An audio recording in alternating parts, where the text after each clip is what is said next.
Locke's essay concerning human understanding. A Reader's Guide. William Uzgalis. Chapter 1. John Locke, 1632–1704, was an English philosopher, Oxford Don, doctor, political and economic researcher, political operative, colonial administrator, and revolutionary. Locke's An Essay Concerning Human Understanding, 1689, established him as one of the greatest philosophers of the modern period. Locke grew up and lived through one of the most extraordinary centuries of English political and intellectual history. It was a century in which conflicts between Crown and Parliament and the overlapping conflicts between Protestants, Anglicans, and Catholics swirled into civil war in the 1640s. With the defeat and death of Charles I in the Civil War, there began a great experiment in government institutions, including the abolition of the monarchy, the House of Lords and the Anglican Church, and the creation of Oliver Cromwell's Protectorate in the 1650s. The restoration of Charles II in 1660 occurred after the collapse of the Protectorate in 1658, after the death of Cromwell and the failure of his son. The return of the monarchy brought with it the re-establishment of the House of Lords and the Anglican Church. This period lasted from 1660 to 1688. It was marked by continued conflicts between king and parliament and debates over religious toleration for Protestant nonconformists and Catholics. This period ends with the Glorious Revolution of 1688, in which James II was driven from England and replaced by William of Orange and his wife Mary. This tumultuous political period also saw the founding of the Royal Society and the development of a rich scientific culture in England, nourished by such notable figures as Robert Boyle, Isaac Newton, and Robert Hooke among others. John Locke was born in Ryton, Somerset on August 28, 1632, into a family of very minor gentry. His father owned some houses in 1. and around Pensford, a small town near Bristol, practiced law and held some minor local administrative positions. When the English Civil War broke out, Locke's father served as a captain in a local cavalry regiment in one of the parliamentary armies. The regiment was commanded by Alexander Popham, a much more senior figure among the Somerset gentry than Locke's father. The parliamentary army under Waller was defeated at the Battle of Devizes in July of 1643 and the regiment subsequently dispersed. Locke Sr.'s association with Alexander Popham proved to be enormously important for the education of the young John Locke. Popham became the Member of Parliament for Bath and could recommend boys for places at Westminster, then the best school in England. He recommended Locke and Locke entered Westminster in 1647, where he mainly studied Greek, Latin and Hebrew. Westminster School was connected with Christ Church, Oxford, and Locke obtained one of the 3 scholarships for boys from Westminster and took up residence at Oxford in the autumn of 1652. Locke's time at Oxford represents the second stage in his life. The curriculum was dominated by the scholastic and Aristotelian doctrines and methods of disputation that had so exasperated a young Thomas Hobbes 50 years earlier. Locke came to detest the method of scholastic disputation and its associated model of science. One of the themes of An Essay Concerning Human Understanding is the rejection of this model of science in favor of an empiricist model. Nonetheless, Locke fulfilled the requirements for his BA degree in 1657, and an MA followed in 1658.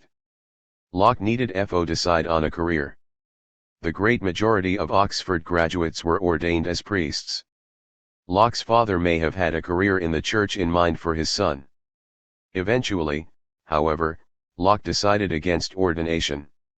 This left medicine as Locke's most likely career choice. He apparently began exploring medicine in earnest in the late 1650s.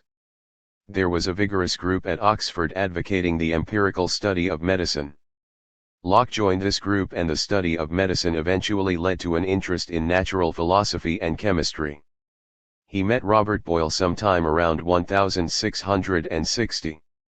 Boyle was a chemist who had done work with the vacuum pump and was the leader of a group at Oxford advocating the new mechanical and corpuscularian philosophy. After the Restoration, this group, left Oxford for London and formed the Royal Society. It, too, was in the early 1660s that Locke began reading Boyle's work on the air pump and Descartes' scientific and philosophical works. The restoration of Charles II to the English throne and the establishment of an authoritarian government led Locke to read Anglican theology and to engage in polemics against both Catholics and Protestant nonconformists. He wrote 2 treatises arguing that the leader of the state has the right to determine the form of religious worship for all. J.R. Milton argues on this basis that Locke in the early 1660s was largely an orthodox Anglican. Locke would hardly have advocated a policy requiring the imposition of a religious orthodoxy he himself did not accept. Milton, 7. Locke was well regarded by the university and was appointed to a series of offices in the 1660s. He might well have remained at Oxford had he not met Lord Ashley, one of the richest men in England, in the summer of 1666. Ashley was not well and came to Oxford to take the medicinal waters. He met Locke and they liked one another. He invited Locke to London as his personal physician. Locke accepted the offer and moved to London the following year. Thus began the third stage of Locke's life. In London, Locke stayed at Lord Ashley's residence, Exeter House, and in 1668 supervised a successful operation on a cyst on Lord Ashley's liver that undoubtedly saved his life.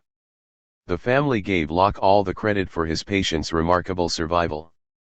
As Ashley was a member of the government, Locke not only served as a physician but as an economic researcher and secretary of the Board of Trade and Plantations. Ashley became the financier in a plan to establish English colonies in the Carolinas, and Locke served as the secretary to the Lords Proprietors of the Carolinas, and participated in the writing of the fundamental constitutions of the Carolinas. In 1671 there was a meeting in Locke's rooms in Exeter House that Locke describes as the occasion that gave rise to the writing of an essay concerning human understanding. The discussions raised issues about the limits of human understanding in respect to morality and revealed religion. Determining the limits of human understanding became the main project of the essay. Locke was also responding to the Renaissance skeptics who denied that any knowledge is possible, as well as Descartes and his followers who claimed that reason provided fundamental and substantive truths about God, our own nature and the physical universe. Lord Ashley became Lord Chancellor of England in 1672 and at that point was made the first Earl of Shaftesbury. Shaftesbury 3. Eventually had a falling out with the king, who probably never trusted him since he had been part of the Commonwealth government. He was dismissed as Lord Chancellor in 1673 and became the leader of the opposition to the government. In 1675 Locke went to France where he remained for 3.5 years. Locke learned French and met prominent followers of both Descartes and Gassendi. He continued to work on the essay during this period. Locke returned to England in May 1679. The country was in the throes of a political crisis. The Popish plot, a bogus plot to kill King Charles and replace him with his Catholic brother, had stirred up anti-Catholic sentiment. Shaftesbury and his party were attempting to exclude James Duke of York, an avowed Catholic, from succeeding his brother to the throne of England. Charles avoided one exclusion bill by dissolving Parliament, but a second failed in the House of Lords. When a third exclusion bill failed because Charles dissolved the Oxford Parliament of 1681 before the bill could even make its way through the House of Commons, many of the Whig party gave up and went home, while the more radical element led by Shaftesbury began seriously considering revolution. It was in this context that Locke wrote the 2 treatises of government. Charles was determined to crush Shaftesbury and eventually Shaftesbury went into hiding. When a proposed plot to kill the king and his brother failed to materialize, Shaftesbury escaped to Holland where he died in January 1683. The Rye House plot to kill the king and his brother was betrayed and the government started arresting people in June 1683. Locke left London for the West Country a week before the arrests began, put his affairs in order and left for exile in Holland in September 1683. During his exile in Holland, Locke was both actively involved with the exiled English revolutionary movement and working on an essay concerning human understanding. He worked on it from the winter of 1683 until 1686, when it reached pretty much its final form. He sent several partial drafts back to England. He interrupted work on the essay to write the letter concerning toleration during the winter of 1685-6. That work was published anonymously a few months after Locke returned to England. While Locke had an ongoing interest in religious toleration in the English context, this work may have been inspired by the revocation of the Edict of Nantes by Louis XIV in 1685, after which Protestant refugees 4. began pouring across the French border into Holland. It is in this work that Locke advocates the separation of church and state. While Locke was living in exile in Holland, Charles II died in 1685 and was succeeded by his brother James. James II alienated much of his support, and this led William of Orange to cross the Channel in 1688 with an army. Upon William's landing, James realized that resistance was futile and fled to France. With the Glorious Revolution of 1688, as it came to be called, it was safe for Locke to return to England. He came back aboard the royal yacht bringing Princess Mary to join her husband. With his return to England, Locke began preparing his two chief works for publication. The two treatises of government appeared in October 1689 and an essay concerning human understanding at the beginning of December 1689. Both works were published before the 1690 date on their title pages. The essay was published under Locke's own name, while the two treatises was published anonymously. An English translation of the letter concerning toleration was also published that year. Locke, 1823, Volume 6, 1-58. An essay concerning human understanding is Locke's magnum opus. It established his reputation as one of the greatest philosophers of his age. It is, as Peter Nitsch, the editor of the best critical edition of the essay says, the primary classic of systematic empiricism. It is, as he goes on to say, the vital ancestor of all later empiricism. Locke, 1972, 9. Over the next 14 years there were 4 editions of the essay and a 5th shortly after Locke's death in 1704. There were substantive changes between the first and second editions and between the third and fourth. All of the changes to the various editions are noted in Peter Nitsch's fine edition of an essay concerning human understanding issued by the Clarendon Press in 1972. The citations to the essay in this book all refer to that edition, though the book, chapter, and section numbers should make it easy enough to find the passages referred to below in other editions of the essay. After the publication of the essay, Locke rarely responded to his critics, though he made an exception for Bishop Edward Stillingfleet. The bishop raised a variety of objections to Locke's philosophy, charging that the new way of ideas would lead to scepticism, along with a variety of other perceptive complaints. Locke answered Stillingfleet at length. Locke's side is itself longer than the essay. In some editions of the essay, portions of the Locke/Stillingfleet correspondence are included. 5. There are, in this reader's guide, occasional references to the correspondence where it clarifies the meaning of the essay. By 1700 Locke had retired from government service and remained in the country at Gates in the family house of Damaris and Sir Francis Masham until his death in 1704. He continued to revise his works for publication until just before his death. 6. Chapter 2. Overview of themes. Locke's essay is 721 pages long in the Nitsch edition and deals with a number of important issues, primarily in metaphysics and epistemology, though these often have wider implications relating to religion, morality, and politics. Locke offers the essay in part as a way of dealing with skeptics by determining the scope and limits of human understanding. He is also developing in detail an empiricist program that will remove scholastic and rationalist rubbish and make it easier for us to acquire knowledge. In this respect he sees himself as an underlaborer to the great scientists of the era.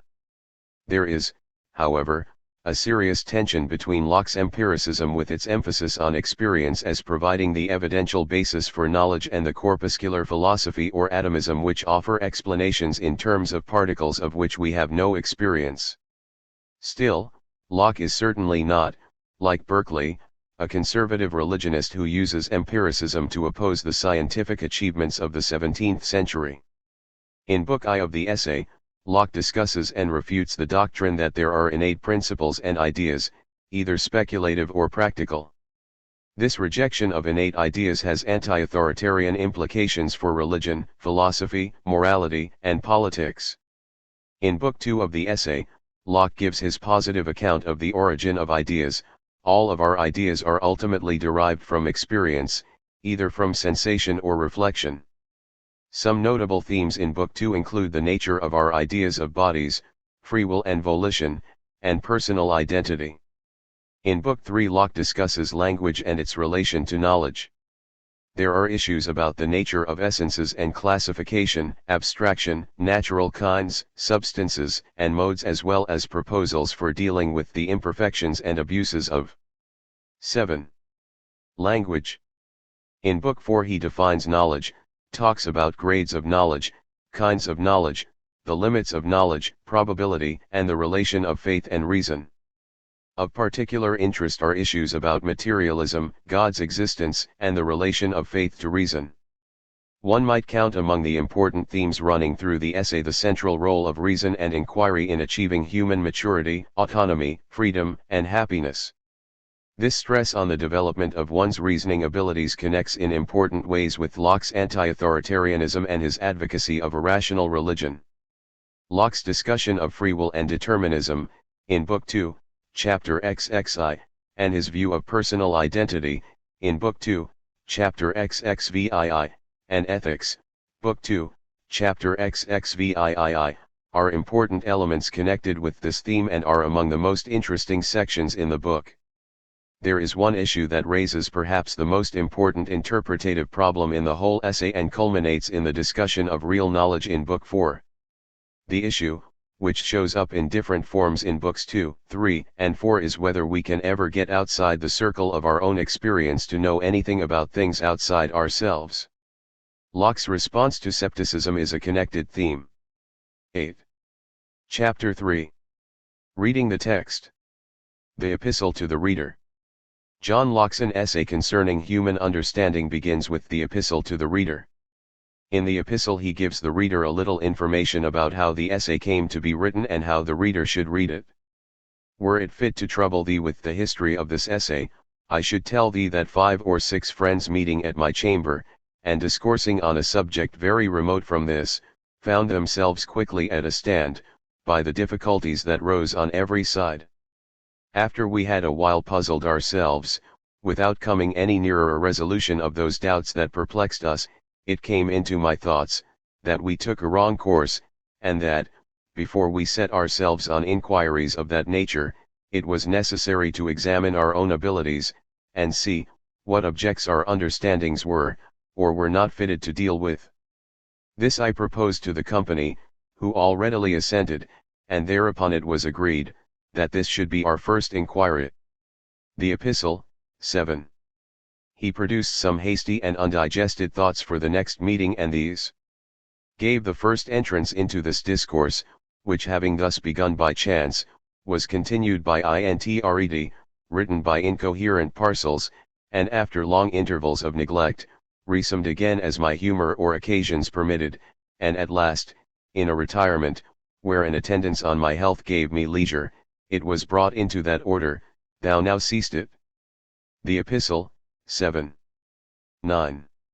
One of Locke's friends at this meeting, James Tyrrell, noted in his copy of the essay that he had attended the meeting that Locke mentions and that it was issues about morality and revealed religion that puzzled them. This story gives us one of the keys to explaining why Locke's essay was such a success from the beginning. John Yolton notes. Besides his style, another important factor accounting for Locke's popularity was the way in which he oriented his discussions around the religious and moral questions of great significance to the majority of people in the 17th century. Non-epistemological questions served as the stimulus for the discussion of problems of knowledge. It should have been no surprise to Locke to find his doctrines taken as applying to the context from which they originated. Those who had the keenest interest in his book were theologians and moralists concerned with seeing what good or harm its principles would involve for their values. The 17th century was marked by a strong interest in science, but the interests of religion and morality were still paramount in men's minds.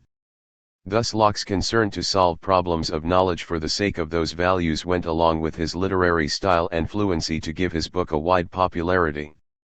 Yolden, 1996, 21-2. In the 20th century we have learned a good deal more about the composition of the essay, because Paul Mellon purchased the Lovelace papers and donated them to Oxford University. These papers contained, amongst other things, several drafts of the essay. These early drafts have now been published and scholars have begun tracing the development of Locke's ideas through these first drafts. In telling the story of its genesis, Locke announces the aim of the essay, to try to determine what objects our understanding is or is not fitted to deal with before we engage in an effort to find particular truths about particular subjects. Locke thinks that if we do not do this, we will find ourselves like him and his friends, at a stand, unable to proceed with our inquiries, and without any resolution of our difficulties. While issues about morality and religion may have made the essay popular, Locke's interest in science and its connection with knowledge also plays a prominent role in the essay. In another famous passage, Locke tells the reader that 10. The commonwealth of learning is not, at this time without master builders, whose mighty designs, in advancing the sciences, will leave lasting monuments to the admiration of posterity, but everyone must not hope to be a Boyle, or a Sydenham, and in an age that produces such masters, as the great Hyginus, and the incomparable Mr. Newton, with some other of that strain, 'tis ambition enough to be employed as an under-labourer in clearing ground a little, and removing some of the rubbish, that lies in the way of knowledge. The Epistle, 9-10, 34-5. Locke is treating his work as standing 3 steps below the scientific work of Huygens and Newton, Boyle, and Sydenham. He is a humble remover of intellectual rubbish. It turns out that it is mainly the Aristotelian/scholastic philosophy then taught in the universities that he regards as rubbish. Locke remarks that knowledge would have been much more advanced, if the endeavors of ingenious and industrious men had not been much cumbered with the learned but frivolous use of uncouth, affected, or unintelligible terms, introduced into the sciences. The Epistle, 10. He continues, vague and insignificant forms of speech, and abuse of language, have so long passed for mysteries of science, and hard or misapplied words, with little or no meaning, have by such prescription, such a right to be mistaken for deep learning, and height of speculation, that it will not be easy to persuade, either those who speak, or those who hear them, that they are but the covers of ignorance, and hindrance of true knowledge. The Epistle, 10, 11-17.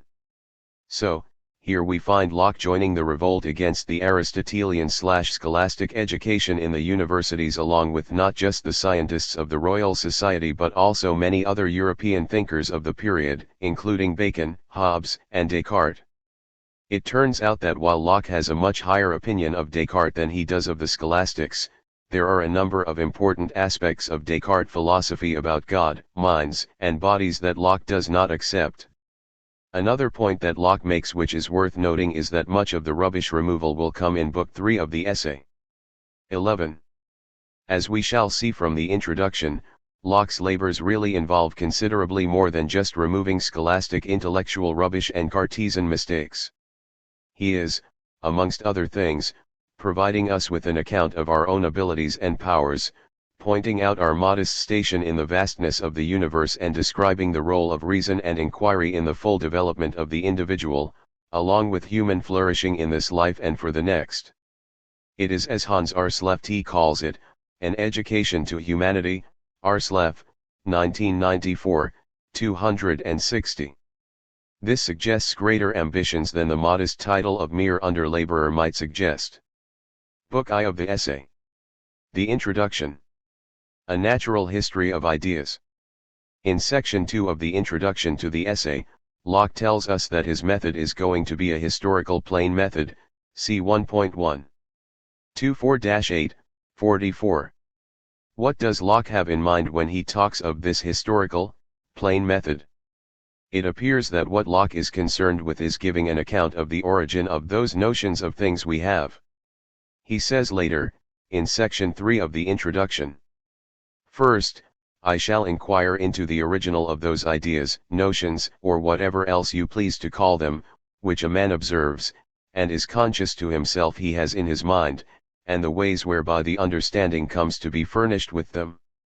II 3:22-25, 44. So, the project is to find out how we come to have the ideas that we observe ourselves to have in our minds.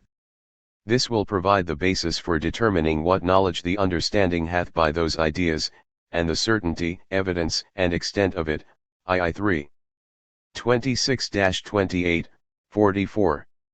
Still, where did Locke get the idea of the historical plane method? Locke was a member of a scientific group at Oxford led by Robert Boyle. After the Restoration, this group was responsible for founding the Royal Society in London, and Locke was one of its early members. Scholars have intensively studied the scientific program of the Royal Society. One line was derived from Bacon and involved the collection of facts through observation and 12. Experiment. Another was the acceptance of the mechanical philosophy and the corpuscular hypothesis regarding matter. John Youlden, in Locke and the Compass of Human Understanding, claims that observation and the making of natural histories was even more fundamental to the science of the Royal Society than was acceptance of the corpuscular hypothesis. Youlden, 1970, 7-8. As Youlden says, for in the minds of 17th-century writers on science, there was a distinction between the mechanical and the experimental philosophies. The latter was the method for getting data, compiling histories of phenomena. Youlden, 1970, 6. He goes on to remark that in the 17th century lack of sufficient data was the factor most responsible for fallacious reasoning. Hence the importance of observation and the heaping up of facts that Bacon had advocated. Locke's interest in the historical plane method probably comes more directly from the physician Thomas Sydenham. In the late 1660s, Locke was collaborating with Sydenham. In Locke's papers is a work in his own hand entitled De Arte Medica, which advocates an empirical approach to medical practice while expressing a profound skepticism about hypotheses concerning the nature of disease. Milton, 9. Locke remained closer to Boyle and the corpuscularians than to Sydenham, but still he was skeptical about the possibility of providing corpuscular explanations of particular bodies. What is remarkable about Locke's project is that he is applying the techniques of medicine and natural philosophy to the human mind. By discovering how we acquire ideas and what ideas are acquired, Locke thinks we can determine what knowledge we can have and what the limits of the human understanding are. While books I and II are clearly concerned with the genetic account of the origin of ideas, presumably books 3 and 4, which deal with ideas as expressed in language and knowledge and probability respectively, represent distinct stages in the natural history of the understanding. The project of the essay: improving human life and flourishing. Locke's philosophy is essentially optimistic about the possibility of progress towards human flourishing. He sees human beings as limited, finite beings in respect to knowledge, but we should not be distressed by our limitations. He writes, "For though the 13. comprehension of our understanding comes exceeding short of the vast extent of things, yet we shall have cause enough to magnify the bountiful Author of our being, for that portion and degree of knowledge he has bestowed upon us, so far above all the rest of the inhabitants of this our mansion." II 5. 15-19, 45. He goes on to say that God has provided us with whatsoever is necessary for the conveniences of life, and the information of virtue, and has put within the reach of their discovery the comfortable provision for this life and the way that leads to a better. II 5. 20-25, 45. Empirical inquiry, on Locke's view, moves us towards human flourishing both in the sense that it will lead to the comfortable provision for this life, but also in the sense that it makes the individual free from having to believe others without evidence. There is an anti-authoritarian streak running through Locke's philosophy that is most prominent in his political works, but which also shows up in his view of the value of inquiry and his rejection of innate ideas. Inquiry and the use of reason are the keys to genuine freedom and human maturity. Establishing the limits of the understanding. Locke sees human understanding as finite. One of the chief aims of the essay is to try to determine what the boundaries of the human understanding are. Locke thinks that establishing these boundaries will have both practical and epistemic benefits. It also represents an effort to attain the knowledge necessary to direct the conduct of human life, II 6. 2732, 46.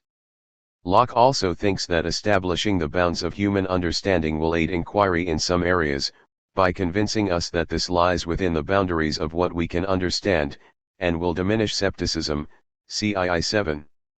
1-23, 47. Locke thinks that skepticism arises when we are ignorant of the bounds of human understanding and is likely to diminish when we banish such ignorance. The marks of going beyond our powers of comprehension are that we raise questions we cannot answer and multiply disputes that cannot be resolved. Compare this passage with Locke's account in the epistle to the reader of the meeting in his rooms that gave rise to the essay. Presumably questions that are within our capacity to answer we can, in the end, answer. The search for the boundaries of human understanding can be found in the great French philosopher René Descartes. Descartes' project is to try to determine what can be known and what cannot. 14. Locke, however, is more explicit about the whole range of the project.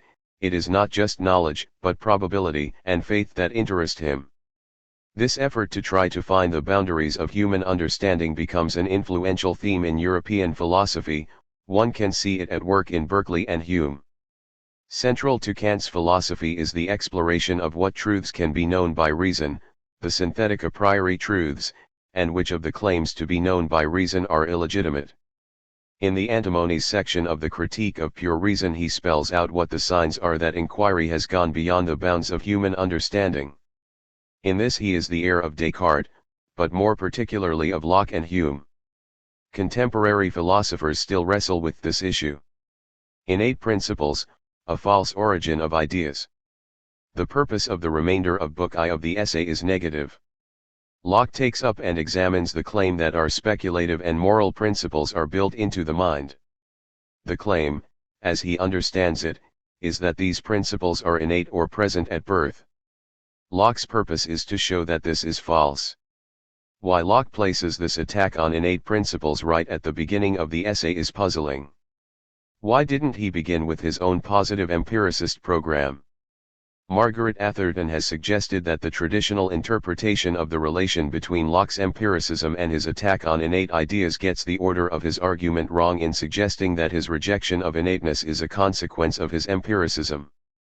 On her view, Locke's demonstration of where our ideas come from depends upon his rejection of the possibility of innateness, which in turn, stems from a picture of what mentality is like and what mental states consist in. Atherton, 48. We will take up the issue of mental states when we examine Locke's arguments. In Book I, Locke does not give us the names of the advocates of innate principles and ideas whom he is attacking. Scholars have offered a range of possible targets, including Descartes, the Cambridge Platonists, scholastic philosophers, and enthusiastic sectarians in religion and politics. There is even the suggestion that Locke had no one in mind and that he is constructing a position to refute. John Knowlton has shown quite convincingly that there was a considerable literature in 17th century England that used the language of innate principles to try to preserve religious and moral beliefs. 15. It is clear from the essay that Locke's attack on innate principles and ideas had an anti-authoritarian element to it. Looking at the transition from Book I to Book II, we find Locke talking about the uses of innate ideas to control and govern those who accept them, CI 4. 2432-10, 101-2. This passage suggests that those who teach the doctrine of innate ideas that Locke is concerned about use the doctrine to stop inquiry and questioning and to gain control over the minds of others. Locke's anti-authoritarianism and his vision of inquiry as the way to acquire truth and knowledge are clearly connected here. To inquire requires that one use one's own reason and judgment. To do this is to realize human potential. This language of masters and teachers also suggests that Locke sees the scholastic curriculum of the universities as blocking rational inquiry. In Book 4, Chapter 7, Section 10, pages 596-7, Locke connects the scholastic model of science as reasoning from first principles to the rest of knowledge with the doctrine of innate principles. In Book 4, Chapter 17 he argues that the syllogistic logic is of little use in the discovery of truths. Thus, Locke rejects the scholastic model of science, the scholastic claim that principles are innate, and the syllogistic logic that the scholastics use to argue from innate first principles to the rest of knowledge. We know that Locke was concerned about philosophers who argued on behalf of innate principles. In Book 2, Chapter I, Sections 9-20, Locke attacks Descartes' doctrine that the soul is a thinking thing, some residential cogitans. It is plain that he sees this doctrine as implying that the soul has innate ideas. Locke also wrote a long examination of the opinions of P. Malebranche in Seeing All Things in God, Locke, 1823, Volume 9, which he originally intended to add to the essay, but which was eventually published separately. A good part of Locke's objection to Malebranche and his English followers, such as John Norris, concerned the advocacy of innate ideas. In Book 4 Locke links the scholastic and Aristotelian philosophers with innate ideas, c. 4. 7.3. 1133, 600. In Book 4, Chapter 12, Section 4, Locke lists a whole series of ancient philosophers with false principles in both natural philosophy and morality. This gives us a good set of examples of how students might be influenced by accepting certain principles as innate. 16. The arguments against innate principles and ideas. In his account of the use of innate principles in the 17th century, John Yolton distinguishes two versions of the argument for innateness. First, there is a naive version that treats innate principles as stamped on the mind at birth. The criterion for such ideas is universal consent. The second version is dispositional. On this account the claim for these principles being imprinted at birth was no longer included, and later, so that the name innate was meant to apply only to those principles that we easily assent to. Yolton, 1996, 29. Locke attacks both versions of the doctrine. He describes innate ideas as some primary notions. Characters as it were stamped upon the mind of man, which the soul receives in its very first being, and brings into the world with it, I 2. 1, 48.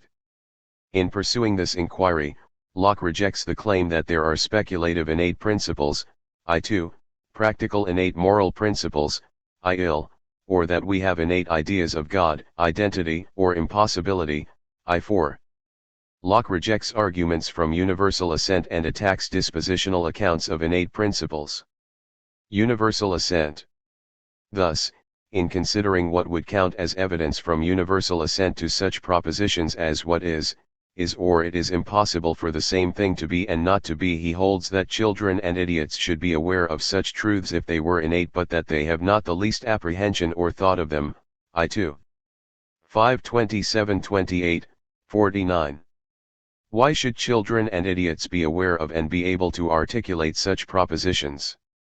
Locke says that it seems to him near a contradiction, to say, that there are truths imprinted on the soul, which it perceives or understands not, imprinting, if it signify anything, being nothing else but the making certain truths to be perceived. I 2. 530-34, 49. So, Locke's first point is that if propositions were innate, infants and idiots, and indeed everyone else, should immediately perceive them, but there is no evidence that they do so. Here we have the first appearance of Locke's views about mental states.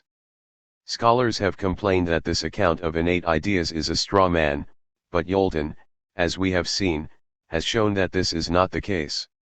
Still, this is the naive view. In criticizing it, Locke seems to be committed to the claim that having innate ideas requires that we be conscious of them. Margaret Atherton notes that Locke's 17. attitude with respect to innateness depends so heavily on his perception of a strong connection between being in the mind and being in consciousness that it has sometimes been overlooked, in part, perhaps, because such a view seems to be quite unnaturally restrictive. Atherton, 51. She goes on to argue that Locke does hold this view, but that he does not need to be saved from what seem to be its most unfortunate consequences, for Locke is not committed to the claim that only those beliefs can be attributed to people that they happen to be consciously considering at a particular moment. Atherton, 52. We can see the importance of this view of mental states in Locke's argument when we turn to the more sophisticated dispositional accounts of innate principles. The dispositional accounts of innate principles say, roughly, that innate propositions are capable of being perceived under certain circumstances. Until these circumstances are met, the propositions remain unperceived in the mind. With the advent of these conditions, the propositions are then perceived. Locke gives an argument against innate propositions being dispositional at I2. 55-26, 50. The essence of this argument and many of Locke's other arguments against dispositional accounts of innate propositions is that such dispositional accounts do not provide an adequate criterion for distinguishing innate propositions from other propositions that the mind may come to discover. Thus, even if some criterion is proposed, it will turn out not to do the work it is supposed to do. For example, Locke considers the claim that innate propositions are discovered and assented to when people come to the use of reason, 2. 46. 8, 51. Locke considers two possible meanings of this phrase. One is that we use reason to discover these innate propositions. Here he argues that the criterion is inadequate, because it would not distinguish axioms from theorems in mathematics. I2. 8:21-31. 51. Presumably the theorems are not innate, while the axioms should be. But if both need to be discovered by reason, then there is no distinction between them. Nor will it do to say that one class, the axioms, are assented to as soon as they are perceived while the others are not. To be assented to as soon as perceived is a mark of certainty, but not of innateness. Locke also posits that truths that need to be discovered by reason could never be thought to be innate.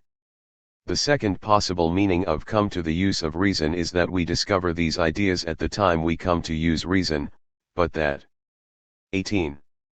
We do not use reason to do so. He argues that this claim simply is not true. We know that children acquire such propositions before they acquire the use of reason, while others who are reasonable never acquire them. I2. 12:8-20, 53. But what, the reader may say, is Locke's positive account of innate speculative principles? What is his alternative account to that of innateness? In section 14-16 starting on p. 54 we get Locke's positive account of how these maxims come to be. The power to distinguish between ideas is fundamental and comes to children early. So, they quickly come to distinguish between sweet and bitter. Later they acquire language and are able to distinguish wormwood from sugar plums. Still later they may abstract such claims as the reflexivity of identity and the principle of non-contradiction where this may be useful in discourse. So, Locke's positive account of these maxims is that they are abstract general principles founded on our ability to grasp the identity of particular ideas and to distinguish one idea from another. It turns out that when Locke discusses these maxims in Book 4, he regards them as being of very little use, c. 4. 7-3, 600. When Locke turns from speculative principles to the question of whether there are innate practical moral principles, many of the arguments against innate speculative principles continue to apply, but there are some additional considerations. Practical principles, such as the Golden Rule, are not self-evident in the way such speculative principles as what is are. Thus, one can clearly and sensibly ask reasons for why one should hold the Golden Rule true or obey it. I3. 41-22, 68. There are substantial differences between people over the content of practical principles, and so they are even less likely to be innate propositions or to meet the criterion of universal assent than speculative principles. In the fourth chapter of Book I, Locke raises similar points about the ideas that compose both speculative and practical principles.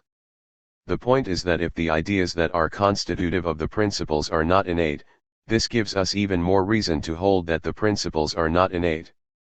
He examines the ideas of identity, impossibility, and God to make these points. 19. Questions. 1. What are the two different theories of innateness that Locke attacks? 2. Do you find Locke's critique of the naive theory of innate ideas compelling? Why? 3. Locke holds that all the criteria for distinguishing innate ideas from those we acquire through experience are inadequate. What makes these criteria inadequate?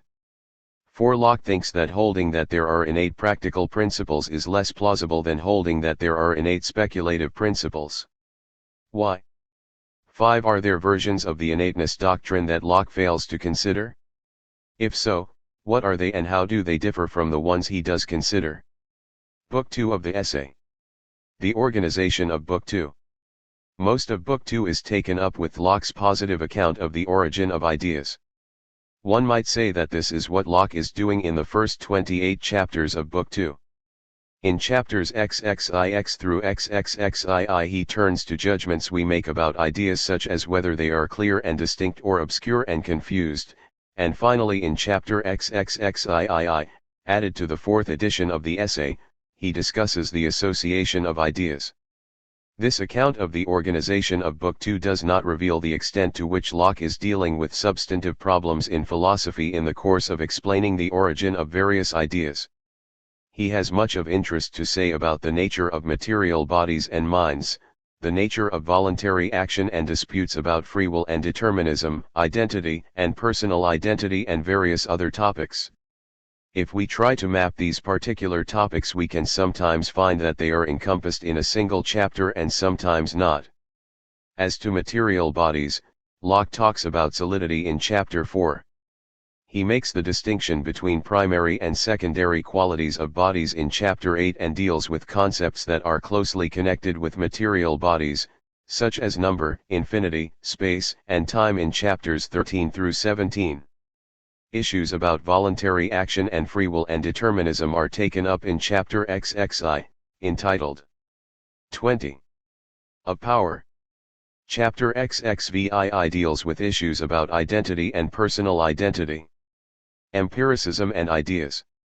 The origin of ideas in sensation and reflection. Locke begins chapter I of Book 2 by claiming that everyone is conscious that he thinks and that while he is thinking the objects of thinking are ideas, so 'tis past doubt that men have in their minds several ideas, such as are those expressed by the words, whiteness, hardness, sweetness, thinking, motion, man, elephant, army, drunkenness, and others, too. I1. 4-6, 104. If the question is then asked, how does a man come by these ideas, Locke notes that I know it is received doctrine, that men have native ideas, and original characters stamped upon their minds, in their very first being, 2. I1. 7-9, 104. Locke notes that his rejection of this doctrine in the first book of the essay will be more easily accepted when he has explained whence the understanding gets all the ideas it has. He intends to base this on everyone's observation and experience.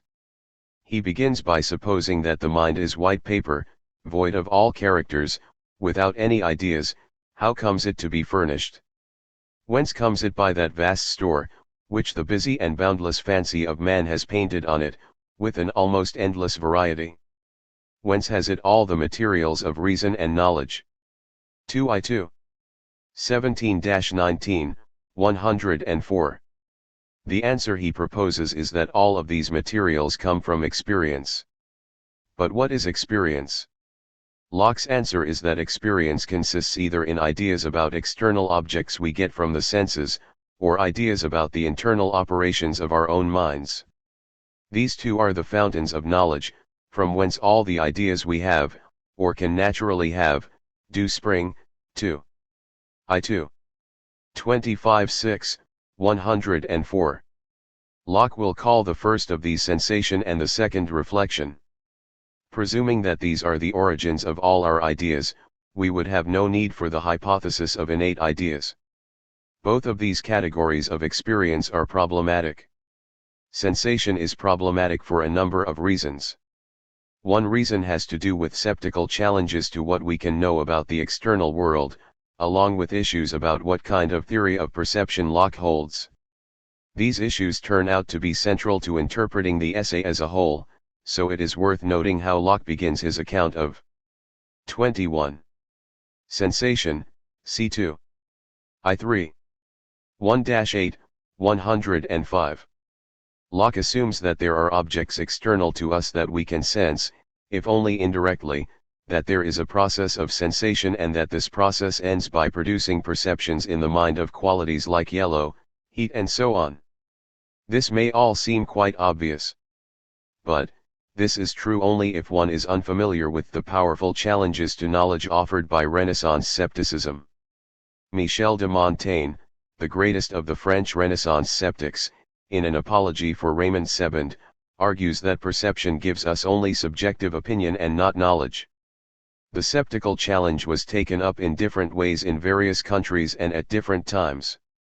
It is worth noting briefly that in his Meditations on First Philosophy Descartes begins by setting aside the senses as reliable sources of knowledge and specifically rejects the claim that we know that there are objects outside ourselves that cause the ideas in us. Descartes later offers proofs that there are such objects, but takes skepticism towards the senses far more seriously than Locke. Locke goes on to take up the nature of reflection, C2. I4. 1124, 105. He calls this process reflection, because when we perceive or doubt, we are conscious that we are engaged in such an activity, our awareness that we are doing X reflects, as it were, X. In the chapter on identity and personal identity added to the second edition he is quite explicit about this. In defining a person he says that persons know themselves to be themselves at different times and places by consciousness which is inseparable from thinking, and as it seems to me essential to it, it being impossible for anyone to perceive, without perceiving that he does perceive, 2. XXVII 9. 13-16, 335. Locke's view, then, is that any act of thinking carries a reflective act of conscious awareness along with it. This amounts to an act of inner sense. So, reflection is the way in which the mind comes to have ideas about its own operations. This account of reflection may again seem extraordinarily obvious. But there are many issues that arise from it suggesting it is not. For example, what exactly is the inner organ that allows us to view the operations of our own minds? How accurate is it? In section 6 Locke notes that we have little reason to think that a child at his arrival into the world has plenty of ideas that are to be the matter of his future knowledge. Here presumably we have the plain, historical method at work. He wants us to consider what we are like in respect to ideas when we first come into the world. Locke 22. Claims that we are quickly affected by the bodies about us, colors and tastes crowd in upon us before the memory begins to keep the register of time and order, but 'tis often so late, before some unusual qualities come in the way, that there are few men that cannot recollect the beginning of their acquaintance with them, 2. I6. 26-29, 106. The taste of pineapple is one of those unusual tastes that one might come upon so late that one would remember the encounter. Locke notes parallels and differences between sensation and reflection. He tells us that reflection requires attention to the operations of the mind in order to acquire clear and distinct ideas about such operations, just as sensation requires attention to gain clear and distinct ideas of landscapes and the parts of clocks, 2. I7. 8-22, 107. Children tend to be drawn towards the external world and are apt to be delighted with the variety of changing objects, 2. I8. 33-1, 107-8. So, people growing up in a constant attention to outward sensations, seldom make any considerable reflection on what passes within them, till they come to be of riper years, and some scarce never at all. 2. I 8. 4-7, 108. In sections 9 to 20 of chapter I, Locke digresses from his task of accounting for the origin of ideas to attack the hypothesis of the Cartesians that the soul always thinks and that the soul is essentially a thinking thing. Here we get the connection between Descartes' account of the soul and the innate principles and ideas hypothesis Locke attacked in Book I, C2. I 9. 8-16, 108. This passage strongly suggests that Locke sees Descartes' claim in Meditation if that his essence is a thinking thing as entailing a commitment to innate ideas. For if his essence is to think, then he must think as soon as that self is created, and the object of his thought must be ideas, and all of this must happen before birth, thus entailing a commitment to innate ideas. Locke's attack on the Cartesian sum residential cogitans in these sections foreshadows much of his most interesting work on personal identity in 2. XXVII. Locke disputes the claim that the soul is always thinking. He argues that experience should be the judge of the issue and that it is a matter of fact that needs to be determined. In his arguments we find, once again, the strong connection between thinking and consciousness that Margaret Atherton found in Book I of the essay. Locke says, I do say, he cannot think at any time waking or sleeping without being sensible of it. Our being sensible of it is not 23. Necessary to anything, but to our thoughts, and to them it is, and to them it will always be necessary, till we can think without being conscious of it. 2. I 10. 26-30, 109. Locke argues that thinking is an operation of the mind just as motion is an operation of the body, and just as the body need not always be in motion, so the soul need not always be thinking. In sleep, when we are not dreaming, we presumably are not thinking. In sections 20 to 22 Locke returns to tracing the acquisition of ideas of a child from the womb through its development of ideas of reflection. Sections 23 and 24 are a summary of the conclusions of the chapter about sensation and reflection.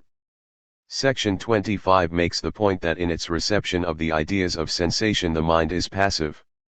Locke remarks, these simple ideas of sensation and reflection when offered to the mind, the understanding can no more refuse to have, nor alter, when they are imprinted, nor blot them out, nor make new ones in itself, than a mirror can refuse, alter, or obliterate the images or ideas, which the objects set before it, do therein produce. 2. I 25. 24-29, 118. This passivity of the mind in the reception of simple ideas ends up playing an important part in later arguments about the reality of knowledge in Book 4.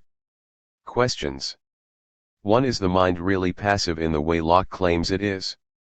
2. If not, is this a significant problem for Locke's philosophy? 3. Does Locke's comparison of ideas in our minds to images in a mirror suggest that simple ideas are all images? Kinds of ideas. In Chapter 2 of Book 2 we get an account of simple ideas. In Chapter 3 Locke talks about ideas derived from one sense. Chapter 4 is about a particularly important idea, namely solidity. Chapter V gives examples derived from several senses. Chapter 6 takes up simple ideas of reflection, while Chapter 7 tells us about simple ideas derived from both sensation and reflection. Chapter 8 makes the distinction between ideas of primary and secondary qualities. Chapters 9-11 deal with those faculties the mind uses in dealing with ideas it gets through sensation and reflection. These faculties include perception, retention and discerning. In Chapter 12 Locke takes up the topic of complex ideas and then proceeds to 24. Consider three kinds of complex ideas: modes, substances, and relations.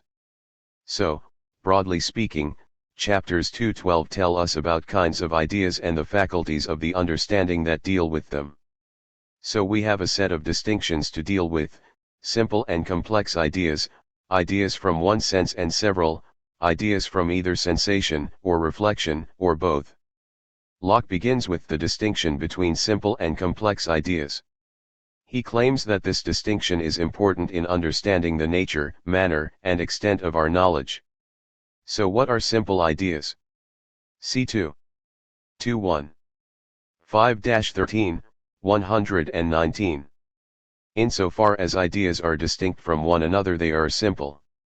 Thus, though it is a single hand that feels softness and warmth, and these qualities are connected in the object, the mind distinguishes them, and so they are distinct simple ideas. 2. 2.1. 13-20, 119. So simple ideas, whether of sensation or reflection, have to be of one uniform appearance that can be distinguished by the mind from other such uniform appearances and are not divisible into different ideas. What then are complex ideas? The mind makes complex ideas out of simple ideas by repeating, comparing, and uniting them. Thus, the mind is passive in respect of the acquisition of simple ideas, but active in the making of complex ones. Simple ideas are the building blocks of knowledge. In explaining the relation between the two, Locke draws an analogy between our situation in the material world and our mental world. C2. 2.2. 3-13, 120. This analogy shows that Locke has an atomic theory of ideas. Simple ideas are the atoms, complex ideas the molecules. How far the analogy can be pushed and where it might break down is a reasonable question. The distinction between ideas derived from a single sense and ideas derived from more than one sense goes back to Aristotle. On Locke's account, light and colors come from sight, noises, sounds, and tones from the ears, tastes and smells from nose and palate. These last are somewhat questionable, as it turns out that taste depends very much on smell. Locke makes the point that if a particular sense or the nerves which are the conduits, to convey them from without to their audience in the brain, the mind's presence room, as I may so call it, are any of them so disordered, as not to perform their functions, they have no postern to be admitted by, no other way to bring themselves into view, and be perceived by the understanding. 2. 3.1. 22-27, 121. This tells 25. Us that in Locke's view the senses are crucial to the understanding even if the mind is separate from the brain. The next point that Locke makes is perhaps the most important in the chapter. He notes that the most considerable or numerous ideas that come from touch are heat, cold, and solidity. What is important about this is that it tells us that the distinction between ideas derived from one sense and ideas derived from more than one is not equivalent to the distinction Locke is going to draw in Chapter 8 between primary and secondary qualities. Heat and cold are secondary qualities, but solidity is the most important of the primary qualities. In Chapter V, Locke enumerates the qualities that are derived from more than one sense: extension, figure, and motion, and rest of bodies. These are all primary qualities. So, the two distinctions almost but do not quite coincide. Chapters 6 and 7 deal with simple ideas of reflection and simple ideas derived from both sensation and reflection. Locke tells us that perception or thinking and volition or willing are the two chief actions of the mind, and these are the simple ideas of reflection. Memory, discerning, reasoning, judging, knowledge and faith are modes of these simple ideas. Questions. 4. What makes thinking and perception equivalent terms? 5. Why would broad categories such as perception and volition count as simple ideas? As for simple ideas derived from both sensation and reflection, Locke begins with pleasure and pain, remarking that, delight or uneasiness, one or other of them join themselves to almost all our ideas, both of sensation and reflection. 2. 7-2. 19-20, 128. Pleasure and pain are, for Locke, the primary motivations to action. It is striking that emotions are here called ideas and connected with ideas that have cognitive content. We will return to this section when we take up issues about free will and determinism. The other ideas from both sensation and reflection are power, existence, and unity. 26. Faculties for acquiring and retaining simple ideas and making complex ones. The mind receives simple ideas in the form of sensation and reflection. It uses its faculties in retaining simple ideas and making complex ideas out of its store of simple ideas. What are these faculties? Locke tells us that perception and volition are the two actions of the mind. The understanding is the power or faculty of the mind to think, while the power or faculty of volition is called the will. Remembrance, reasoning, judging, knowledge and faith are among the modes of these faculties. Locke takes up these ideas of reflection in chapters 9-11. One feature of some interest is that Locke thinks these faculties provide the basis for distinguishing between plants and animals and between other animals and human beings. In the chapter on perception, Locke notes that perception distinguishes plants from animals. The brisk alteration of the figures and motions of plants is, he says, bare mechanism. 2. 9-11. 31-34, 147. This suggests that both animal and human perception cannot be accounted for in completely mechanical terms. This is puzzling, for in 2. XXVII Locke suggests that animals and even living human bodies are very much like machines. In the course of the chapter, Locke makes some interesting points about attention to and judgment of sensations. He notes that if we are paying attention to something, there are often sensations such as sounds that we fail to notice. He concludes from this that the only cases where we have sense, or perception, are those where some idea is actually produced, and present in the understanding. 2. 9-4. 15-16, 144. This suggests that Locke is familiar enough with phenomena which we might call unconscious. He is simply focusing on conscious phenomena. William Molyneux, 1656-1698, an Irish politician and scientist, sent Locke a letter in June of 1688 in which he posed the problem of whether a man born blind who had learned to distinguish by touch a cube and a globe would be able to distinguish them simply by sight when enabled to see. Locke introduces the Molyneux problem in the chapter on perception in order to make the point that our perception is influenced by our judgment in surprising ways and that these judgments come from experience. In the case of Molyneux's problem, the judgment has to do with what different senses, such as sight and touch, tell us about shape. Both. 27. Molyneux and Locke believe that what is learned by touch, such as the difference in shape between a globe and a cube, can only be correlated with what is learned from sight by experience. The idea that such a judgment can be altered by experience conflicted with the traditional doctrine that the mind by reason alone, or a postulated sensus communis, would produce the right perception of the object without support from another sense, ourself. 266. The Molyneux problem turned out to be one that attracted an enormous amount of attention both in England and on the continent, because it raised issues in optics, geometry, theories of perception and even the physiology of the eye. What is notably missing from Locke's account of perception is any discussion of different theories of perception. Locke's solution to the Molyneux problem may well be an implicit criticism of the scholastic theory of perception, but this hardly counts as a sustained discussion of competing hypotheses. Locke, for example, says nothing here about representative versus naive theories of perception. For an account of the difference between these, see the section below on resemblance and representative theories of perception. Perhaps this is unsurprising. Like all ideas of reflection, he treats perception as something whose nature can be grasped by careful observation. But if there are competing theories about the nature of perception, this may well suggest that introspection alone may not be able to determine the nature of perception. Questions. 6. What is Locke's account of perception? 7. What role does attention play in perception? 8. What is the Molyneux problem and what is Locke's solution to it? Retention is a concept that covers both contemplation and memory. Locke says it is the keeping of those simple ideas, which from sensation or reflection it hath received. 2. X1. 20-22, 149. Contemplation is the present awareness of an idea that has been received.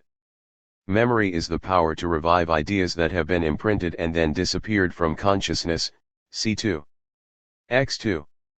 311, 150. Locke's account of memory as a power to revive ideas is fine as 28. Far as it goes. But given that he says that ideas that are not perceived are nothing, it is going to be difficult for him to explain the ground of this particular power. How does one hunt up something that is nothing? The language that Locke uses to describe that additional perception that comes with memory is also of some significance.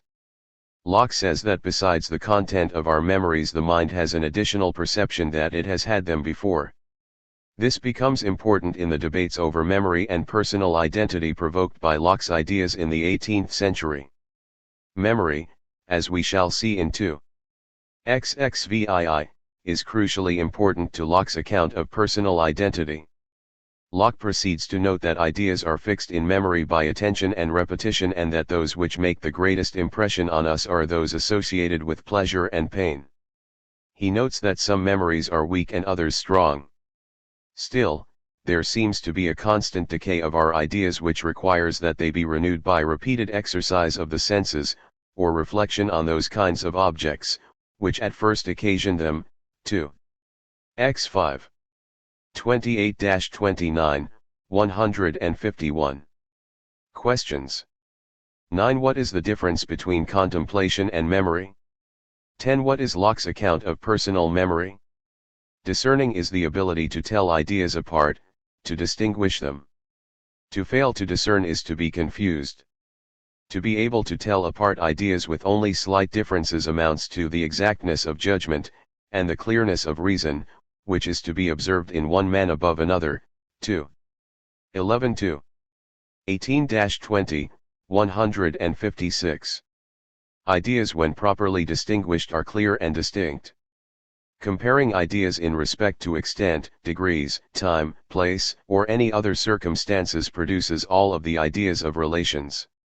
Locke thinks that while it is difficult to determine how far animals partake in this faculty, this is one of those properties that distinguishes human beings from animals. Beasts compare not their ideas, farther than some sensible circumstances annexed to the objects themselves. The other power of comparing, which may be observed in men, belonging to general ideas, and useful only to abstract reasonings, we may probably conjecture that beasts have not. 2. XL5. 35-4, 157-8. 29. Composing ideas involves the mind in putting simple ideas together to form complex ones. Enlarging means repeating a single idea to get another, as multiplying a foot 5,280 times gains the concept of a mile, or repeatedly adding unities to get the whole number series.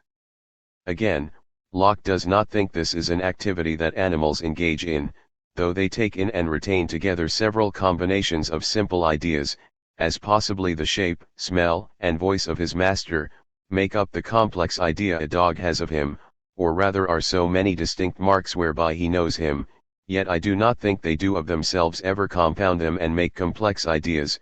2. XL7. 16-20, 158. If composing ideas marks a clearer boundary between other animals and humans, then comparison, abstraction, and the use of language make for the clearest distinction. Locke links together abstraction and the use of language.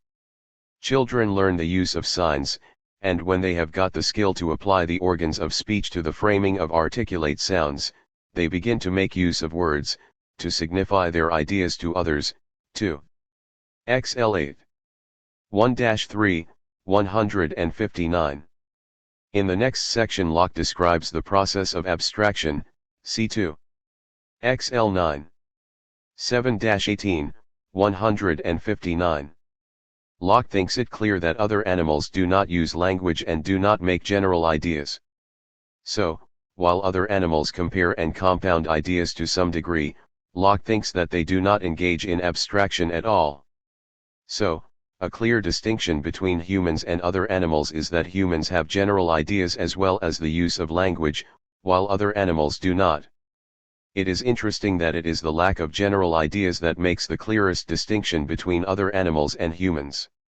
Locke goes on to give an example of abstraction, and it is whiteness. Thus we discover that simple ideas abstracted become universals, but when one abstracts from individual things rather than their qualities, one gets the genus and species of our classificatory systems. This latter point becomes central in Book 3 of the essay. Questions. 11. Locke uses human powers and capacities to distinguish between humans and other animals. Does he make the distinction correctly? 30. 12. When Locke says that dogs acquire complex ideas but do not make them, doesn't this suggest that the official doctrine that we are passive in the acquisition of simple ideas and active in the making of complex ones may not be entirely true? Material bodies. The mechanical philosophy, corpuscles, and atoms. One of the chief topics of Book 2 of Locke's essay is the origin of our ideas of material objects. Locke is giving an empiricist account of our knowledge of material objects as well as endorsing an atomic hypothesis about the nature of bodies. Clearly, knowledge of bodies in the external world, from stars and planets to oaks, daffodils, tigers, and horses, human bodies, iron, gold, and so on, is of enormous importance to human self-knowledge and human flourishing. Related to our ideas of bodies are ideas of space and time. Locke is concerned both with what bodies are and what kind of knowledge we can have of material bodies. It may seem surprising that he spends so much time on these topics, but the nature of material bodies was a matter of intense controversy in the 17th century. Locke's account of bodies contrasts with the Aristotelian and Cartesian accounts. He is a corpuscularian, or, perhaps more precisely, an atomist. Corpuscularian of one form or another was characteristic of the mechanical philosophers. Generally, these philosophers believed that they could explain most of the material world in terms of matter in motion and the impact of one body on another. They did not believe in causation at a distance. They regarded matter as passive and rejected active powers in matter. In England, Robert Boyle, the metaphysically minded chemist who led the scientific group that founded the Royal Society, classed both atomism and Cartesian matter as forms of corpuscularian. He downplayed the differences between them.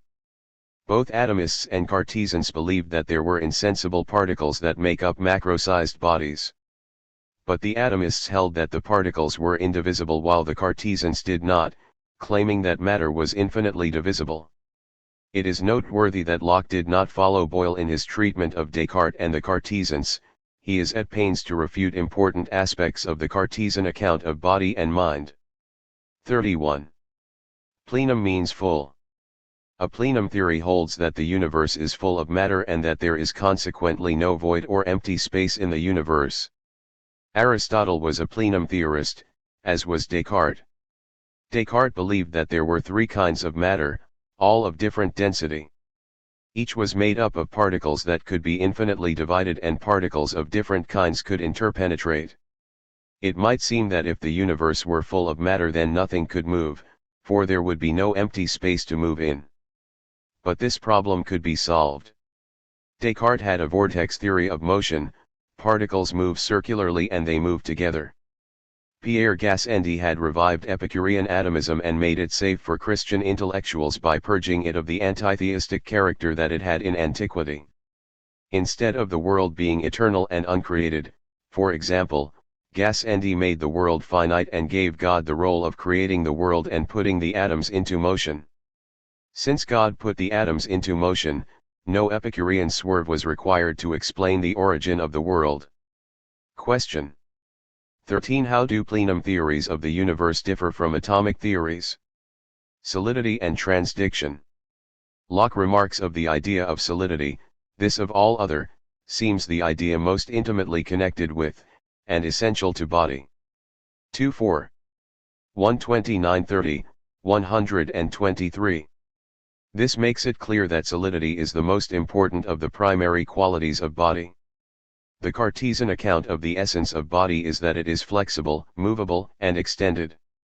So, it is also clear that Locke is emphatically rejecting the Cartesian account of the essence of material bodies. The opposite of solidity is void space. This was a topic about which there was considerable controversy in the 17th century. Atomists believed that solid atoms moved in void space. Others argued that the very notion of void space was incoherent, nature abhors a vacuum. Old debates about void space centered in the 17th century around experiments using the recently invented vacuum or air pump. These pumps took all the air out of glass vessels. What was left inside? Robert Boyle and Thomas Hobbes argued about these matters. What Locke is trying to do in Chapter 4 of Book 2 is to provide 32. An empirical account of solidity. Solidity is related to impenetrability. The idea of solidity we receive by our touch, and it arises from the resistance which we find in body, to the entrance of any other body into the place it possesses, till it has left. 2. 41. 27-1, 122-3. Locke then proceeds to distinguish the idea of solidity from the mathematical idea of a solid figure, and from the ideas of space and hardness respectively. The idea of pure space is not compatible either with resistance or motion. Hardness consists in the firm cohesion of the parts of matter, making up masses of a sensible bulk, so that the whole does not easily change its figure. 2. 44. 3-5, 125. Locke goes on to make the point that water possesses solidity as much as a diamond or adamant. Locke then remarks that solidity allows us to distinguish the extension of body from the extension of space, c2. 45. 9-13, 126. Locke argues that the idea of pure space can be reached through thought experiments that do not beg the question of the vacuum.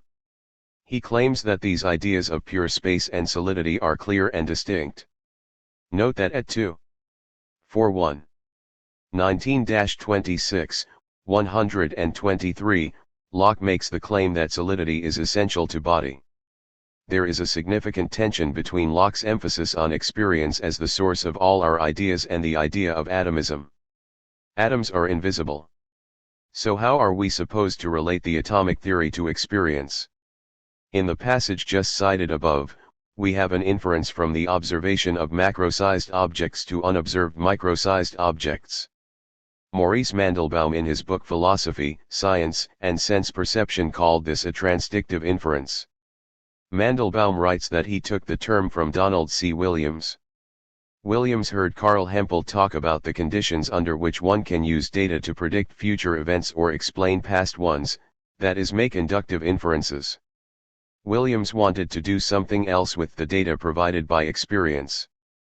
Mandelbaum continues, Professor Williams, however, wished to use data in such a way as so not only to be able to move back and forth within experience, but to be able to say something meaningful and true about what lay beyond the boundaries of possible experience.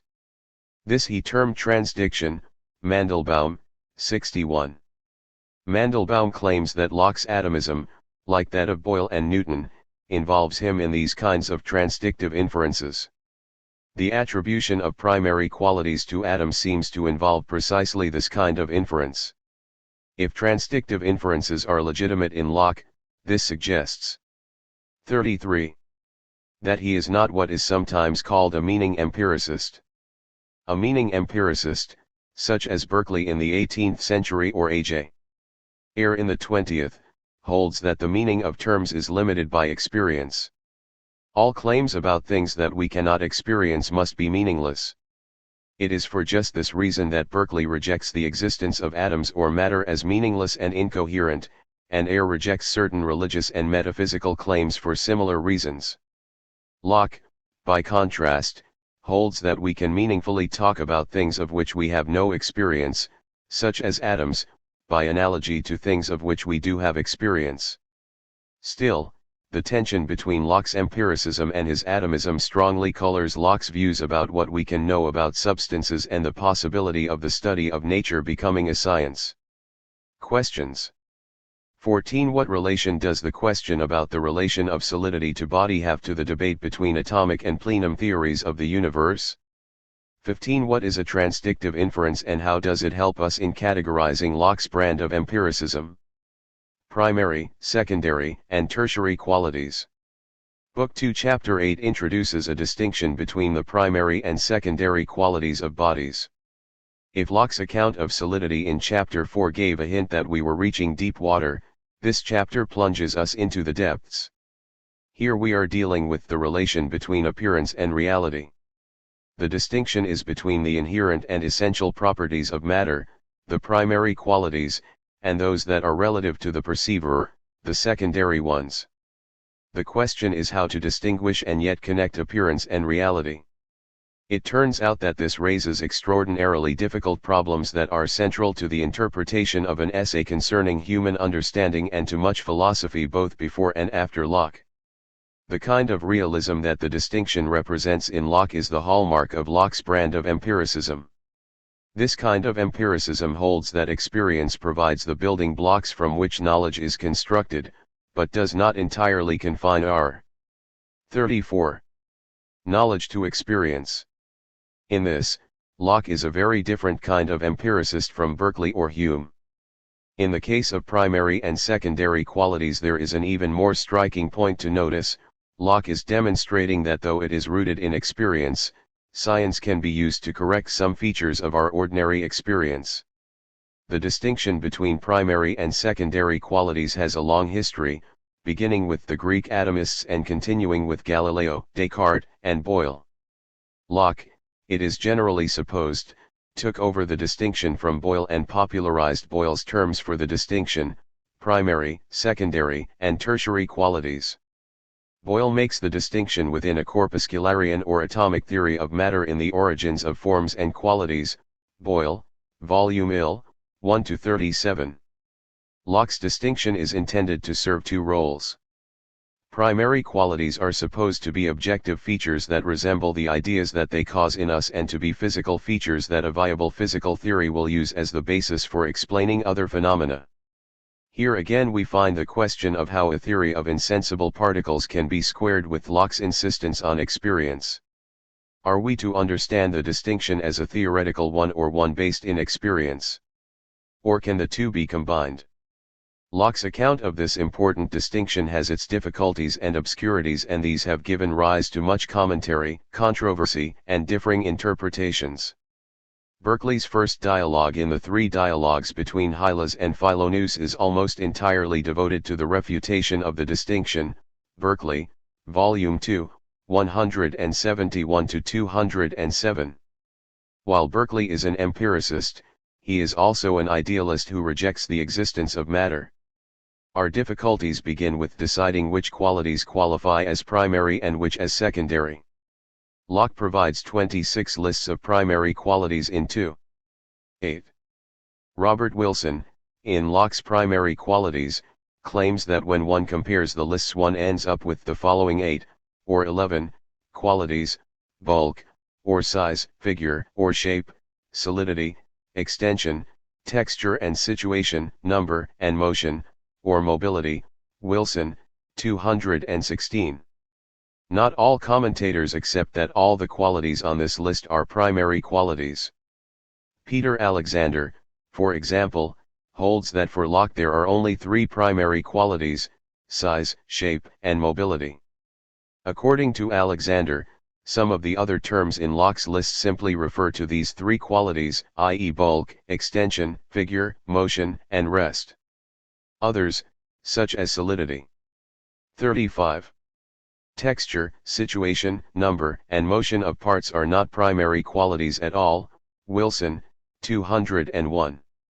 Wilson explains that Alexander determines which of the qualities on Locke's lists are to count as primary qualities on the basis of an overarching corpuscularian interpretation. According to Alexander, primary qualities are qualities that the most fundamental things, single corpuscles, have in and of themselves, and that are to be invoked in providing non-occult explanations for the observable properties possessed by observable bodies. Wilson, 201. It is because of this assumption that such properties as texture, number, and motion of parts become problematic. In the view of 17th-century atomists, single atoms have neither parts nor textures, as texture strongly suggests an arrangement or organization of atoms. Scholarly differences over how many primary qualities there are shows that interpretation is already hard at work. Turning to secondary or sensible qualities, we get colors, tastes, sounds, smells and some qualities derived from touch like heat and cold, but not solidity. Additionally, the primary qualities have powers to affect other things, just as the sun has the power to melt wax. These are the tertiary powers. The list of secondary qualities seems to be significantly less controversial than the list of primary qualities. Still, there is one major question about secondary qualities: do they exist in the object or only in the mind? Another way of putting this is that there is a clear distinction between primary qualities and the ideas of primary qualities, one causes the other. Is there a similar clear distinction between secondary qualities and ideas of secondary qualities, or are secondary qualities just ideas of secondary qualities? Locke says that secondary qualities are nothing in the objects themselves, but powers to produce various sensations in us by their primary qualities, i.e. by the bulk, figure, texture, and motions of their insensible parts. 2. 810. 17-19, 135. An influential interpretation of this passage deriving from Berkeley takes the first clause to assert that secondary qualities are not in the objects themselves. In that case, they must only be in the mind and be identical with the ideas of secondary qualities. But it is a mistake to read this passage in this way. Locke tells us that secondary qualities are powers in the object to produce various sensations in us. Thus, there is as clear a distinction between secondary qualities and ideas of secondary qualities as there is between primary. 36. Qualities and ideas of primary qualities.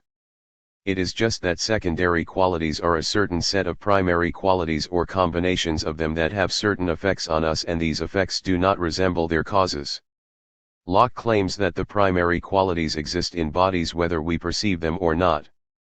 Secondary qualities, on the other hand, are simply powers of the primary qualities to produce particular effects in us. Primary qualities like solidity, extension, or motion do not require perceivers to be complete, while secondary qualities do. When a tree falls in the forest with no one around to hear it, there exist all the conditions for the falling to be heard except for some sentient being actually to hear it.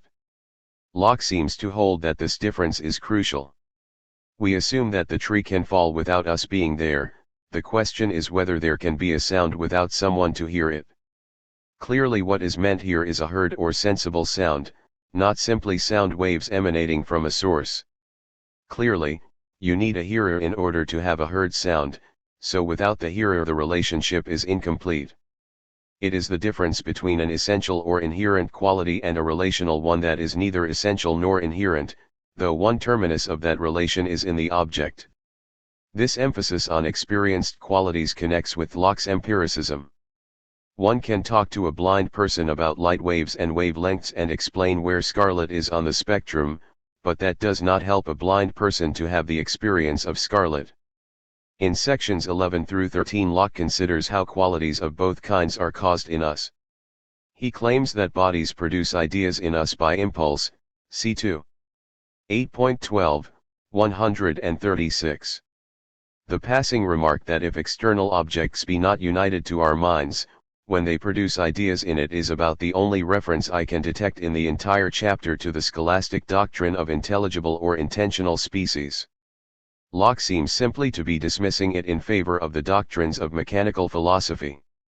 He goes on in section 12 to argue that secondary qualities are caused in us in the same way that primary qualities are, even though God should annex such ideas to such motions, with which they have no similitude, than that he should annex the idea of pain to the notion of a piece of steel dividing our flesh, with which that idea hath no resemblance. 2. 813. 32, 136-7. The ideas that bodies only affect other bodies, including our own, by impulse, and the idea that both primary and secondary qualities 37. Are caused in the same way plays a significant role in Locke's arguments for making the distinction. In section 16 through 20 of chapter 8, Locke gives a series of arguments on behalf of the distinction. It is often contended that the arguments that Locke gives are a mixed bag, some good, some bad and some indifferent. Mackey, 20-5. There is little doubt that this is true. Yet there are some important points that Locke makes along the way that are worth noting. Locke begins by asking the man who thinks heat is in the fire what reason he has to say that his idea of warmth, which was produced by the fire, is actually in the fire, and his idea of pain, which the same fire produced in him the same way, is not in the fire. 2. 816. 2732, 137. Locke thinks that upon reflection such a man will see that neither the warmth nor the pain are in the fire. Both are caused by the bulk, figure, and motion of the parts, which these effects do not resemble. In section 18 he makes a similar point about whiteness and sweetness, but now we also get ideas of primary qualities. A particular piece of manna may be round or square and in motion. This idea of motion represents it, as it really is in the manna moving. A circle or square are the same, whether in idea or existence, in the mind or in the manna, and this, both motion and figure really are in the manna, whether we take notice of them or no. This everybody is willing to agree to. 2. 818. 10-15, 138. The next thing that everyone will agree to is that the bulk, figure, and texture of the manna can cause sensations of sickness and pain within us, and that these sensations are not in the manna and do not exist when they are not felt by us. C2. 818. 31-2, 138-9. These ideas are caused by the operation of the manna in us. And so are the ideas of the whiteness and sweetness of the manna. But Locke says that, men are hardly brought to think, that sweetness and whiteness are not in the manna. 2-8. 1820-21, 138. Locke is arguing that given the premises that the ordinary person accepts, to hold that secondary qualities are in the object or that sensations such as pain are not, involves them in a paradox that requires explanation. The corpuscularian alternative does not have this problem.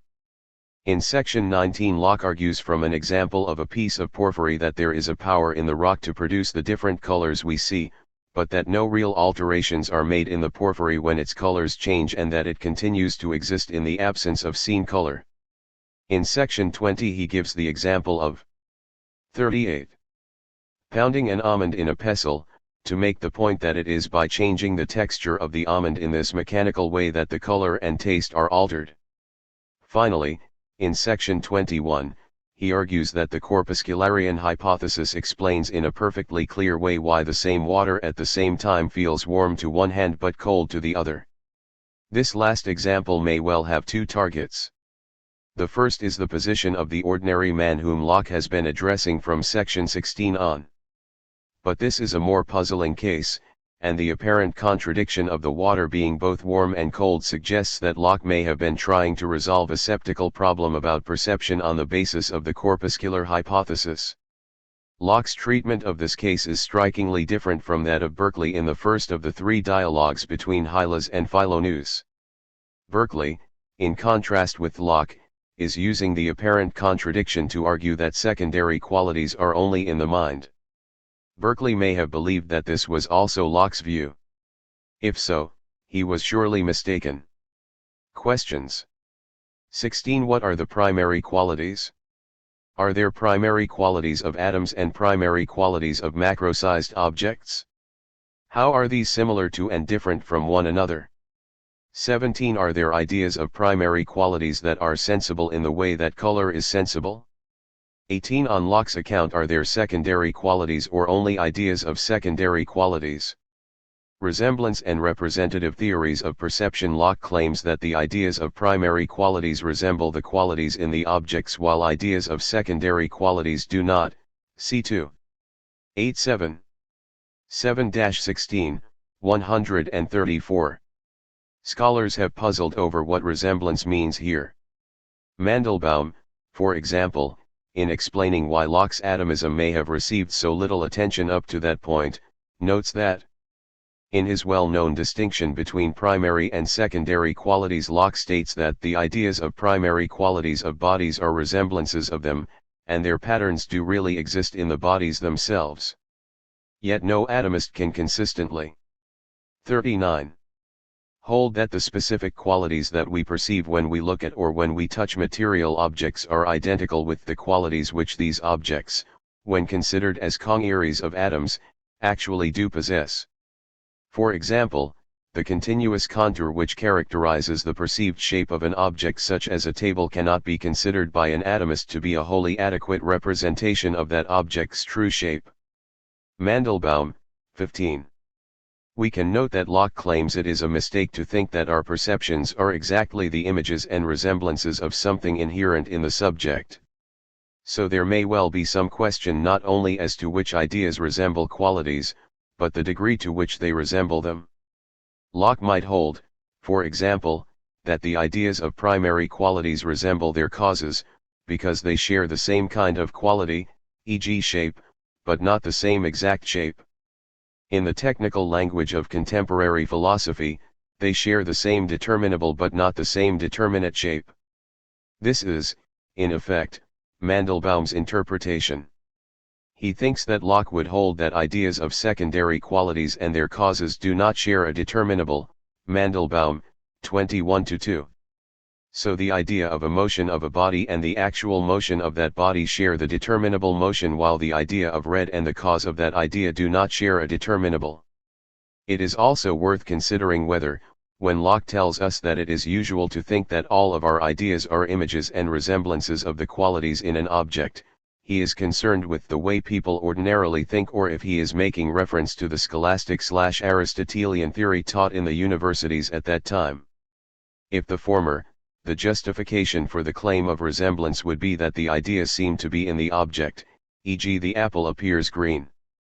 On the scholastic theory, however, there is a claim that the intelligible or intentional species of the object is transmitted to us. As a consequence of this, all our ideas resemble the qualities in the objects they come from. But on either a pre-theoretical or scholastic theory of perception, color and heat are as much in the object as are extension and motion. So on either the ordinary person's conception or the scholastic one, our ideas of colors represent properties of an object as accurately as do our ideas of extension and motion, c2. 816. 18-23, 137. This is the idea that Locke believes is shown to be false by the distinction between primary and secondary. 40. Qualities. Some scholars have claimed that it is the scholastic doctrine that Locke is aiming at, and yet he never mentions it explicitly, while he does talk about our ordinary experience in this respect. Even if Locke has the scholastic doctrine of intelligible or intentional species in mind, it is not clear how simply offering an alternative corpuscularian account solves the problem of resemblance. In Problems from Locke, J.L. Mackie remarks that there is a major difficulty for Locke's distinction between primary and secondary qualities. It is formulated within the framework of a representative theory of perception which distinguishes sharply between ideas in our minds, and any externally real things, while postulating that our ideas are causally produced by those external things acting upon our sense organs and through them our brains, and yet assumes that we can speak intelligibly about some of our ideas and those external realities. Mackie, 27-8. What is a representative theory of perception, and why would it be a problem for Locke if he held such a theory? Representative theories of perception are typically triadic relationships between perceivers, ideas, or sense data, and physical objects. On such a theory, what I immediately see are sense data or ideas that are caused by objects, and these ideas in turn represent those objects. So what immediately appear to me are ideas, and the material objects that can cause ideas, while only encountered mediately, are still real. Realist theories of perception, on the other hand, tend to claim that the relation between perceiver and the thing perceived is a dyadic relation. I see the apple directly, there is no intermediary idea or sense data. Representational theories give us the problem of resemblance in a very general form. Locke claims that ideas of primary qualities resemble the qualities in the object, while ideas of secondary qualities do not. But if all we perceive immediately are ideas, how do we know that the ideas accurately or inaccurately represent the things that cause them? We would need to perceive the objects themselves to compare them with our ideas. But we only experience ideas and not objects. This view of the implications of representative theories of perception has been called the veil of perception, or sometimes the picture/original theory doctrine. Montaigne put the point nicely. 41. 100 years before Locke.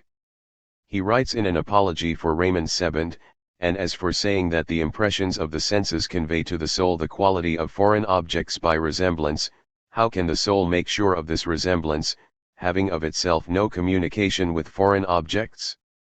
Just as a man who does not know Socrates, seeing his portrait, cannot say that it resembles him.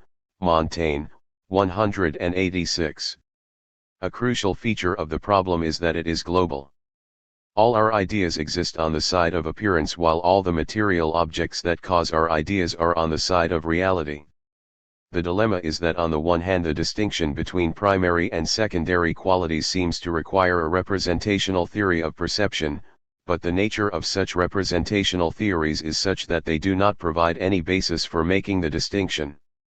Because of the global nature of the problem, it has significant commonalities with the problems posed by Descartes' dream and evil demon hypotheses in the Meditations. Descartes' solution is to invoke a range of innate ideas and then use these to connect reality with appearance. This solution is not open to Locke. We might also note that Locke himself seems to be perfectly aware of the picture/original analogy and the problem associated with it. In his An Examination of the Opinions of P. Malebranche in Seeing All Things in God, Locke remarks, in his Éclaircissements on the Nature of Ideas, pg 535 of the quarto edition, he says that he is certain that the ideas of things are unchangeable. This I cannot comprehend, for how can I know that the picture of anything is like that thing, when I never see that which it represents? Locke, 1823, Volume 9, 250. Some scholars such as A.O. Uzgalis and John Yolton have concluded that because Locke was aware of the problem raised by the picture/original conception of perception, that he must not have held a representational theory of perception. J.L. Mackie, however, notes that the view that Malebranche holds is significantly different from that of Locke. The idea that Locke is criticizing involves representation without the things represented playing any causal role in the production of their representation. Mackie, however, thinks that Locke concedes that the picture/original analogy applies to his own theory, but thinks he can solve the problem it poses. See Mackie, 38-9. In Book 4, when he is discussing real knowledge, Locke raises the puzzle, c. 4. 43. 42. 2734, 563. In this passage the two kinds of real ideas Locke mentions are simple ideas and modes. In considering the distinction between primary and secondary qualities, we are concerned with simple ideas and not with modes. The examples that Locke gives of actual simple ideas are both ideas of secondary qualities, whiteness and brightness. This suggests that simple ideas of both primary and secondary qualities are real. Locke explains what he means by real ideas. Ideas are real if they have a foundation in nature, such as have a conformity with the real being and existence of things or their archetypes. 2. XXX1. 11-17, 372.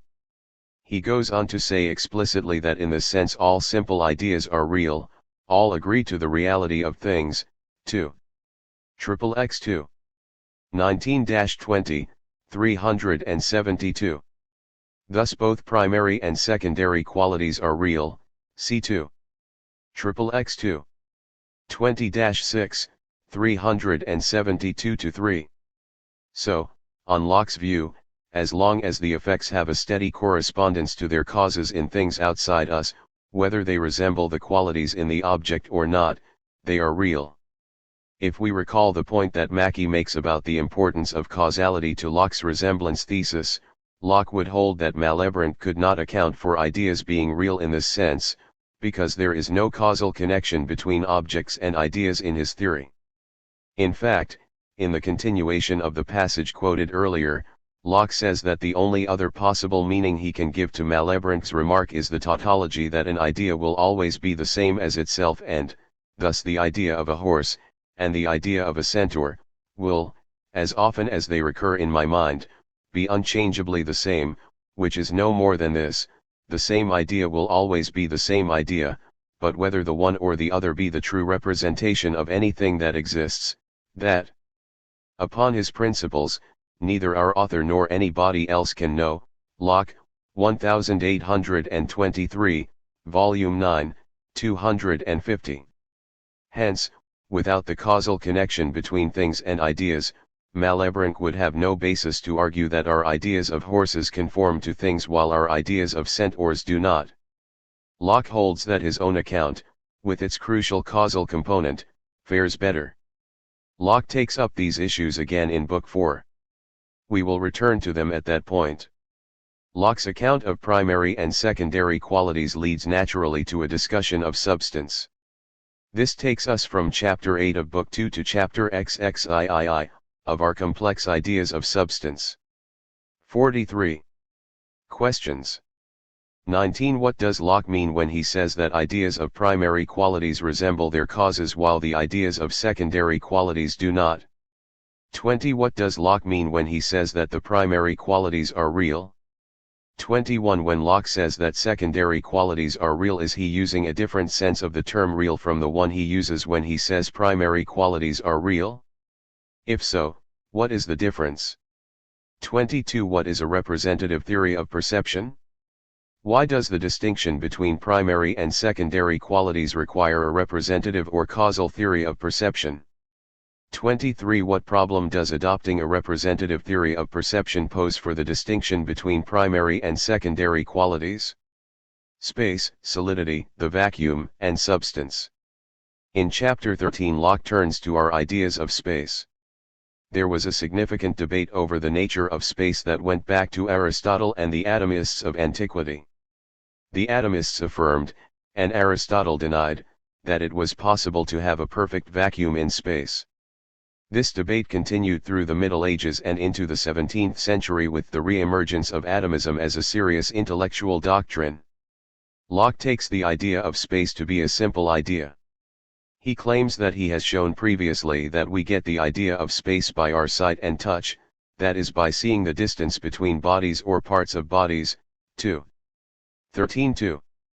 11, 167. He goes on to define a variety of terms including distance and capacity.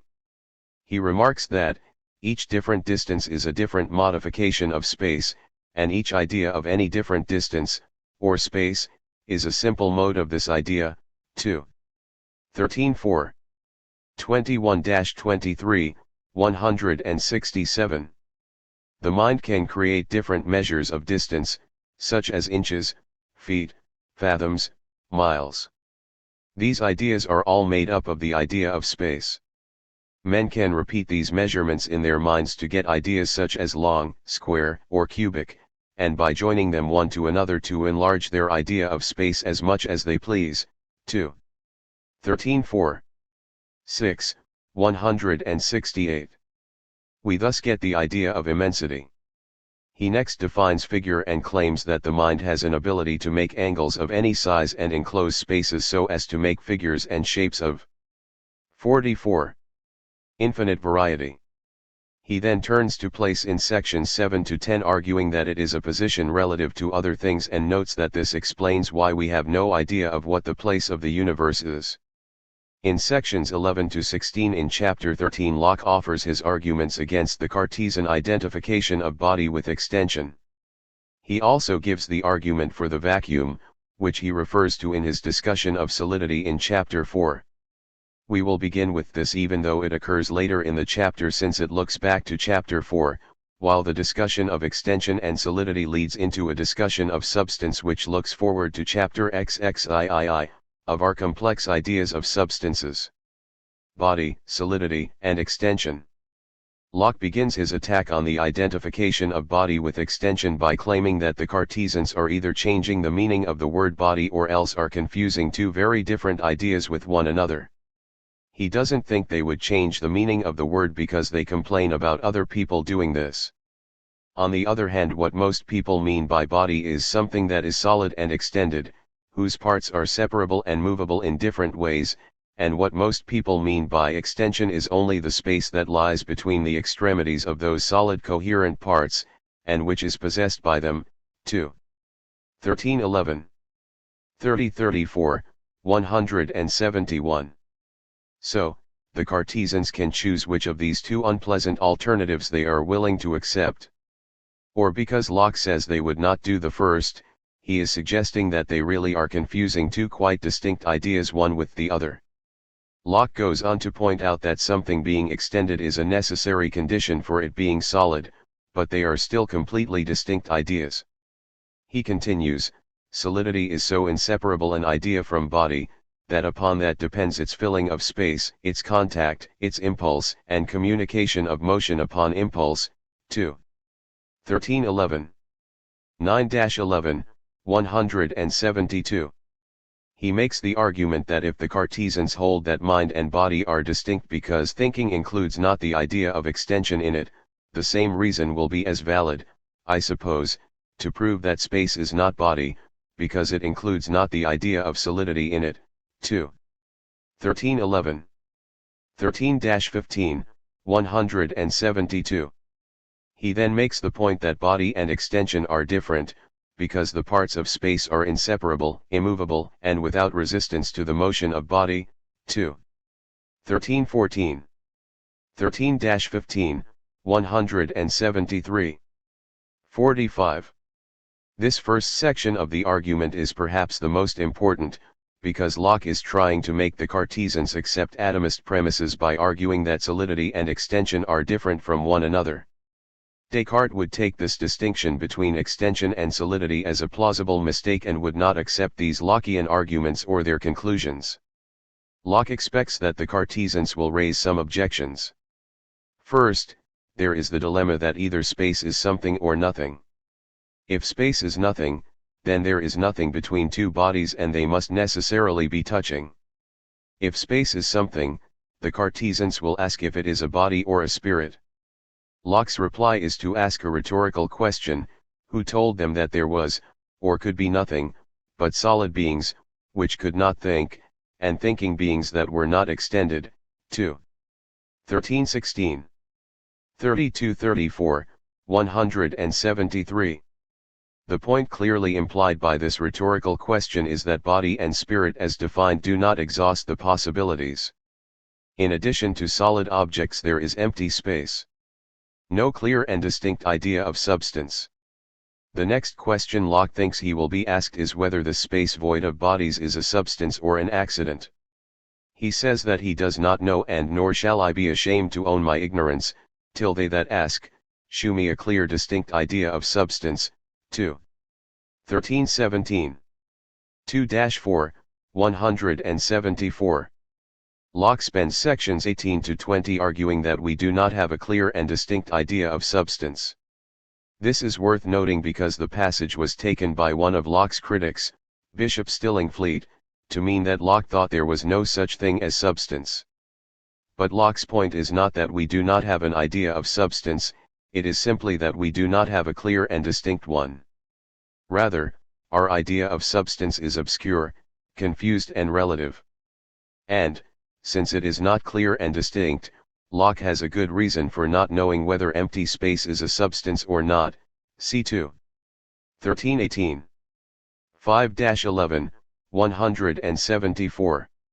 Locke then proceeds to note that those who put so much emphasis on the word substance, presumably the Cartesians, if they apply it to such utterly distinct things as God, spirits, and bodies in the same way, then God, spirits and bodies differ not any otherwise than in a bare different modification of that substance, as a tree and a pebble, being in the same sense body, and agreeing in the 46. Common nature of body, differ only in a bare modification of that common matter, which will be a very harsh doctrine. 2. 1318. 17-22, 174. It is difficult to figure out exactly what Locke has in mind here. But the point seems to be that God must be so different from spirits and bodies that one would really not want to say that they have as much in common as the analogy with the tree and the pebble would imply, and yet this seems to be the implication of each of them being a substance. The alternative is that they are so different that substance is being used in three different senses. But if this is so, then it would seem appropriate to make clear what these distinct senses of the word are and perhaps use three different words for them. And if there are three such distinct meanings, Locke says, why not add a fourth one that would allow empty space to be a substance in a different sense from the other three? Why Locke thinks that the first part of the dilemma he is posing works is a little puzzling. If the term substance represents a very high level of abstraction, in which particular differences have been systematically removed and all that is left is a very general term, then it would seem that very different things could be called substances without in any way suggesting that they are alike, or generating that very harsh doctrine. But setting aside this worry for the moment, let us see what else Locke has to say. In section 19 Locke takes up a new line of argument, c2. 1319. 1-14, 175.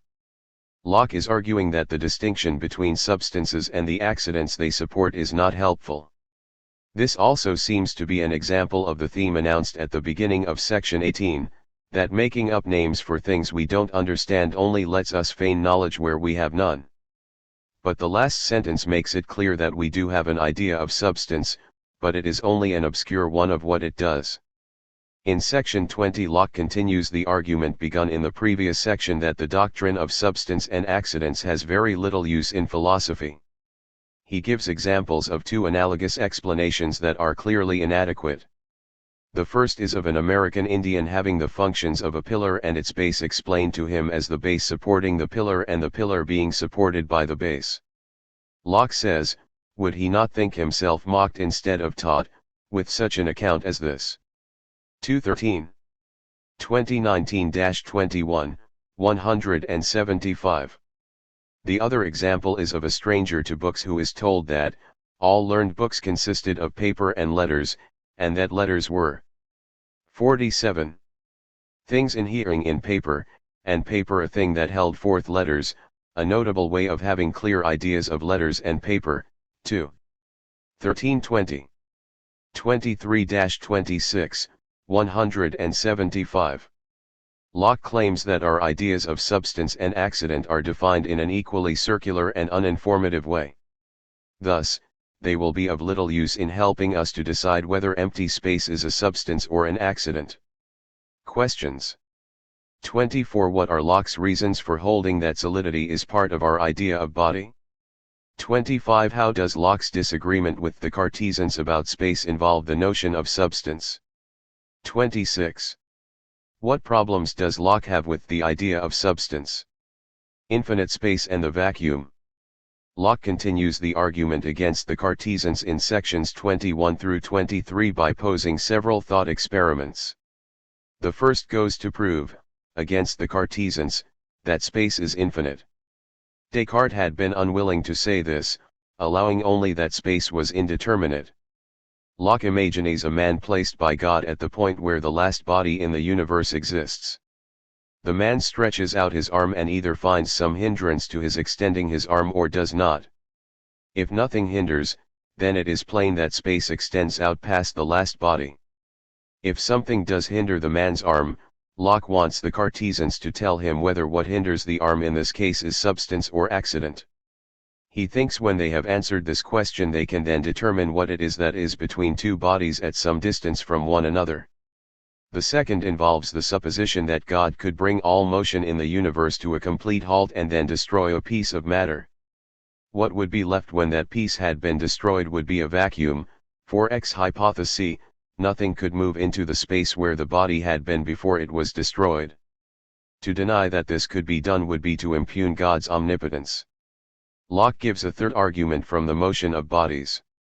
In effect, he claims that empty space is required to move the parts of bodies freely within their boundaries. This is yet another transdictive argument arising from the way in which matter in motion works in medium-sized bodies to how it must work in minute ones. 48. The point is that empty space is required for motion at whatever scale. Locke adds two more arguments in sections 23 and 24. The first of these begins with the claim that since the issue is about the idea of space or extension being the same as the idea of body, no proof is required of the real existence of the vacuum. All that is required is a proof that the idea of a vacuum exists. And Locke thinks it is plain that those who dispute the existence of a vacuum have such an idea when they dispute whether it exists or not. For, he says, if they had not the idea of space without body, they could not make a question about its existence. 2. 1323. 13-14, 178. And, on the other hand, if they had no idea of body that did not include something more than the bare idea of space, they could not imagine anything other than the plenitude of the world. So, our ability to have these disputes shows that we at least have the ideas of solid bodies and empty space. Question 27. What are we to make of the argument that we don't need proof that the vacuum exists, only proof that the idea of a vacuum exists? If people were disputing about the existence of unicorns, would it really make a strong point to demonstrate that both disputants had the same idea of what a unicorn is? If this analogy is not compelling, what is the difference between the two cases?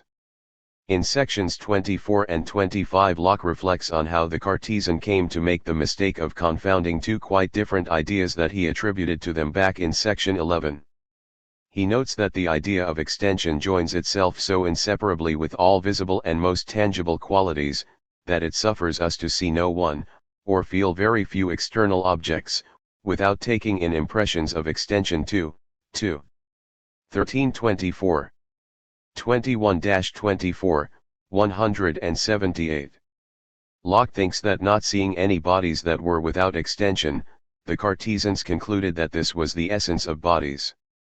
This is a pretty implausible account of why Descartes came to this conclusion.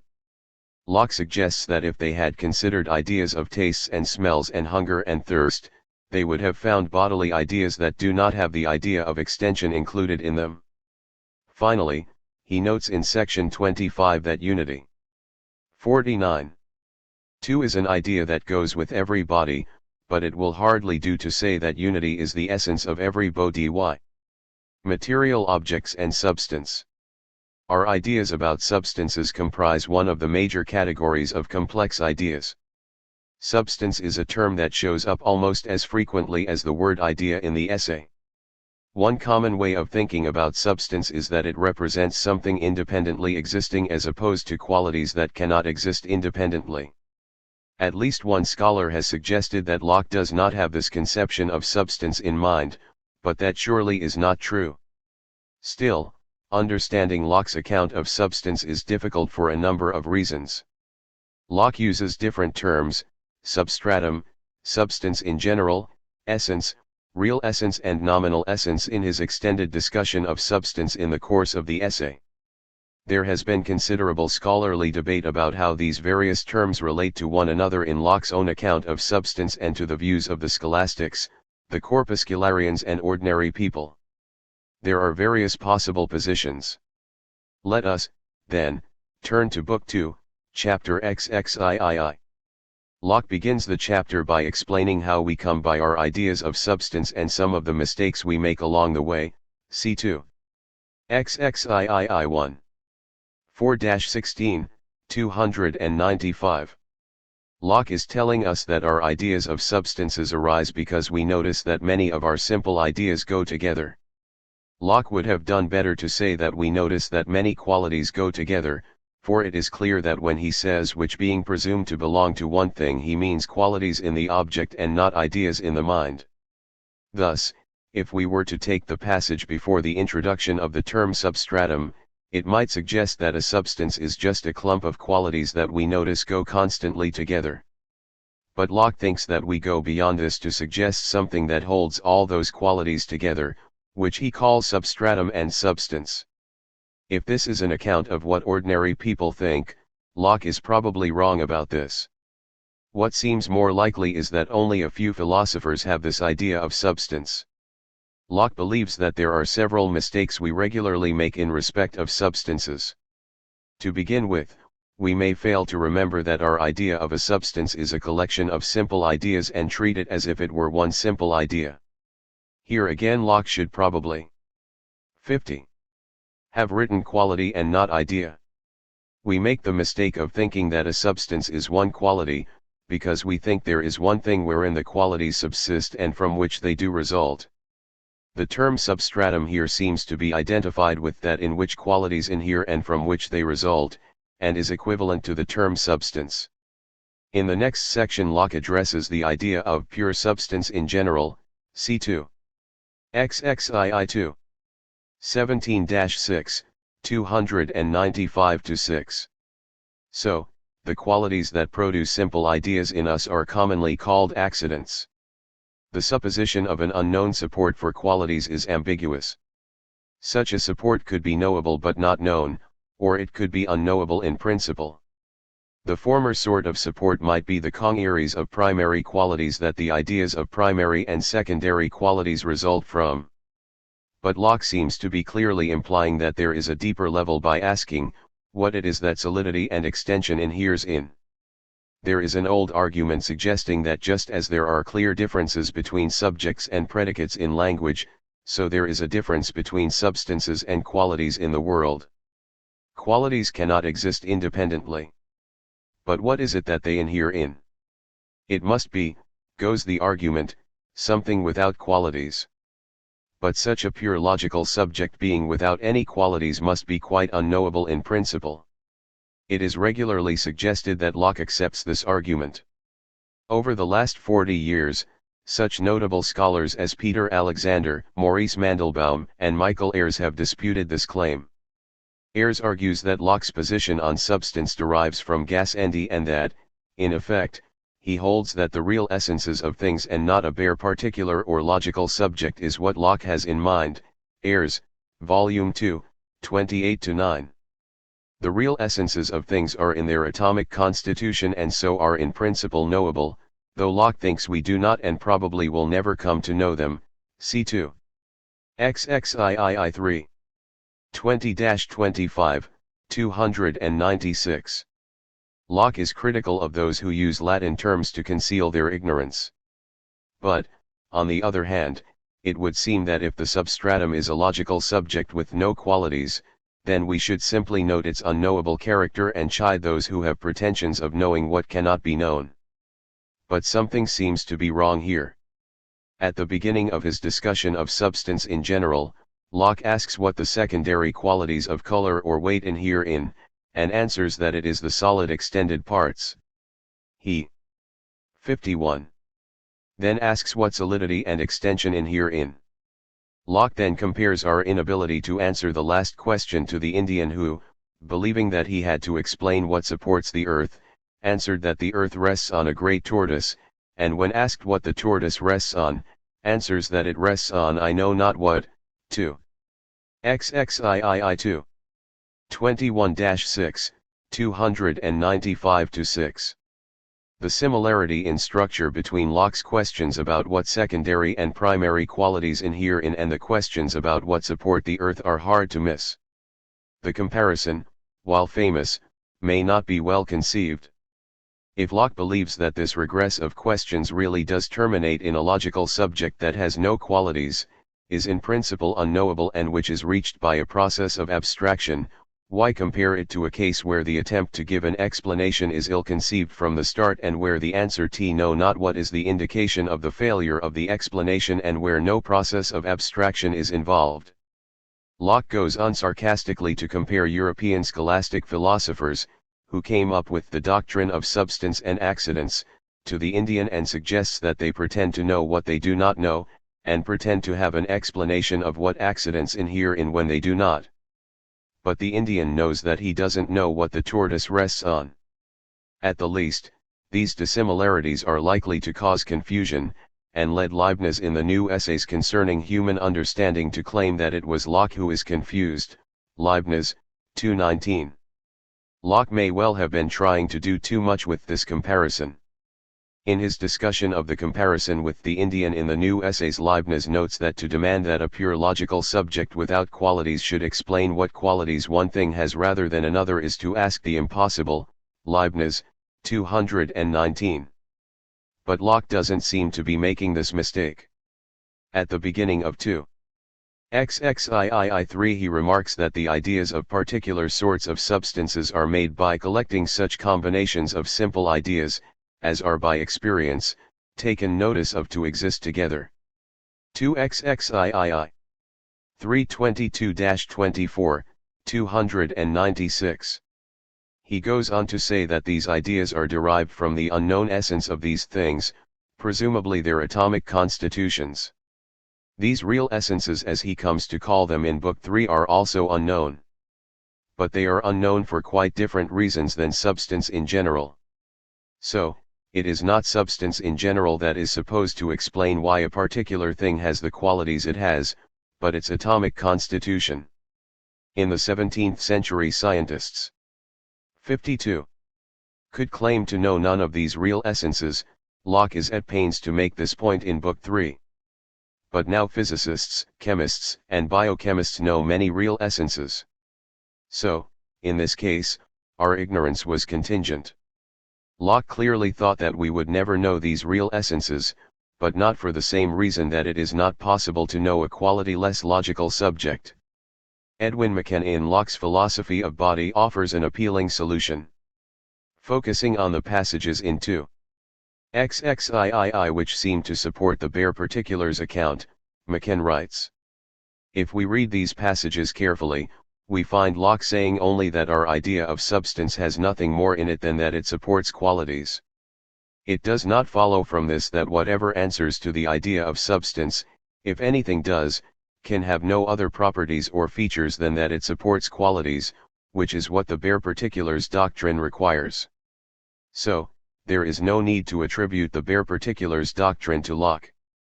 McCann, 83. While attractive, this solution seems a bit dubious, and for the same kinds of reasons that the real essence solution is dubious. When Locke goes through the secondary qualities and asks what they depend on, and then takes the answer, the primary qualities, and asks on what they depend, we are involved in a regress with no more plausible candidates. Ayres' answer is that it is only the extension and solidity of macro-sized objects that Locke is talking about in this passage. But if this were so, as J.L. Mackie remarks, it is a pity that Locke did not say so. It seems fairly clear that modern physics would stop the regress that leads to the I know not what by appealing to such space-occupying qualities as electric charge and resting mass. These qualities in turn would explain solidity and the other primary qualities. But Locke does not suggest that there is anything that will stop the regress in a satisfactory way. This is a problem equally for the Mandelbaum/Ayres thesis and for the McCann thesis. J.L. Mackie in Problems from Locke points to passages from the Locke-Stillingflate correspondence that strongly suggest that Locke did accept the linguistic argument for a logical subject, Mackie, 78-82. But as Mackie points out, the argument is not a good one. Locke should have adopted either the solution proposed by Mandelbaum and Ayres or the one proposed by McCann. 53. Questions. 28. What does the term substratum add to the conception of substance as properties that clump together?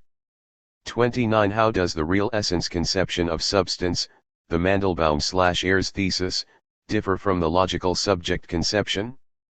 Space, time, number, and infinity. In chapters 13 through 17, Locke deals with issues closely related to the nature of physical bodies. Space, time, number, and infinity are all, Locke claims, ideas that the mind makes from simple ideas derived from sensation. In each case, once we have the simple idea, we can make simple modes by the repetition of the same unit. So we get the idea of space by sight and touch, and in particular by considering a distance between bodies of different colors or between the parts of the same body. 213. 213-14, 167. Each different distance is a different modification of space, and each different corresponding idea is a different simple mode of the idea. We have already considered much of the content of chapter 13 earlier, so let us turn to time. Locke notes that the ideas of time and eternity have been considered abstruse and puzzling, but proposes to apply the same kind of procedure to it that he applied to space, claiming that, "I doubt not that but one of these sources of all our knowledge, viz. Sensation and reflection, will be able to furnish us with these ideas, as clear and distinct as many other, which are thought less obscure." 214. 221-24, 181. He traces the idea of succession to the train of ideas that constantly succeed one another in an alert mind. Reflection on this succession of ideas gives us the notion of succession, and the distance between any two parts of that succession gives us the idea of duration.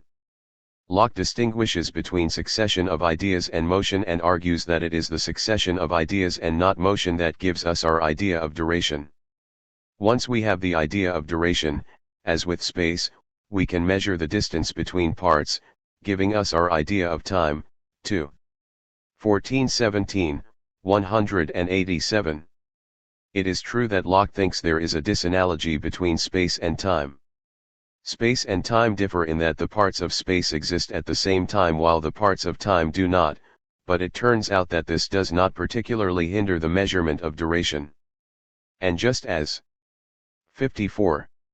We can extend our idea of space infinitely, we can do the same with duration to get the idea of eternity.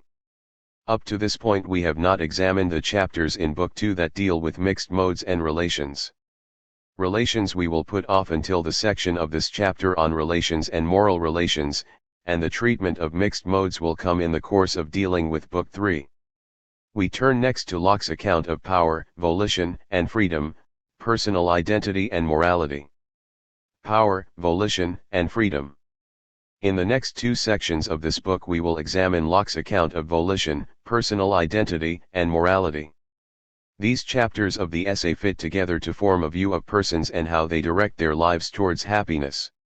This view underpins Locke's account of a rational religion in Book 4 of the essay, and these chapters are quite interesting in and of themselves. Chapter XXI Power, the longest chapter in the essay, is important for several reasons.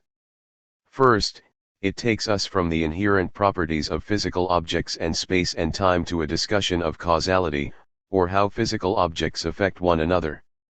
Analogously, it takes us in respect of minds from the reception and construction of ideas to volition and action. It is in this context that we get Locke's discussion of free will and determinism and our evaluation of acts as good and evil. It is worth noting that the debate about free will and determinism occurred during this period both in the theological and the scientific domains.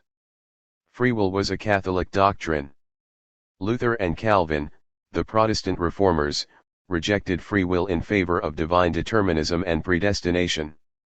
If one considers omnipotence to be one of God's properties, it is easy to see how complete determinism of the created world might follow from this. Thomas Hobbes was both a theological and a scientific determinist. The Anglican Church, which was supposed to be a Protestant church, abandoned Lutheran and Calvinist determinism in favor of free will a decade or so before the publication, without the author's permission, of Hobbes's exchange with Bishop Bramhall in 1654. One of the points that Hobbes makes in defense of his position is that the leaders of the Protestants, Luther and Calvin, were determinists. Bramhall's rejection of this claim is quite implausible. Hobbes is also remarkable in drawing the determinist implications from the work of Galileo. For a detailed 55. Account of Hobbes's determinism, see Jürgen Oberhof's fine book Hobbes's Theory of the Will. The point to be taken from all this is that while Locke, as it turns out, is a determinist, one should not assume that this makes him a scientific determinist opposing the religious doctrine of free will. Gideon Yaffe in Liberty Worth the Name, his fine study of Locke's account of free agency, claims that Locke does in fact subscribe to a form of theological determinism. Yaffe, 6-8. Powers, active and passive. Locke begins by explaining how he thinks we come by the idea of power, c2. XXL1. 10-22, 233.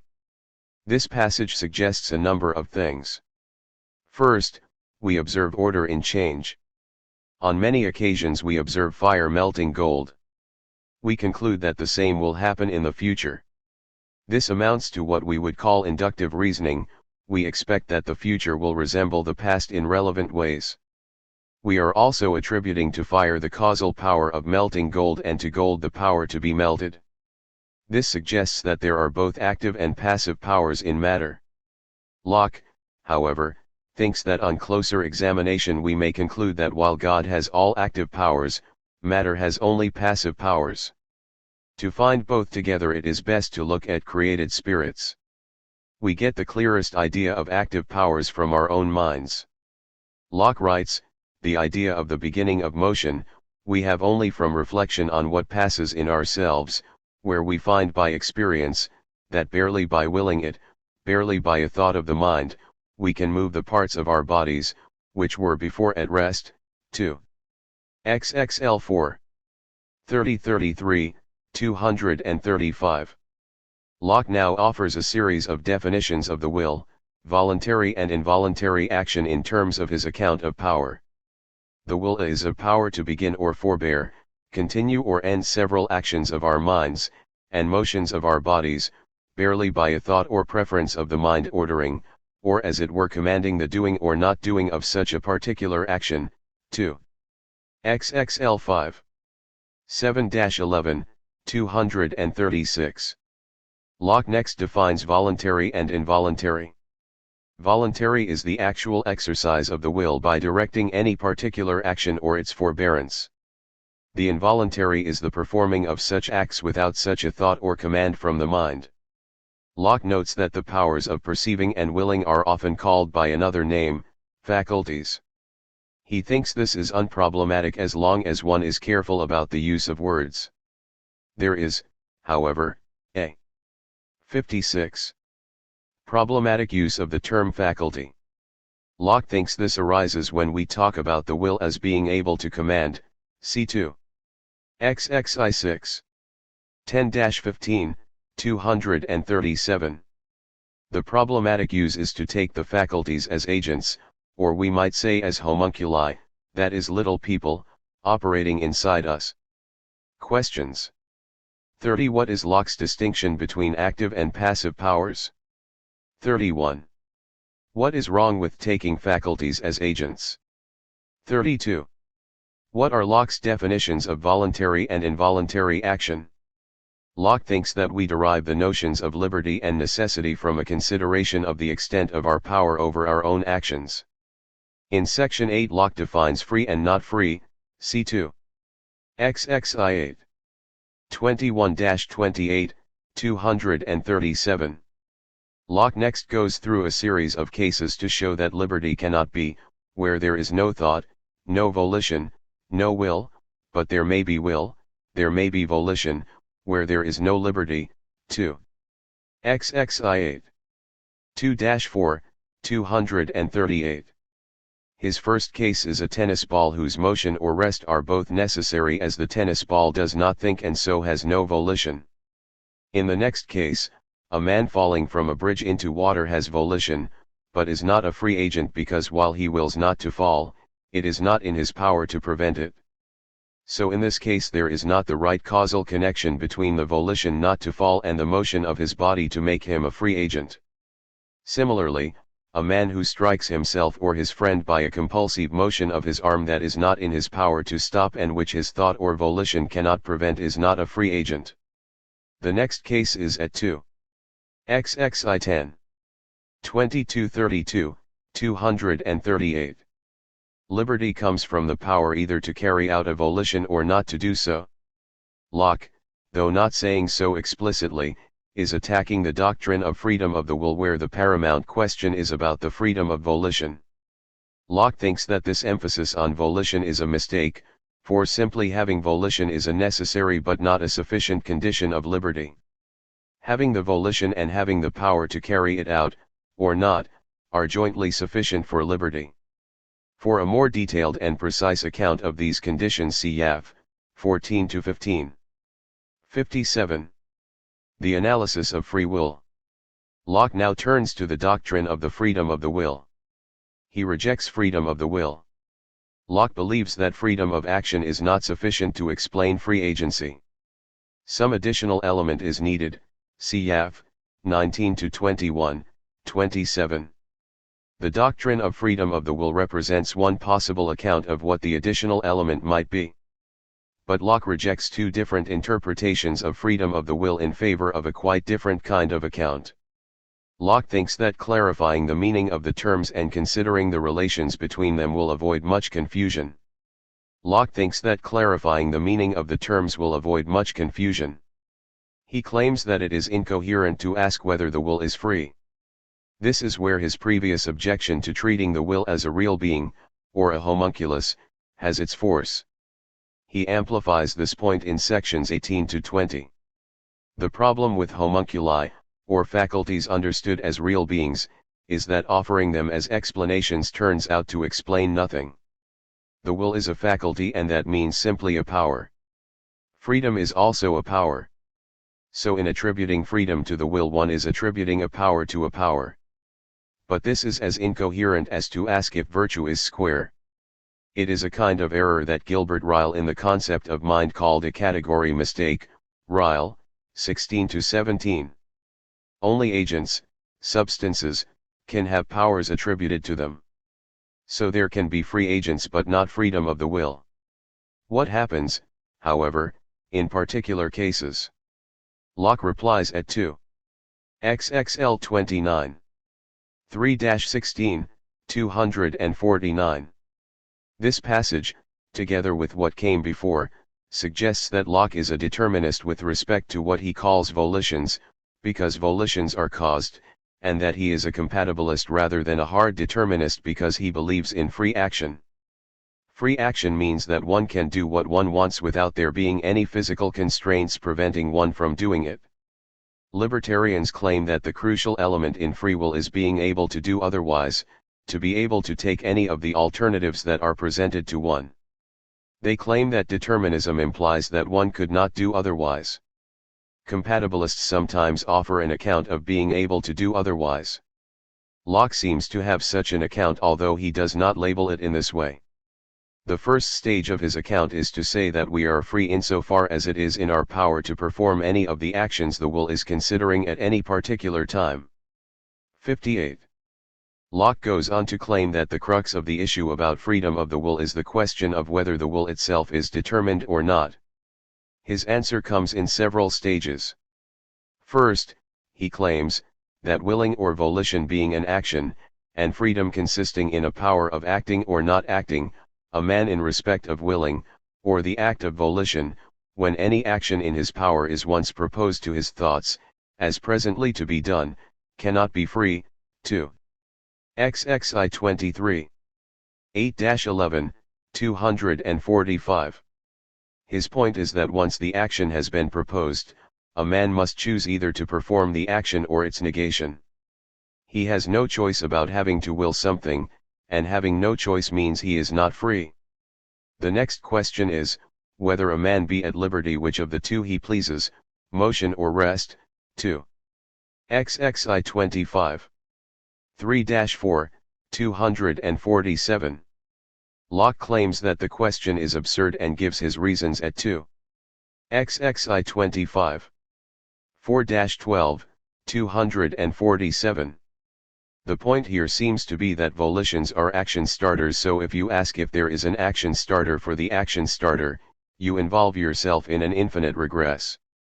It turns out that in Locke's mature theory volitions are caused not by other volitions but by desires or the uneasiness associated with desire.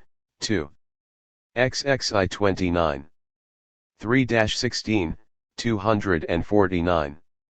Volitions thus have both active and passive powers.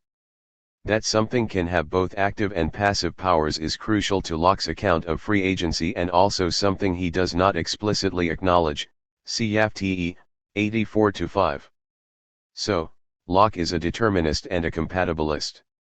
A compatibilist believes that actions are free when there are no physical constraints such as bars, chains, or policemen who prevent one from doing what one desires to do. But, as we have noted above, Locke does not believe that this account of free action is entirely satisfactory. There needs to be an additional element, and that element is not free will on any plausible interpretation. So what, then, is it? Moral determinism. Locke now takes up a series of questions that are related to moral determinism. One way of characterizing moral determinism is that if one knows that one of the actions one might take will tend towards a greater good, one will always choose that action. Plato was an advocate of moral determinism, arguing in the dialogue Meno that everyone seeks the good, and so seeking the good cannot be what distinguishes the virtuous from those who lack virtue. This Platonic view is purely cognitive in the sense that the problem of 59. Being virtuous or attaining excellence becomes a problem of knowledge. One may fail in one's efforts to attain the good by mistaking it for what appears to be good, but is in fact not good. Locke himself had accepted this kind of moral determinism in the first edition of the essay, Yaf, 32-39. In the second edition, however, he modifies it significantly so as to include a conative or emotional element along with a cognitive one. The emotional element is represented by satisfaction and uneasiness. Of these two, uneasiness tends to be more important. Uneasiness motivates because we always desire to remove pains. The cognitive element is the determination that such an action is either good or evil. These two elements can conflict, and where they do, the emotional or motivational element takes precedence in Locke's modified theory. This takes care of typical counter-examples involving weakness of the will or acrasia. These are cases where one does something even though one apparently knows better. Locke claims that a drunkard can know that in the long run drink will ruin his health and quality of life but be driven to drink again by the uneasiness caused by his habits and the desires they engender. Similarly, he thinks that if the greatest good in the long run were really to determine our actions, the desire for salvation would be universally effective, but it is not. It is principally because the modified theory can explain these kinds of cases while the original theory cannot that Locke thinks the modified theory is superior. Let us consider how the emotional and cognitive elements in the theory relate to one another. Locke talks about the relative motivating power of uneasiness versus some remote and absent good at 2. XXI 45. 27-5, 261-2. This passage might leave the impression that there is little place for important but remote and absent goods. This is certainly not the case. What role does the contemplation or determination of good and evil play in motivating action? There seems to be a three-step process relating uneasiness, desire, and good. We can understand that something is good without desiring it. And if we don't desire it, there will be no uneasiness to motivate us. But when we are contemplating present goods and evils, these pieces go together. We see the good, we feel a desire for it, and that causes a motivating uneasiness from the lack of it. These three elements tend to separate and so cease to motivate us as we begin to deal with more remote and absent goods. C2. XXI 45. 5-21, 262. 60. What ultimately determines us to action is the search for happiness and the avoidance of misery. We are mainly determined by our natural and adopted desires, but contemplation and examination can cause us to seek remoter goods by stimulating in us the desire for them and hence the uneasiness that accompanies desire. Locke thinks that this kind of examination is eminently worth doing. In fact, the process of engaging in this kind of examination makes us free. Locke holds that we have a power to suspend action so that we can contemplate the various types of action we might take and determine which one of them is the most conducive to our happiness. And he thinks it is here that we have what most constitutes freedom, the ability to try to determine by careful examination and inquiry which of our possible actions are most conducive to our happiness and the avoidance of misery. C2. XXI 47. 12-4. 263-4. One might argue that if one is determined by one's vision of what is good then one is not free. Locke disagrees. He remarks that this kind of fair examination is so far from being a restraint or diminution of freedom, that it is the very improvement and benefit of it, 'tis not an abridgment, 'tis the end and use of our liberty, and the farther we are removed from such a determination, the nearer we are to misery and slavery. 2. XXI 48. 5-9, 264. In fact, it would be an imperfection not to be determined in this way. If we consider those superior beings above us, who enjoy perfect happiness, we shall have reason to judge that they are more steadily determined in their choice of good than we, and yet we have no reason to think that they are less happy, or less free, than we are. And Locke thinks that God must also be determined by what is good, but his freedom is not thereby diminished. God presumably has no difficulties in determining what is genuinely good. For us, on the other hand, rational examination, freedom, and the pursuit of happiness go together. Compatibilist free action thus represents one perfection. What completes Locke's account of free agency is the second perfection of being determined by the good. See the first edition variant of 2. XXI 30 bottom of pages 251-54. The kind of inquiry exemplified by the essay itself is the key to the discovery of what is for the best and thus human freedom and happiness. The question then arises as to whether we are free or not to use our power to suspend action. There is very little reason to think that Locke would not hold that this action, like all others, will be 61.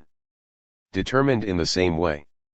What is important is that through education and habit we can inculcate in ourselves the practice of examination in such situations, thus improving our chances of being genuinely happy. Questions. 33. What are Locke's objections to the doctrine of free will? 34. Why is it crucial to Locke's position that volitions have both active and passive powers? 35. What is moral determinism and how does Locke defend it against counterexamples based on the weakness of the will? 36. Given that Locke is a determinist, what is his account of freedom and how does it fit with his determinism? Personal identity and moral relations. Locke's account of identity and personal identity in the chapter of Identity and Diversity is revolutionary, famous, and influential. Locke sets forth a general theory of identity and individuation and then uses this theory to explain his view of personal identity. The discussion of the distinction between the identity of masses of matter and living things provides an analogy for the distinctions that Locke wants to draw between man and person and the soul, or in Locke's clunky phrase, the substance that thinks in us. Individuation and identity. In sections 1-3 Locke explains the principle of individuation, that two things of the same kind cannot be in the same place at the same time. From this Locke thinks it follows that one thing cannot have two beginnings of existence, nor two things one beginning. He tells us that we have an idea of only three sorts of substances: 1. God, 2. Finite intelligences, and 3. Bodies. In section 3 he applies this principle to atoms and masses of atoms and then makes a distinction between masses of matter and living things.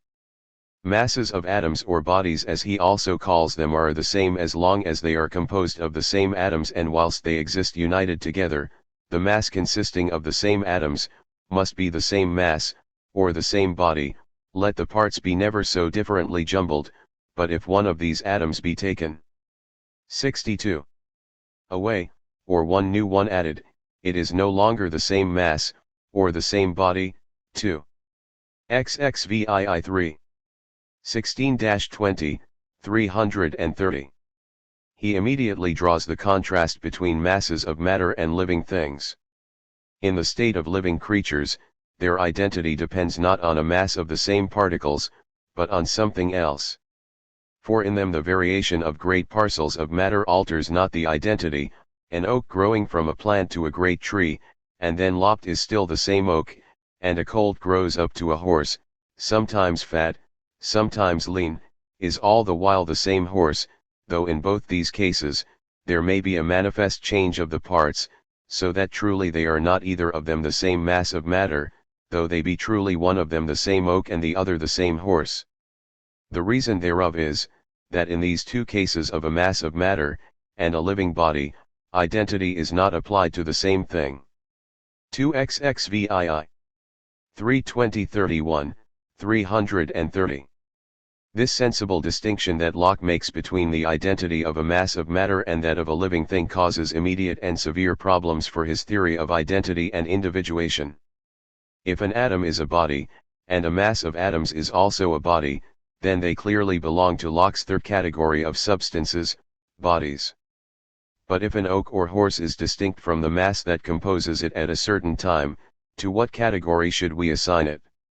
If we say that the horse is a body, but is distinct from the mass that composes it, then we have two things of the same kind in the same place at the same time. Thus we get an immediate violation of Locke's just announced principle of individuation. We might, I suppose, say that they are bodies of different kinds. But while Locke does tell us that in addition to his three kinds of substances there are simple and compounded substances, he does not explicitly say that there are any other kinds of bodies that have characteristics that would allow us to resolve the contradiction. If on the other hand, we say that oaks and horses are not bodies, then what are they? Surely they are not God. This leaves only the category of finite intelligences. One might have thought that finite intelligences were souls. But if that is correct, then this is not a likely category for oak trees or horses. If one then concludes that oaks and horses must not be substances at all, the only alternatives available in Locke's ontology are modes and relations. But, if oaks and horses are supposed to be mixed 63 modes, one is faced with the fact that Locke regularly treats plants and animals as substances in other parts of the essay. So, while this solution may get us out of the problem in this chapter, it would make Locke's usage inconsistent between 2xxvii and the rest of the essay. There are still other strategies one might try. One might take the distinction that Locke makes between simple and compounded substances and claim that masses of matter are simple substances, while oaks and horses are compounded ones. But this seems counterintuitive. Surely an atom is a simple substance and a mass of atoms is a compounded one. What is simple about a collection of particles? So this strategy also has its problems. Or one might decide not to take seriously the claim that there are only three categories of substances. But then Locke has not given us a clear account of what it means to be of the same kind and shows no awareness of this problem. Here is a puzzle well worthy of contemplation, see Uzgalis, 1990. In section 4 Locke makes it clear that living things are individuated by their functional organization and that the purpose of this organization is to preserve the same life through changes in the matter that composes it at any given time. In section 5 he gives essentially the same analysis of the individuation and identity of animals across time. In section 6 he applies this analysis to the definition of man. He writes, man consists, viz. in nothing but the participation of the same continued life, by constantly fleeting particles of matter, in succession vitally united to the same organized body. 2. XXVII 6. 35-2, 331-2. Locke proceeds to argue for this account of the identity of man by noting deficiencies in various competing accounts. In the following passage, Locke is arguing for his particular account of what a man is, against a competing account. 8. An animal is a living organized body, and consequently, the same animal, as we have observed, is the same continued life communicated to different particles of matter, as they happen, successively to be united to that organized living body. And whatever is talked of other definitions, ingenious observation puts it past doubt, that the idea in our minds, of which the sound man in our mouths is a sign, is of nothing else but of an animal of such a certain form, since I think I may be confident, that whoever should see a creature of his own shape, though it 64. had no more reason all its life, than a cat or a parrot, would call him still a man, or whoever should hear a cat or a parrot discourse, reason, and philosophize, would call or think it nothing but a cat or a parrot, and say the one was a dull, irrational man, and the other a very intelligent, rational parrot. 2. XXVII 8. 35-12, 332-3. Locke uses the thought experiment of encountering a rational, talking parrot or cat to make us see that if a creature of another species had this characteristic, we would not call it a man. Thus, the definition of man that Locke is here arguing against is that man is a rational animal. This becomes quite explicit towards the end of section 8. Man and person. In section 9 Locke offers a definition of person. He defines a person as a thinking intelligent being, that has reason and reflection, and can consider itself as itself, the same thinking thing in different times and places, which it does only by that consciousness, which is inseparable from thinking, and as it seems to me essential to it, it being impossible for anyone to perceive, without perceiving that he does perceive. 2. XXVII 9. 10-16, 335. Note that reason, which was excluded from the definition of man, now finds its proper place here in the definition of person. It looks as if Locke's rational talking cat or parrot might well be a person, although not a man. This suggests that Locke may have been willing to entertain a trans-species conception of person. Locke is clearly drawing a distinction between man and person. Man, for instance, is species-specific whereas person is not. It turns out that reflection is just as important as reason in connecting Locke's account of free agency with his account of personal identity, because it ties the volitions that cause the actions for which we are responsible to the self. They are things we are conscious of just as we are conscious of the memories of actions done. Locke is making the distinction between man and person due to anxieties about the resurrection of the dead on Judgment Day. He writes, 15 And thus we may without any difficulty to conceive, the same person at the resurrection, though in a body not exactly in 65. Make or parts the same which he had here, the same consciousness going along with the soul that inhabits it. But yet the soul alone in the change of bodies, would scarce to anyone, but to him that makes the soul the man, be enough to make the same man. For should the soul of a prince, carrying with it the consciousness of the prince's past life, enter and inform the body of a cobbler, as soon as deserted by his own soul, every one sees, he would be the same person with the prince, accountable only for the prince's actions, but who would say it was the same man? The body too goes to the making the man, and would I guess, to every body determine the man in this case, wherein the soul with all its princely thoughts about it, would not make another man, but he would be the same cobbler to everyone besides himself. 2. XXVII 15. 4-18, 340. The case of the prince and the cobbler is often presented as the first great puzzle case in the literature on personal identity. Should we take memory as the criterion of personal identity or sameness of body? If they are competing with one another as they are in this case, which should we choose? There is the puzzle. But Locke clearly did not intend it as a puzzle case at all. On the contrary, it represented the resolution of an earlier puzzle about the resurrection of the dead at the Last Judgment.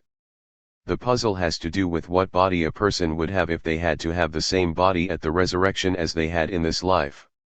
The problems in figuring this out are daunting. From what time period in the person's life should the particles be collected?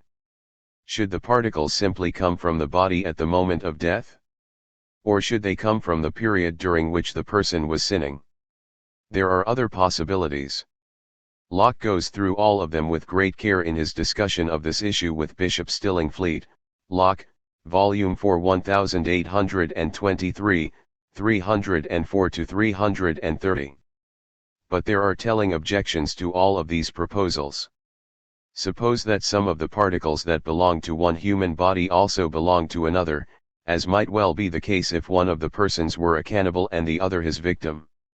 Who should get the particles that belong to both of them? By arguing that person and man are different kinds of things, Locke is suggesting that as long as the consciousness is preserved of what acts were done, it does not matter much if one has exactly the same body or not. Thus he resolves this puzzle about the resurrection of the 66 dead. This brings us to yet another distinction that Locke wants to make. Questions 37. What is Locke's principle of individuation? 38. What is the distinction between the way in which masses of bodies and living things are individuated? 39. What is Locke's definition of man and how does it relate to his definition of animal?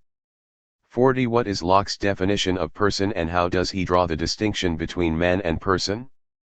41. How does the example of the prince and the cobbler illustrate the man/person distinction and what does it explain? Consciousness and substance. Another important aspect of Locke's definition of person is that it is by consciousness that one knows oneself to be the same thinking thing in different times and places.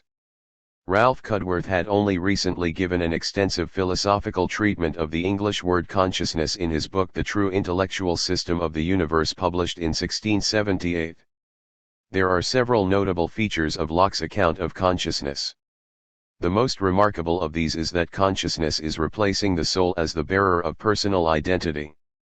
Locke's contemporary critics, Lee, Sargent, Clarke, Leibniz, and later Berkeley, Butler and Reid, all rejected Locke's substitution of consciousness for substance as the bearer of personal identity.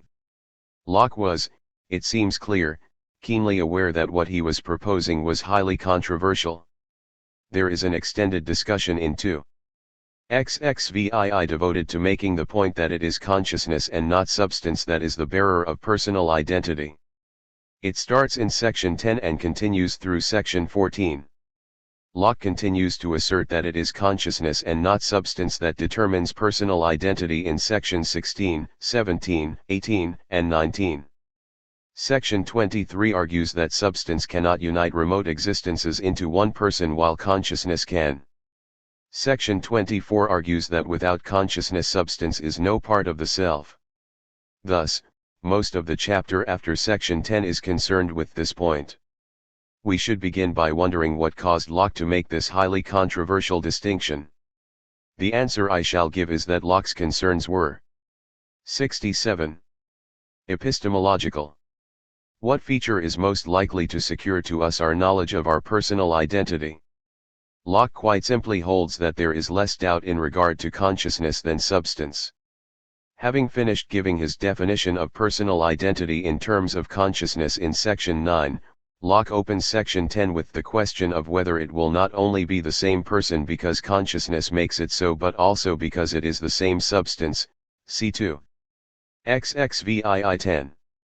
29-10, 335-6. Locke's answer is that it will not necessarily be the same substance. There seem to be some clear attacks on Descartes and the Cartesians here, picking up the argument from 2. I 9-20. Locke goes on to claim that if consciousness were not interrupted, by the ordinary operation of memory and thought, by failure of memory, sleep and so forth, then we might have the whole train of our past actions before our eyes in one view, and if we had such a view there would be no doubt that we were the same thinking substance. 2. XXVII 10. 34-10, 335-36. But, apparently, these interruptions of consciousness suggest the possibility that while my consciousness is interrupted, that one substance might be replaced by another. It is likely that these suspicions about the replacement of one substance by another are reinforced by the analogy between living things and persons. In his analysis of living things, Locke clearly holds that transference of life from one substance to another is not only possible but occurs routinely. He gives the analogy between animal and human identity in section 10, C2. XXVII 10. 11-18, 336. This clearly confirms that masses of matter are both substances and bodies, and that this is what Locke means by saying that the identity of plants and animals does not depend on the unity of substance. It also makes explicit the analogy between life and consciousness, cabbages and kings. The human body is, of course, a living thing.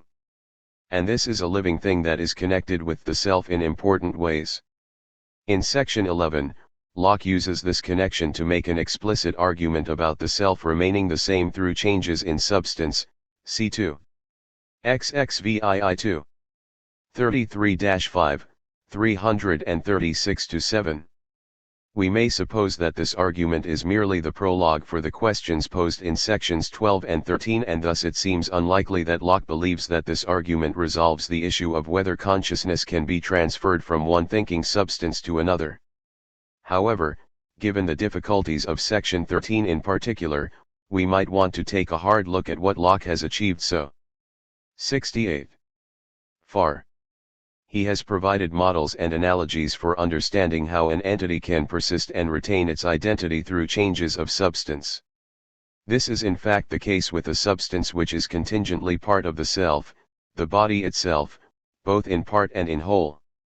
It remains to be seen whether the relation between persons and the substances that think in us are really like the models of living things, or the man-person relation.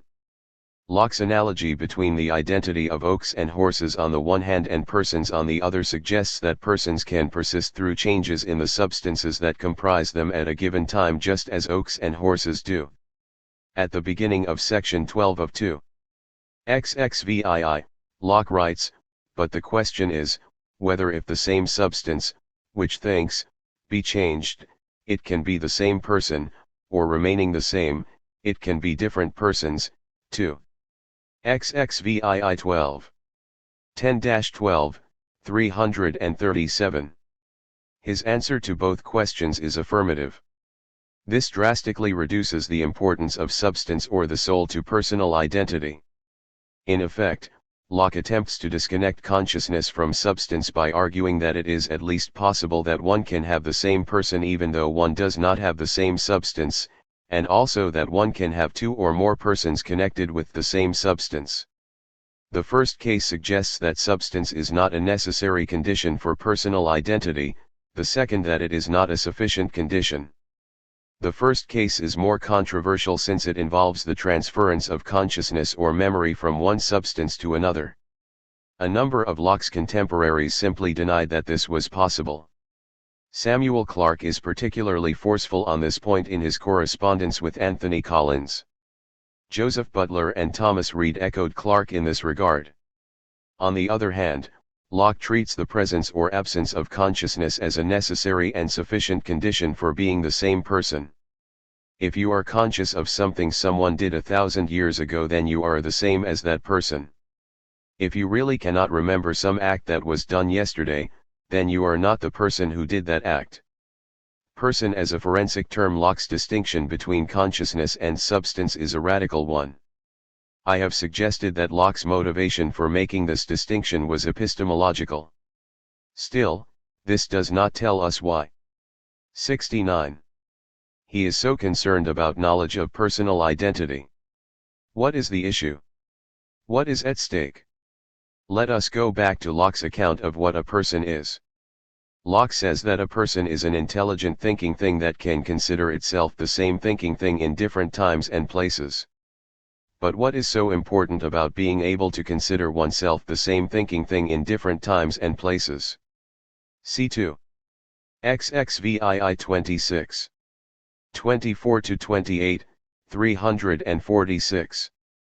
One reason why it is important that the self can consider itself the same thinking thing at different times and places is that the nature of the law is to relate rewards or punishments for actions done either in accord with or contrary to the law, and without an intelligent agent being able to grasp that it is the same person who will be punished or rewarded as the agent who is doing the action now, this concept becomes meaningless. To have followed the law and be rewarded for it is to receive pleasure and therefore happiness. To break the law and be punished will result in pain and misery. Thus persons are creatures that can guide themselves towards happiness by calculating that if they obey the law they will be rewarded, causing them to be happy, and that if they fail to obey the law they will be punished, causing them misery.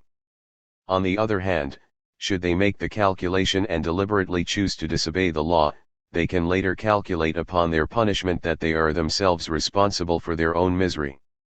This concept of person as a forensic term might relate to human laws, and Locke very likely has this in mind, but the primary sense is very likely divine law.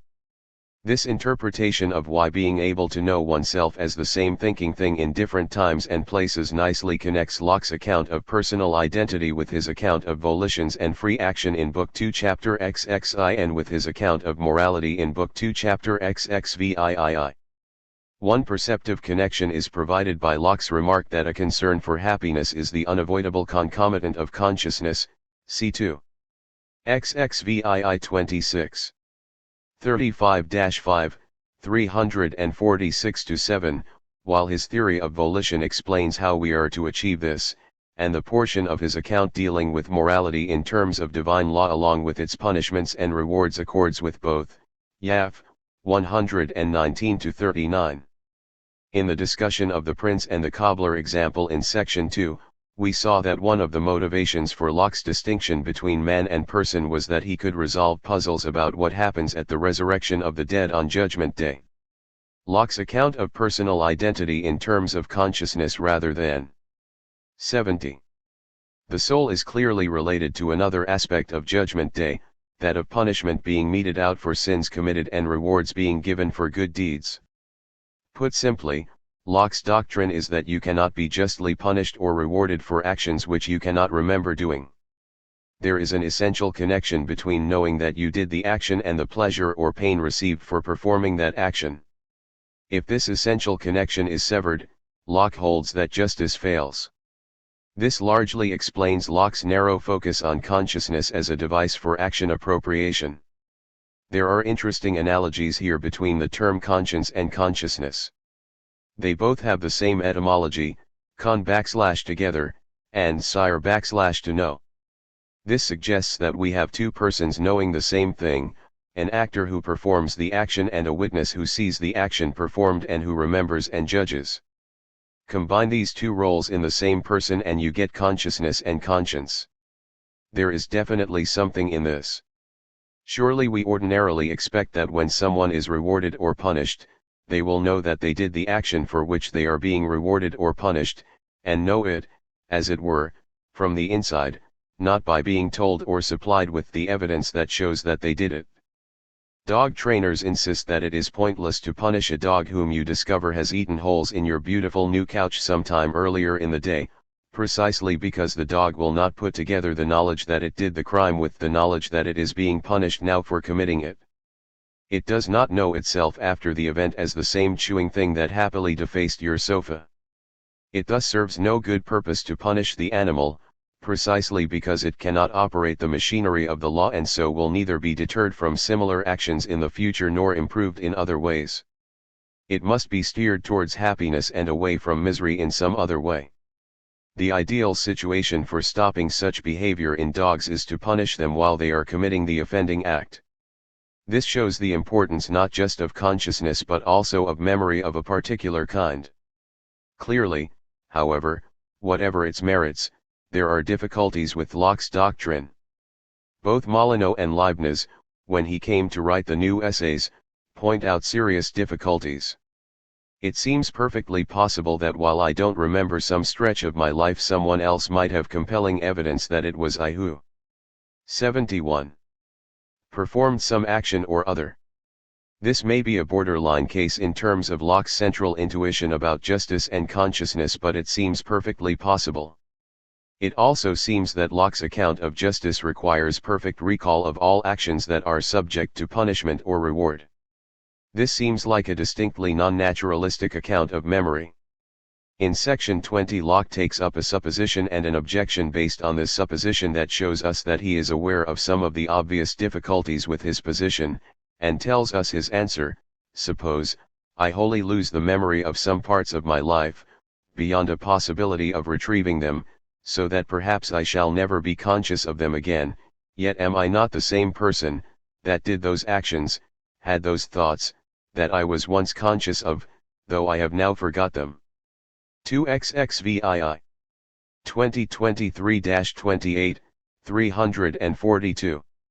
Locke's response to this objection is that we must carefully consider what T stands for, and that while T usually stands both for the same man and the same person, in this case what we will have is the same man but not the same person. He continues.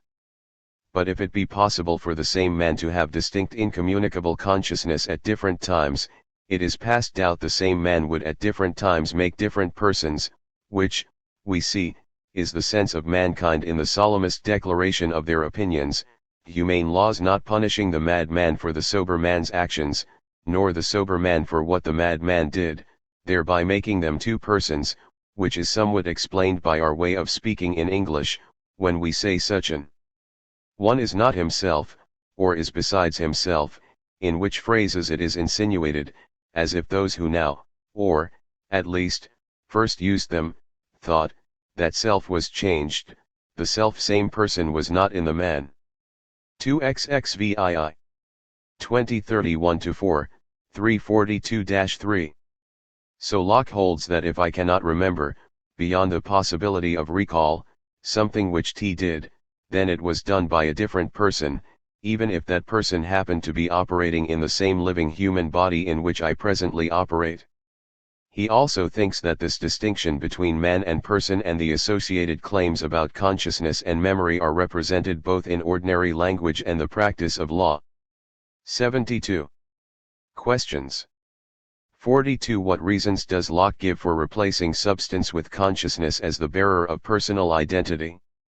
43. How does the identity of plants and animals provide an analogy for important features of the identity of persons? 44. What does Locke mean in saying that person is a forensic term? 45. Do you think that Locke's claim that we must remember what we did in order to be justly punished for it is plausible? Relations and moral relations. Having established the forensic character of personal identity, Locke proceeds in the next chapter to discuss relations and in particular moral relations. Locke remarks that having compared things in terms of time, place, and causality, there are an infinity of other such comparisons possible, of which he proposes to mention a few. He begins with two things that are compared in respect of the same simple idea, one being whiter or larger or sweeter than another. A second relation is that of considering the origin or beginning of something, and because such origins cannot later be altered, make the relations, depending thereon, as lasting as the subjects to which they belong, v.g. father and son, brothers, cousin germans, etc. 2. XXVII 2. 13-15, 349. These relations are in a certain sense arbitrary because we pick them out and name them in cases that are important to us but not in cases that are not. We are concerned with human relations, but not so much with the corresponding ones in other animals. This leads Locke to remark that this phenomenon may give us some light into the different state and growth of languages, which being suited only to the convenience of communication, are proportioned to the notions men have, and the commerce of thoughts familiar amongst them, and not to the reality or extent of things, nor to the various respects might be found among them. 2xxvii 232-37, 349. Here we get a clear foretaste of the position that Locke is going to take about the human origins of language in Book 3 of the essay. The third class of relations that Locke considers are moral relations. If being a person implies having the powers and capacities to operate the laws, and the laws connect reward and punishment to the deeds done at a particular time and place and make such 73 rewards and punishments just, the most important part of Locke's account of morality is primarily in terms of law. Thus, in section 5 of 2. XXVII he writes, "Good and evil, are nothing but pleasure and pain, or that which occasions or procures pleasure or pain to us. Morally good or evil then, is only the conformity or disagreement of our voluntary actions to some law whereby good or evil is drawn on us, by the will and power of the lawmaker, which good and evil, pleasure or pain, attending our observance or breach of the law, by the decree of the lawmaker, is that what we call reward and punishment." 2xxvii 517-24, 351. He then goes on to distinguish three kinds of rules with different kinds of punishments and rewards. He argues that rules or laws without rewards and punishments to enforce them make no sense. The three sorts of rules are divine law, civil law, and the law of opinion or reputation. Divine law comes either by the light of nature, or the voice of revelation. 2. XXVIII 8. 15-16, 352. Understanding this law is important not simply because the lawmaker has the power to enforce such law with rewards and punishments of infinite weight, but because he has the wisdom and goodness to direct our actions to what is best. 2 XXVIII 819-20, 352. Thus, the proper use of reason to discover the natural law fits together nicely with our morally determined nature and the nature of consciousness itself with its concomitant desires to pursue pleasure and avoid pain in order to achieve happiness. In the section on civil law we can see a connection with Locke's second treatise of government, Locke, 1980. In this section, Locke claims that the civil law is made by the Commonwealth for the purpose of protecting the lives, liberties, and possessions of those who live in it, and the penalty for disobeying the law is to take away the life, liberty, or goods from him who disobeys. In the second treatise it is plain that the powers of a legitimate commonwealth are derived from the natural law, and so the second kind of moral rules echo the first. The third kind of rule, that of approbation of virtue and disapprobation of vice, are pretended to stand for actions that are in their own nature right and wrong, and so far as they really are so applied, they are so far coincident with the divine law above. 74. Mentioned, 2. XXVIII 10. 5-8, 353. Locke says that such actions are supposed or pretended to be in their own nature right and wrong because, in fact, these are actions whose tightness and wrongness is determined differently in different countries and societies. This rule of reputation and opinion is enforced by the praise or blame distributed by people in these different countries or societies. Judgments about ideas and the association of ideas. At the end of chapter XXIX, Locke notes that he has completed his investigation into the origin of ideas.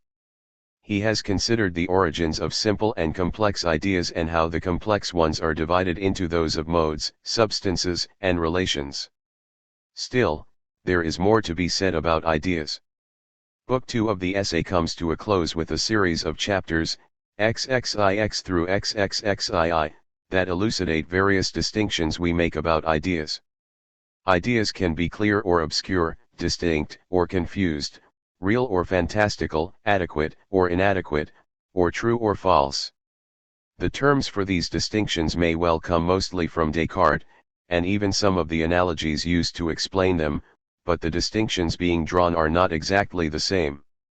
Distinctness in Descartes, for example, has to do with whether all the simple ideas in a complex idea are clear, whereas for Locke it is possible for one simple idea to be clear and distinct. Book 2 ends with a discussion of the association of ideas. Locke's account of the association of ideas in the final chapter of Book 2 of the essay is negative. Hume was later to make a positive account of the association of ideas a central feature of his Science of Man. Locke's account of the association of ideas treats it as a form of madness that contrasts with the association of ideas produced by reason. He thinks it can be called prejudice and that it is sometimes inculcated by education, but he thinks that this analysis does not go deep enough. Prejudice is expressed in the association of ideas that have no real connection with one another. It is a form of madness to which even good and sober people are susceptible. The association of ideas condemned by Locke involves the accidental rather than the natural correspondence and connection of ideas that reason makes us aware of. Locke claims that this wrong connection in our minds of ideas in themselves, loose and independent one of another, has such an influence, and is of so great a force to set us awry in our actions, as well moral as natural, passions, reasoning. 75. And notions themselves, that, perhaps there is not any one thing that deserves more to be looked after. 2. XXIX 9. 2731, 397. Locke holds, for example, that the difference between the different schools of philosophers is very likely a result of the association of ideas. Questions 46. In what ways does Locke's account of moral relations and moral action fit together with his account of volition, moral determinism, and personal identity? 47. How plausible do you find Locke's account of the association of ideas as the root of prejudice? Book 3 of the essay. The organization of Book 3. Book 3 begins with a discussion of words and language, then progresses to general terms, chapters I3, the names of simple ideas, and the names of mixed modes and relations, chapters 4 and v. After this comes the long chapter on the names of substances, chapter 6, and a very short chapter on particles, and then a discussion of abstract and concrete terms, chapter 8. After this Locke turns to the imperfections and abuses of words, chapters 9 and x, and then in chapter 11 the remedies for these imperfections and abuses. Language and knowledge. Locke devotes Book 3 of an essay concerning human understanding to language. This is a strong indication that Locke thinks issues about language were of considerable importance in attaining knowledge. At the beginning of the book he notes the importance to knowledge of abstract general ideas. These serve as categories under which we rank the vast multitude of specific cases. Thus, abstract ideas and classification are of central importance in Locke's discussion of language. We may find it a little disappointing that in using his plain historical method Locke does not pay more attention to the profound effects of language acquisition. The acquisition of language is surely a huge progression in the development of children. Locke says very little about it. Given his view that 76. We are born with the powers to manipulate ideas such as comparison and abstraction, while the content of our ideas comes from experience, it is possible that Locke might have been willing to accept a view like that of Noam Chomsky that our capacity for language acquisition is innate. On Chomsky's view, if syntactic structures are taken to be innate, and as long as such structures have no semantic content, they would not violate Locke's claim that none of the semantic content of our knowledge is innate. Chomsky, 1957. There is a clear connection between Book 2 and 3 in that Locke claims that words stand for ideas. In his discussion of language, Locke distinguishes words according to the categories of ideas established in Book 2 of the essay. So there are ideas of substances, simple modes, mixed modes, relations, and so on. It is in this context that Locke makes the distinction between real and nominal essences alluded to above in the discussion of substances. Because of his focus on the role that terms about kinds of things play in classification, Locke pays vastly more attention to nouns than to verbs.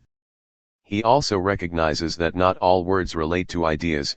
There are the many particles, words that signify the connection that the mind gives to ideas, or propositions, one with another. 3. 71, 471. Still, it is the relation of nouns and ideas that receives the bulk of Locke's attention in Book 3. Locke wrote that words, in their primary or immediate signification, stand for nothing, but the ideas in the mind of him that uses them. 3-2. 221-22, 405. Norman Kretzmann calls this the least unsatisfactory of Locke's formulations of his main semantic thesis. Kretzmann, 126. Kretzmann notes that this thesis has often been criticized as a classic blunder in semantic theory. Thus Mill, for example, wrote, "When I say, the sun is the cause of the day, I do not mean that my idea of the sun causes or excites in me the idea of day." Kretzmann, 125. This criticism of Locke's account of language parallels the veil of perception critique of his account of perception and suggests that Locke is not distinguishing the meaning of a word from its reference. Kretzmann, however, argues persuasively that Locke distinguishes between meaning and reference and that ideas provide the meaning but not the reference of words. Thus, the line of criticism represented by the quotation from Mill is ill-founded. Still, there are peculiarities about Locke's views about reference that we must consider in due course. 77. In addition to the kinds of ideas noted above, there are also particular and abstract ideas. Particular ideas have in them the ideas of particular places and times which limit the application of the idea to a single individual, while abstract general ideas leave out the ideas of particular times and places in order to allow the idea to apply to other similar qualities or things. There has been considerable philosophical and scholarly debate about the nature of the process of abstraction and Locke's account of it. Berkeley argued that the process as Locke conceived it is incoherent. This is in part because Berkeley is an imagist. He believes that all ideas are images. If one is an imagist, it becomes impossible to imagine an abstract idea of a triangle that could include in it, for example, the idea of a right-angled triangle and that of an equilateral triangle which cannot have a right angle in it. What image could combine these two? Michael Ayres argues that Locke too was an imagist, Ayres, 1991, 44-51. This would make Berkeley's criticism of Locke very much to the point. Ayres' claim, however, has been disputed. Locke abetted Berkeley at times by formulating his account of abstraction in a confused way. The process of abstraction is of considerable importance to human knowledge. Locke thinks that most of the words we use are general. 3. I1, 409. Clearly, it is only general ideas and words that refer to sorts that can serve in a classificatory scheme. Questions. 1. If all things are particulars, why does Locke think that general words and ideas play such an important part in human knowledge? 2. In what way is Book 3 clearly connected to Book 2? 3. What is Locke's main semantic thesis? 4. In what ways does the kind of criticism offered by Mill of Locke's account of the relation of ideas to words parallel the criticism of Locke's account of the relation of ideas to perception in Book 2? Simple ideas and definitions, modes and relations. In Chapter 3 of Book 3, Locke makes the point that as far as he knows no one previously had a good way of distinguishing between words that could be defined and those that could not. He claims 78. That all simple ideas are known ostensibly and so are not capable of definition. There are some interesting examples. He argues that the corpuscularians who try to define motion simply substitute a synonym for it when they define motion as the passing from one place to another. All complex ideas, on the other hand, are definable in terms of the simple ideas of which they are composed and can be understood as long as all the simple ideas are within the experience of the person trying to understand.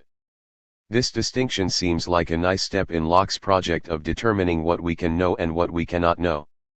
The distinction between modes and substances is surely one of the most important in Locke's philosophy. In contrast with substances, modes are dependent existences. They can be thought of as the ordering of substances. These are technical terms for Locke, so we should see how they are defined. Locke writes, first, modes I call such complex ideas, which however compounded, contain not in themselves the supposition of subsisting by themselves. Such are the words signified by the words triangle, gratitude, murder, etc. 2. 12.4, 165. Locke goes on to distinguish between simple and mixed modes, c2. 12.4. 1-6, 165. When we make ideas of modes, the mind is again active, but the archetype is in our mind. The question becomes whether things in the world fit our ideas, not whether our ideas correspond to the nature of things in the world. Because this is so, our ideas are adequate. Thus we define bachelor as an unmarried, adult, male human being. If we find that someone does not fit this definition, this does not reflect badly on our definition, it simply means that that individual does not belong to the class of bachelors. Modal ideas seem to have some affinities with Hume's relations among ideas and Kant's category of the analytic a priori. Modes give us the ideas of mathematics, of morality, of religion and politics, and indeed of human conventions in general, as well as types of states and events, such as gratitude, jealousy, a procession, and a murder. Since these modal ideas are not only made by us, but serve as standards that things in the world either fit or do not fit and thus belong or do not belong to, ideas of modes are clear and distinct, adequate, and complete. Thus in modes we get the real and nominal essences combined. One can give precise definitions of mathematical terms, that is, give necessary and sufficient conditions, and one can give deductive demonstrations of mathematical. 79. Truths. In section 16 of Book 3, Chapter 11, Locke says that morality too is capable of deductive demonstration. Though pressed by his friend William Molyneux to produce such a demonstrative morality, Locke never did so. The terms of political discourse contain some similar features. When Locke defines the states of nature, slavery, and war in the second treatise of government, for example, we are presumably getting precise modal definitions from which one can deduce consequences. It is possible, however, that with politics we are getting a study that requires both experience as well as the deductive modal aspect. It turns out, however, that when Locke comes to consider the imperfections of words, many of the apparent epistemological superiorities of modes surprisingly turn into problems. Questions. 5. What is the distinction that Locke draws between words that can be defined and those that cannot? 6. What is it about modal ideas that make them capable of demonstration? Names of substances. The discussion of classification begins in earnest with Chapter 6, on the theme of the names of substances. Locke begins the chapter by remarking that, the common names of substances, as well as other general terms, stand for sorts, which is nothing else but the being made signs of such complex ideas, wherein several particular substances, do or might agree, by virtue of which, they are capable to be comprehended in one common conception, and be signified by one name. 3. 6.1. 28-3, 438-9. Locke then proceeds to give an example of the sun, which, if abstracted to include more than a single substance, gives us the sort star. This example embodies one of the main themes of the chapter, that is, how much the sorts, or, if you please, the genera and species of things, for those Latin terms signify to me no more than the English word sort, depend on such collections of ideas, as men have made, and not on the real nature of things, since 'tis not impossible, but that in propriety of speech, that might be a sun to one, that is a star to another. 3. 6.1. 10-15, 439. Locke is beginning an argument against the 80. Aristotelians and the scholastics who believed that our classificatory systems do mirror the real divisions of things in nature. Locke next defines the term essence and distinguishes between what he calls the nominal essence and the real atomic constitution of things. The measure and boundary of each sort, or species, whereby it is constituted that particular sort, and distinguished from others, is that we call its essence, which is nothing but that abstract idea to which the name is annexed, so that everything contained in that idea, is essential to that sort. 3. 6.2. 16-20, 439. The abstract idea is the collection of simple ideas we have decided are parts of the idea of that sort of thing. These ideas we get from experience. Locke calls such a general idea that picks out a sort, the nominal essence of that sort. Locke tells us that the nominal essences of things depend on the atomic constitution of those things. All the apparent properties of gold that are a part of its nominal essence, such as its color, fusibility, weight, malleability, and so on, depend on the atomic constitution of gold. Since the atomic constitution of things is even more fundamentally important than the nominal essence, one might think that Locke would call this the essence. He is indeed willing to call it the real essence, but he is at pains to argue that the atomic constitutions of things cannot provide the meaning of our general terms. One strand of the argument is that we simply don't know the real essences of material substances, so they cannot provide the meanings of our general terms. He makes this point in reference to the familiar sort man. He points out that if we take voluntary motion, with sense and reason joined to a body of a certain shape as the nominal essence of man, no one will mistake these for the atomic constitution of man. If we had the knowledge of the real essence of man that God or the angels have, we would have a quite different idea from the one that is now contained in our definition, c3. 6.3. 10-15, 440. In this passage Locke is using the great clock at Strasbourg, a mechanical marvel of its time, built between 1570 and 1574, to make clear the vast difference between knowing the real and nominal essences of things. At the ground level of the clock, in the center, there was a 3-foot astronomical globe with a 24-hour movement, and behind that a 10-foot rotating calendar and clock recording the years, months, days, nights, equinoxes, and festivals. Above this presided the titular deity for the day of the 81 week. 2 fixed side panels recorded the eclipses. At the first floor level the central astrolabe plotted the position of the planets in the zodiac and marked the hours, while the dial at the front of the balustrade showed minutes and quarters. The dial above the astrolabe depicted the current phase of the moon. At the third level, rotating jacks struck the quarter hours and death the hours. The whole structure was elaborately sculpted and painted with religious, allegorical, and secular motifs. There was a second tower that housed the weights and was surmounted by a mechanical cockerel, which sprang into life after each carillon. A variety of philosophers in the 17th and 18th centuries used the great clock at Strasbourg as an analog or model for the universe, which suggested that God was a great clockmaker. So Locke is saying that while we can come and be astonished by the outward appearances of things, as the gazing rustic is by the outward marvels of the clock, we can never get at the inner springs and wheels, the organization of the atomic constitution of material substances, which are known only to the clockmaker, God, and his assistants, the angels.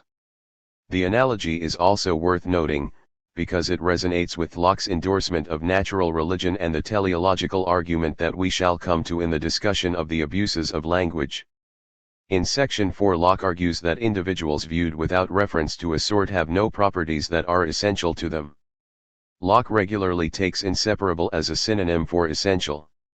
Taking himself as an example, he points out that his color, shape, reason, memory, sense, understanding, and life are all properties that can either be radically altered or that he can lose altogether.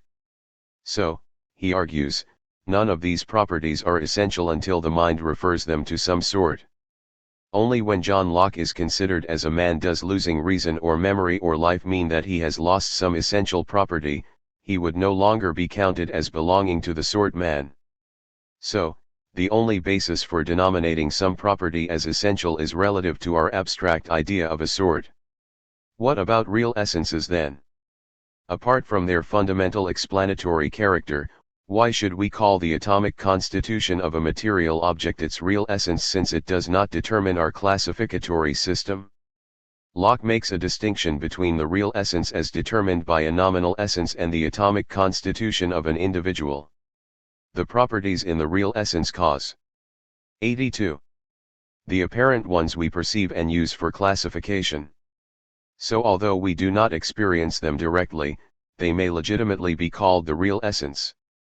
Questions. 7. How does Locke define essence, nominal essence, and real essence? 8. What is the point that Locke is making with the analogy between the great clock at Strasbourg and the universe? 9. How do sorts relate to essential properties? What point does Locke make about his own properties to explain this? Abstraction, classification and anti-essentialism. One of the central issues in Book 3 has to do with classification. On what basis do we divide things into kinds and organize those kinds into a system of species and genera? In the Aristotelian and scholastic tradition that Locke rejects, necessary properties are those that an individual must have in order to exist and continue to exist. These contrast with accidental properties. Accidental properties are those that an individual can gain and lose and yet continue existing. If a set of necessary properties is shared by a number of individuals, that set of properties constitutes the essence of a natural kind. The aim of Aristotelian science is to discover the essences of natural kinds. Kinds can then be organized hierarchically into a classificatory system of species and genera. This classification of the world by natural kinds will be unique and privileged because it alone corresponds to the structure of the world. This doctrine of essences and kinds is often called Aristotelian essentialism. Locke, as should already be evident, rejects a variety of aspects of this doctrine. He rejects the notion that an individual has an essence apart from being treated as belonging to a kind. He also rejects the claim that there is a single classification of things in nature that the natural philosopher should seek to discover. He holds that there are many possible ways to classify the world, each of which might be particularly useful depending on one's purposes. From section 10 through 24, Locke offers a variety of considerations that argue that there are no clear-cut boundaries to species in nature, including appeals to the venerable doctrine of 83.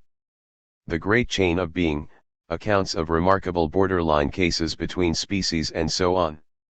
Question 10. How does the distinction between essential and accidental properties of individuals help elucidate the Aristotelian essentialism that Locke rejects? Locke's pragmatism.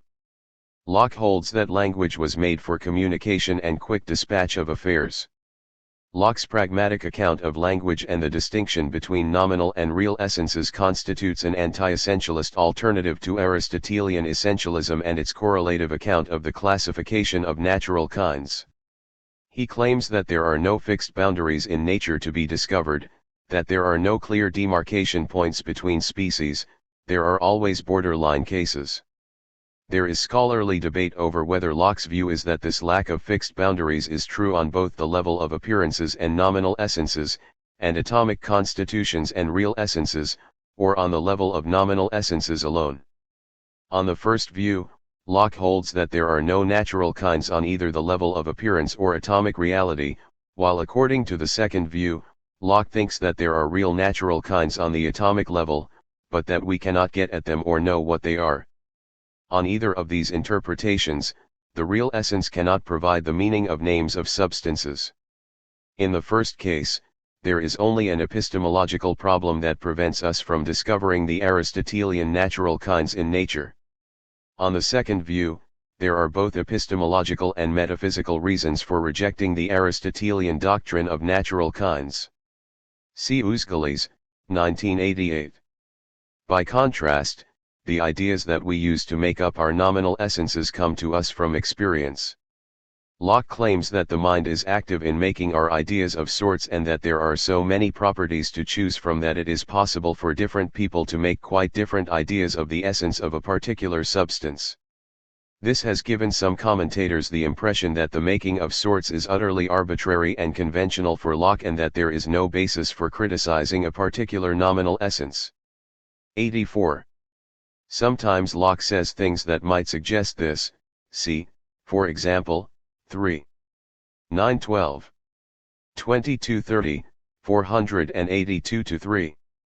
But he also points out that the making of nominal essences is constrained both by usage, where words stand for ideas that are already in use, and by the fact that substance words are supposed to copy the properties of the substances they refer to. Let us begin with the usage of words. It is important that in a community of language users words with agreed meanings be used. If this condition is met, it facilitates the chief end of language, which is communication. If one fails to use words with the meanings that most people attach to them, one will fail to communicate effectively with others, thus defeating the main purpose of language. It should also be noted that for Locke traditions of usage can be modified.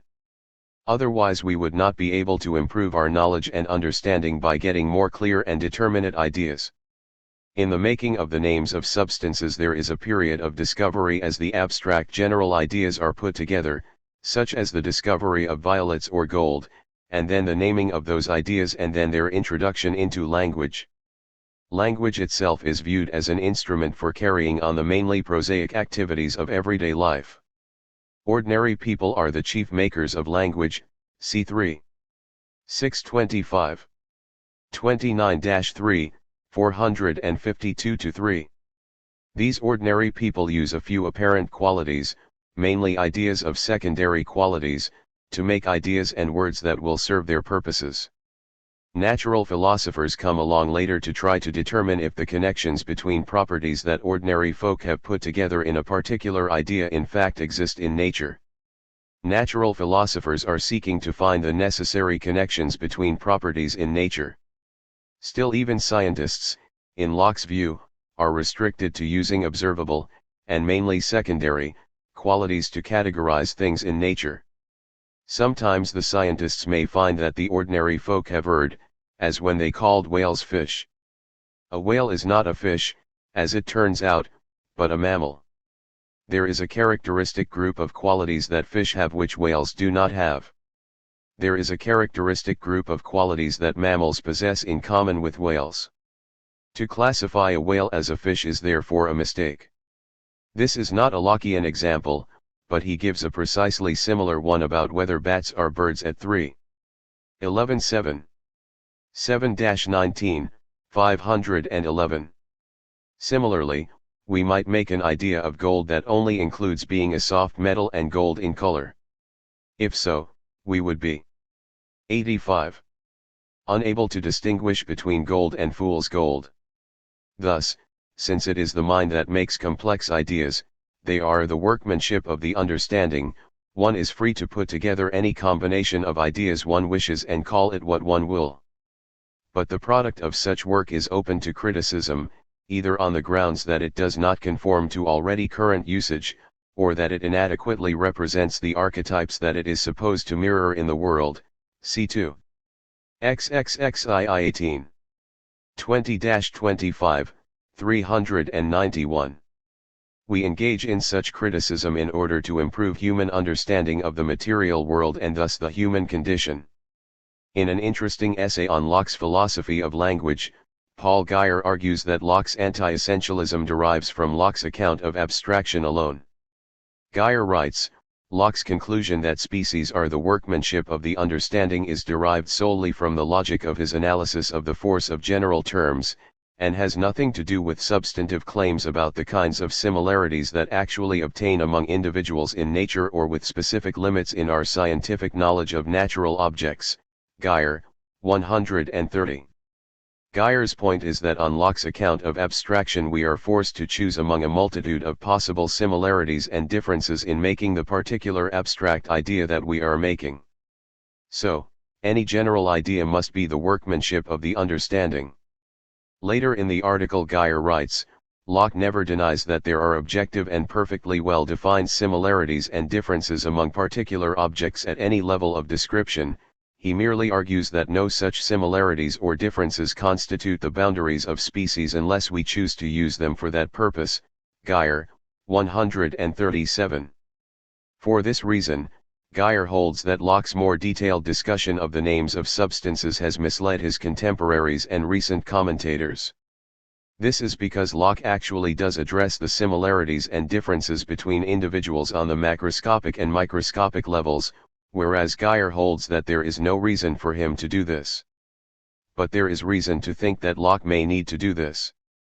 Once one recognizes the point that on Locke's account of abstraction we must choose which similarities and differences to use in the making of the idea of a species, the next question is presumably on what basis are we to make that decision?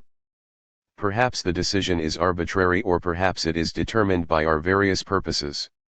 Or 86. The Aristotelians could argue that we should choose a system of classification that best corresponds to the actual divisions in nature. Guyer's interpretation would make our choices arbitrary. But, there are 2 points worth making against this view. First, Locke tells us that in creating our ideas of substances we try to make them fit with what is out there. Substances are the archetypes and we try to make our ideas correspond to those archetypes. Thus, even though any person is free to put together whatever simple ideas they please in making their idea of a substance, we will judge the adequacy of such ideas on the basis of how well they correspond to their archetypes. The same sort of remark will then apply to our classification of substances. This being so, if there existed the natural kinds that the Aristotelians imagined and we were able to discover them, we would have good reason to choose to adopt a classificatory system based on these natural kinds rather than some other system. It is for this reason that Locke argues against the Aristotelians. And so all of Locke's talk about the great chain of being and the rest that Guyer takes to be misleading comes back and has a proper place in Locke's argument once again. Locke holds that the Aristotelians and scholastics are wrong when they claim that there is a classificatory scheme that uniquely corresponds to the divisions in nature. Because this is so, we should not look for such a scheme. In fact, this argument continues into Book 4, where Locke argues that the Aristotelians cannot effectively deal with borderline cases. 4. 413-18, 569-73. Questions. 11. Who are the original makers of languages and for what purposes do they make them? 12. What constraints are there on the use of words, especially names of substances? 13. How might Locke's view of abstraction contribute to his anti-essentialism? 14.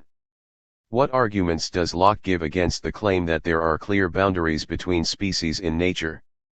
87. The imperfections and abuses of language. The imperfections of words. We use words and language to recollect our ideas and to talk to ourselves as well as to others. Locke claims that there are two kinds of public discourse. The first he calls civil discourse and the second philosophical discourse. Civil discourse is the language of the ordinary affairs of life, and the fact that our words have no settled signification causes us fewer problems here than in philosophical discourse. Philosophical discourse is intended to convey the precise notions of things, and to express, in general propositions, certain undoubted truths, which the mind may rest upon, and be satisfied with, in its search after true knowledge. 3. 93. 2730, 476. It is these philosophical uses against which we measure the perfection or imperfection of words. Since words are sounds arbitrarily assigned to stand for ideas, one sound is just as good as another. So, the problem of the imperfection of words lies mainly with the ideas and not with the sounds. The chief end of language in communication being to be understood, words serve not well for that end, neither in civil nor in philosophical discourse, when any word does not excite in the hearer the same idea which it stands for in the mind of the speaker. 3. 94. 33-1, 476-7. We often learn words by hearing the sounds and do not inquire what ideas are included in the meaning of the word. We can then come to think we understand when we do not. Similarly, when different people include different ideas in what they mean by a given word, while assuming that everyone means the same thing, communication fails and many disputes arise that appear to be about substantive issues, but are in fact about the meaning of words. The main imperfection of language that Locke is concerned with is that people use words without being clear about what ideas they stand for. 3. 94. 33-8, 476-7. This problem comes in degrees. We are least likely to make mistakes with simple ideas because a simple idea is easily acquired and retained. Next come simple modes, especially those of figure and number, because we have such clear and distinct ideas that we do not mistake 7 for some other number or a triangle for a square. Next we have mixed modes that contain only a few obvious ideas and usually have names whose meaning is reasonably clear. It is when we get to mixed modes with many ideas in them, and finally ideas of substances. 88. That problems with the meanings of words become much more significant. There are several problems with mixed modes. The first is that such ideas are often very complex. As a result, in making such ideas people often include different ideas. This is, Locke says, particularly true of moral ideas. 3. 96. 8-17, 478. The second is that once they are created, it may well be difficult for others to determine what ideas were originally included in them. This is because there is no standard in nature to which the idea may be referred. This makes determining the meaning of ancient texts such as the Bible difficult. 3. 99. 2738, 480. Common usage affords some assistance in determining the meaning of mixed modes, but this is largely true of civil discourse and is of little use in philosophical discourse. 3. 98. 1434, 479. Another problem with mixed modes, and moral terms especially, is that children regularly learn them by hearing the words and are then either beholden to the explication of others, or, which happens for the most part, are left to their own observation or industry. 3-9. 10.7-9, 480. So moral words in particular tend in the mouths of most people to be bare sounds, or loose and undetermined, and so their meaning is obscure and confused. Others who give more attention to such terms may well find that the meanings they assign to them are different from those assigned by other people. And thus one can easily see in debates about such terms as honor, faith, grace, religion, church that people simply do not mean the same things by the terms they are debating, and so the debate is largely useless. 3. 9-10. 17-24, 480. Locke tells us that if the names of mixed modes are doubtful because there is no fixed pattern for them in nature, the names of substances are doubtful for a contrary reason. 3. 9-11. 20-24, 481. There are two problems with the names of substances. The first is that the meaning of the word has reference to a standard, an external archetype in the case of material substances, that is not easily known. If the standard is supposed to be the real essence, then it is likely not to be known at all. The second problem is that if we take the simple ideas that coexist in a substance as the standard, this may well still give us various and uncertain ideas and names of substances. This is because there are so many ideas that can be included in the meaning of an idea of substance, that depending on differing amounts of care, industry, and observation, people are 89. Quite likely to produce different ideas, all of which have just as much right as the others to be regarded as the meaning of gold or antimony. At the end of the chapter on the imperfections of words, Locke returns to the Bible and argues that the amount of commentary on the Old and New Testaments proves the difficulties involved in determining the meaning of words.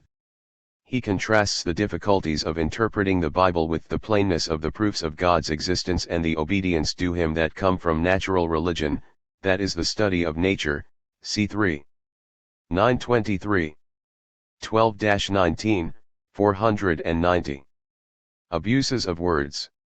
The abuses of language are the willful faults and neglects, which men are guilty of, in this way of communication, whereby they render these signs less clear and distinct in their signification, than naturally they need to be. 3. X1. 22-25, 490. The first of these abuses is to use words with no clear and distinct ideas attached to them. He calls these insignificant terms. Locke has in mind here the jargon of the schools. These are coined either affecting something singular, and out of the way of common apprehensions, or to support some strange opinions, or to cover some weakness of their hypothesis. 3. X2. 2-5, 491. The next abuse is to take important words that have a common usage and use them without any distinct meaning at all. In civil discourse this results in an advantage for those who abuse words in this way, that as in such discourse, they are seldom in the right, so they are seldom to be convinced, that they are in the wrong, it being all one to go about to draw those men out of their mistakes, who have no settled notions, as to dispossess a vagrant of his habitation, who has no settled abode. 3. X4. 21-25, 492. When Locke extends this to philosophical discourse we find him remarking that it is plain in common discourse that the meaning of the terms body and extension are distinct from one another, yet there are those who find it necessary to confound their signification. 3. X6. 33-4, 493. He is clearly talking about Descartes and the Cartesians. 90. Questions. 15. What are the two kinds of public discourse that Locke identifies? Against which of these do we measure the perfection or imperfection of words?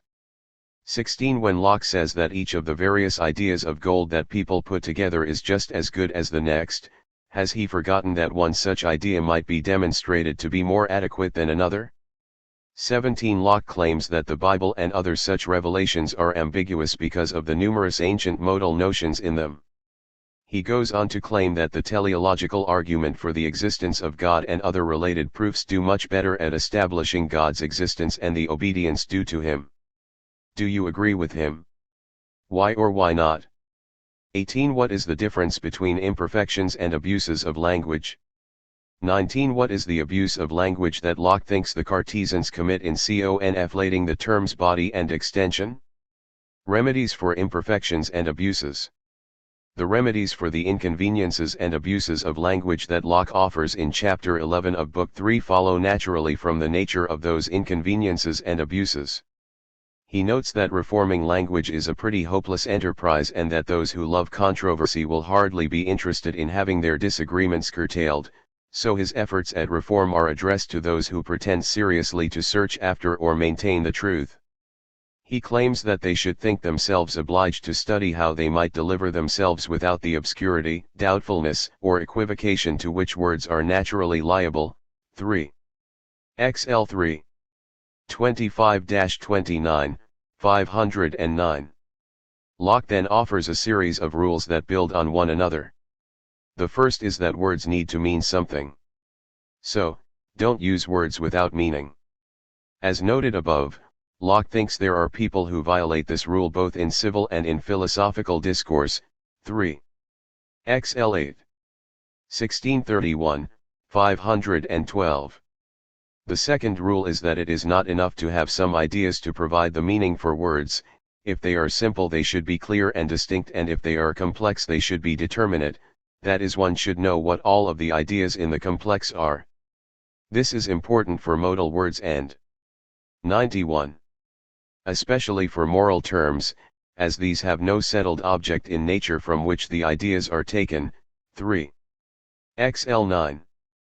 32-28, 512-13. Here Locke introduces a procedure that is a bit like Descartes' method of analysis or Hume's microscope.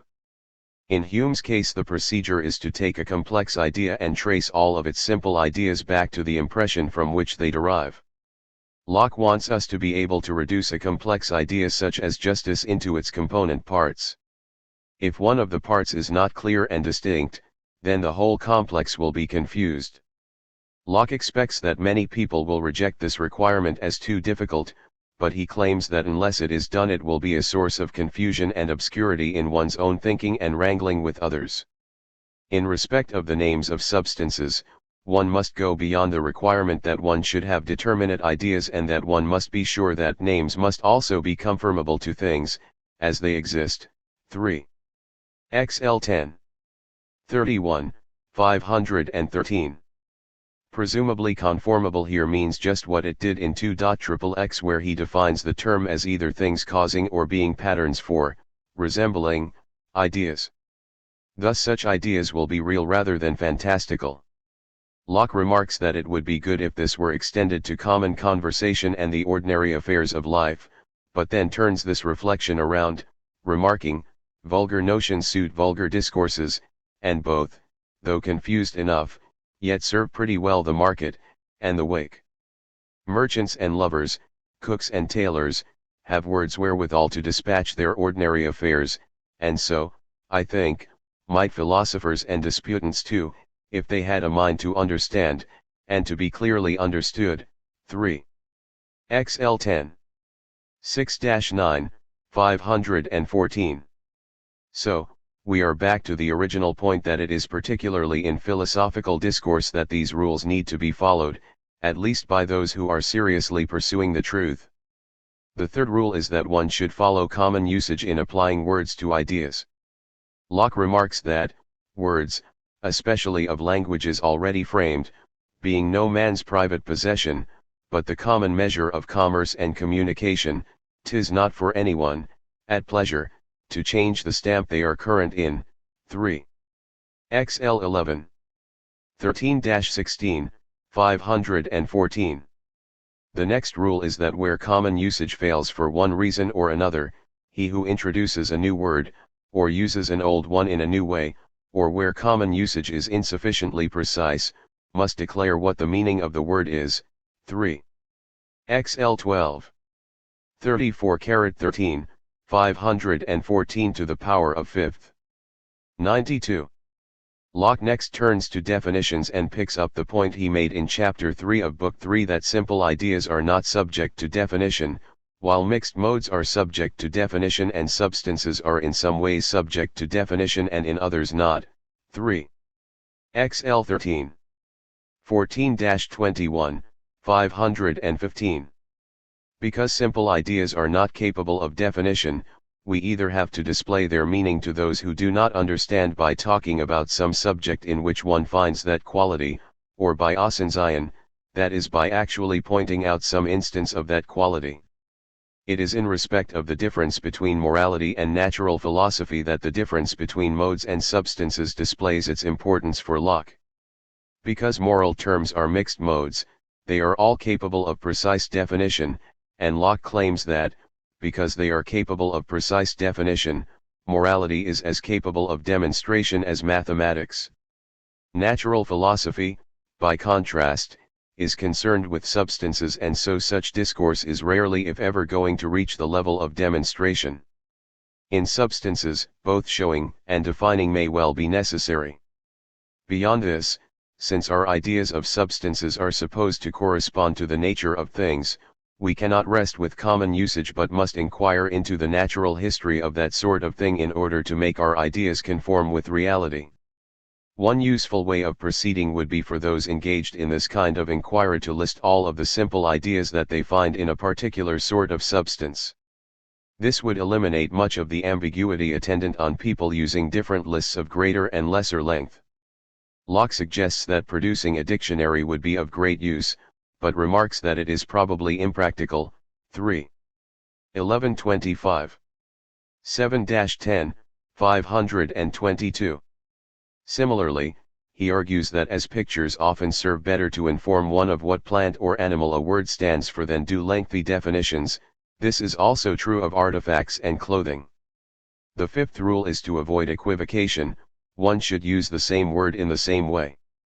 There are so many things in the world that we are likely to end up using the same word for more than one of them. Usually readers can follow a change in meaning, but where this is not the case, it is the obligation of the writer to provide a sufficient guide. 3. 926. 2334, 523. 93. Questions. 20. Why does Locke think that reforming language is a project that is not very likely to succeed? To whom are Locke's efforts at reforming language addressed? 21. How do Locke's proposed rules relate to his distinctions between simple ideas, simple and mixed modes and substances? Book 4 of the essay. Knowledge. In the fourth book of an essay concerning human understanding, Locke tells us what knowledge is and what humans can know and what they cannot, not simply what they do and do not happen to know. Locke defines knowledge as the perception of the connection and agreement or disagreement and repugnancy of any of our ideas. 4. I1, 525.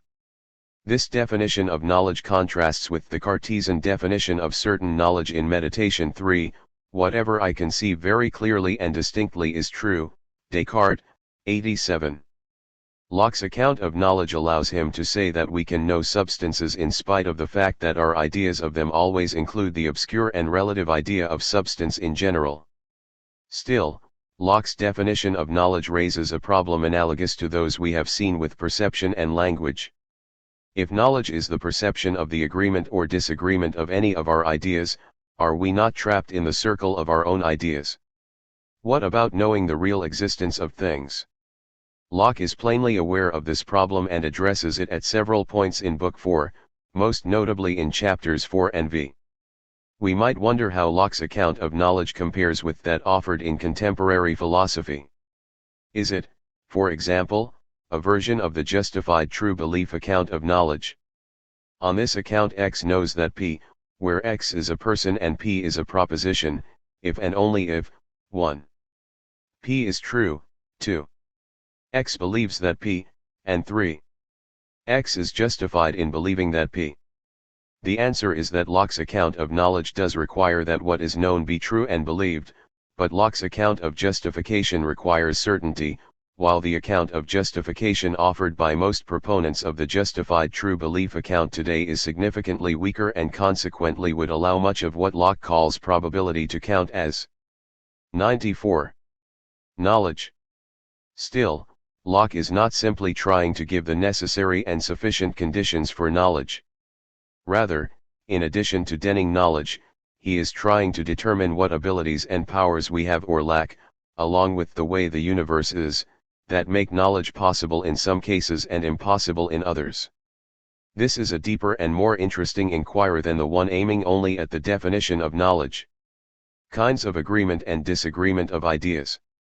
Having denned knowledge in the first part of Chapter I of Book 4, Locke then enumerates the kinds of agreement or disagreement of ideas and then the several ways wherein the mind is possessed of truth, each of which is called knowledge. 4. I8. 30-31, 527. The four kinds of agreement and disagreement are, 1. Identity and diversity, 2. Relation, 3. Coexistence or necessary connection, and 4. Real existence. Locke claims that the ability of the mind to determine that its ideas are identical with themselves and different from others is absolutely fundamental. Without this ability there would be no knowledge, no reasoning, no imagination, no distinct thoughts at all. 4. I4. 4-5, 526. Locke claims that though this ability can be given, general formulations such as the reflexive character of identity or the law of non-contradiction, these formulations are simply generalizations from the ability of the mind to distinguish particular ideas such as white from black. We should note that he has already been concerned with this topic in Book I, where he argues that these maxims are not innate and gives the positive account that he is repeating here. This is Locke's first salvo in Book 4 against the maxims of the scholastics. He takes these up specifically in Book 4, Chapter 7. Relation is the perception of the relation between any two ideas, of what kind soever, whether substances, modes or any other. 4. I5. 28-29, 526. What Locke has in mind here is the next step beyond being able to see that one particular idea is identical with itself and different from others. Now we are comparing ideas to see the ways in which they agree and disagree. Once again, Locke claims that without this ability we could have no knowledge at all. Given his definition of knowledge, this is clearly correct. The third kind of agreement or disagreement is coexistence or necessary connection of properties in a single subject. This kind of knowledge relates chiefly to substances, and the question is what? 95. Ideas are always in the particular set that determines the nominal essence. Locke gives the example of gold, where fixedness, the power to remain unconsumed in fire, always accompanies, and is joined with that particular sort of yellowness, weight, fusibility, malleableness, and solubility in aqua regia, which make our complex idea, signified by the word gold. 4. I6.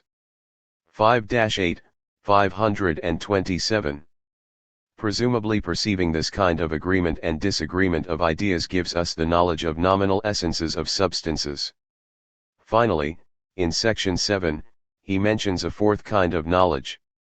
This is the knowledge of actual real existence agreeing with any idea. Presumably, if we were to adopt Hume's distinction between impressions and ideas, the question would be, how do we know that impressions come from and correspond with objects outside us?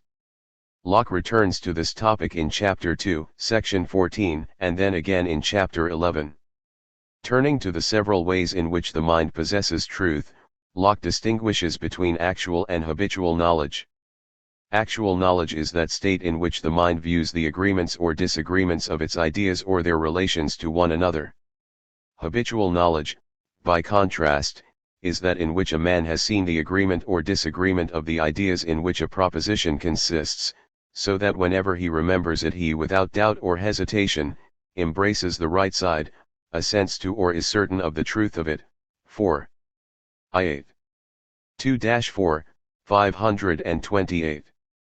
There are, Locke says, vulgarly speaking, Two degrees of habitual knowledge. The first is where the agreements and disagreements of ideas are preserved in memory. This, Locke claims, is true of all our intuitive knowledge. The second degree has to do with demonstrative knowledge. In this second case one was convinced of the truth of a proposition by a proof, and one now retains the conviction of truth without the proof. Upon reflection, Locke thinks that this should still count as knowledge. Questions. 1. What is Locke's account of knowledge, and in what ways is it similar to and different from the justified true belief account of knowledge? 2. What are the four kinds of agreement or disagreement of ideas, and how do they relate to Locke's account of knowledge? 96. 3. What is the difference between actual and habitual knowledge for Locke? Intuitive, demonstrative, and sensible evidence. In Chapter 2, Locke gives us an account of intuitive, demonstrative, and sensitive knowledge. These different kinds of knowledge result from the mind having different ways of perceiving the agreement or disagreement of ideas. These different ways of perceiving provide different degrees of evidence. Intuitive knowledge involves the mind perceiving the agreement or disagreement of two ideas immediately by themselves, without the intervention of any other. 4. 2.1. 29-1, 530-1. In this case, Locke tells us, the mind perceives truth effortlessly just as the eye perceives light. This kind of knowledge is the clearest and most certain, that humane frailty is capable of. 4. 2.1. 9-10, 531. Demonstrative knowledge is the second degree of certainty. It depends on intuitive knowledge for its efficacy. In this case, one looks at two ideas and cannot immediately see the agreements and disagreements between them. The remedy for this is to find other ideas that connect the two and display their agreements or disagreements. For each intermediary idea, however, there have to be intuitive connections either with the original ideas or with the neighboring links in the chain of ideas. The search for such intermediate ideas is called reasoning. The chain of ideas that demonstrates the agreement or disagreement of two ideas is a proof, and where the proof of the agreement or disagreement is plainly clearly perceived, it is called demonstration. 4. 2.3. 20-21, 532. This kind of knowledge is of the second degree, because it is not altogether so clear and bright, nor the assent so ready, as in intuitive knowledge. 4. 2.4. 26-27, 532. Demonstrative knowledge requires work, a steady application and pursuit, pains, and attention. Another difference is that before one acquires demonstrative knowledge there is doubt, where this is not so with intuitive knowledge. Additionally, long proofs are subject to mistake and error in a way that is not true of intuitive knowledge. At 4. 2.8, 534. In his next remark about maxims, Locke says that the mistaken claim that all reasoning is from principles already known very likely derives from the necessity of having intuitive knowledge of the connection between each step and the next in a proof. Again he refers us to his discussion of propositions and maxims in 4. 7. 97. Locke also remarks that it is often thought that mathematics alone is capable of demonstrative certainty. He thinks that this is not so. Locke claims that where it can perceive the agreement of any two ideas, by an intuitive perception of the agreement or disagreement they have with any intermediate ideas, there the mind is capable of demonstration, which is not limited to ideas of extension, figure, and number and their modes. 4. 2.9. 1-5, 535. This kind of reasoning is, for example, more difficult with colors, but where colors are clear and distinct from one another we can produce demonstrations about them. This is also true of other secondary qualities and their modes. 4. 2.13. 30-35, 536. In section 14 Locke returns to the issue of sensitive knowledge that he raised in section 7 of book 4, chapter I. Locke raises the question at 4. 2.14. 9-14, 537. It is intuitively clear that we have the idea, but how can we infer from this that there is an object corresponding to it, since it is sometimes the case that, Men may have such ideas in their minds, when no such thing exists, no such object affects their senses. In answer, Locke makes what amounts to Hume's distinction between ideas and impressions, arguing that there is as great a difference between the idea of the sun perceived during the day and remembered during the night, wormwood tasted during the day and later remembered, and so forth, as there is between any two distinct ideas. 4. 214. 22, 537. Locke then proceeds to take up Descartes' dream hypothesis, which is, in effect, simply our having an intuitively clear idea without there being an object external to us causing that idea. Locke makes several points in response. The first is that in dreams, reasoning and argument are of no use, and thus truth and knowledge are nothing. This seems to be largely correct. Second, he points out that there is another clear difference between dreaming and waking. When you find yourself in your waking state in a fire, you are likely to get painfully burned. If you dream that you are in a fire, you are not going to get the same sensation of pain. This is a perceptive point. Locke goes on to remark that if the skeptic is resolved to maintain that there is no difference, that even the intense sensation of pain that we normally associate with being burned in a waking state is really a dream, then, in effect, there is no difference between dreaming and waking that is of any importance to us. Here one might compare the answer that Locke gives with that of the Wittgensteinian philosopher O.K. Boesma in Descartes. 98. Skepticism of the senses, or Boesma's similar argument in Descartes' Evil Genius. Locke concludes that we can add sensitive knowledge to the category of things that we know. Finally, Locke asks whether if the ideas whose agreement or disagreement we perceive are obscure, wouldn't this make our knowledge correspondingly obscure? Were this so, Locke's account of knowledge would be identical to that of Descartes. Locke, unsurprisingly, claims that this is not the case. He claims, in effect, that clearness and distinctness of ideas is a necessary but not a sufficient condition for knowledge, because if the ideas are confused, then the mind cannot perceive clearly. But it is possible that the ideas are clear and distinct, but there is not a clear and distinct perception. Questions. 4. What is intuitive knowledge? 5. What is demonstrative knowledge? How does intuitive knowledge relate to demonstrative knowledge? 6. Why does Locke claim that it is not mathematics alone that is capable of demonstration? 7. What is sensitive knowledge? 8. In defending the claim that there is sensitive knowledge, Locke rejects Descartes' dream hypothesis. Why would the dream hypothesis threaten sensitive knowledge, and why does Locke reject it? 9. If Locke does not take skeptical arguments seriously, why then is sensitive knowledge so limited? 10. Is Locke conceding too much to the Cartesians in allowing clear and distinct ideas to be a necessary condition for knowledge? What, on his account, does this do to knowledge of substances? The extent of our knowledge. In some ways, the discussion of the extent of human knowledge is the culmination of the entire project of an essay concerning human understanding. From his definition of knowledge and the discussion of kinds and degrees of knowledge, Locke makes a series of points about the extent of human knowledge. First, since knowledge is the perception of the agreement or disagreement of 99 ideas, we can have knowledge no farther than we have ideas. 4. 3:1. 28, 538. The perception of the agreement of ideas depends either on intuition, demonstration, or sensation, so we cannot have intuitive or demonstrative knowledge that extends itself to all our ideas. Sensitive knowledge, reaching no farther than the existence of things actually present to our senses, is yet much narrower than either of the former. 4. 3:5. 28:30, 539. From all this, it follows that the extent of our knowledge neither reaches to the reality of things or even the extent of our own ideas. 4.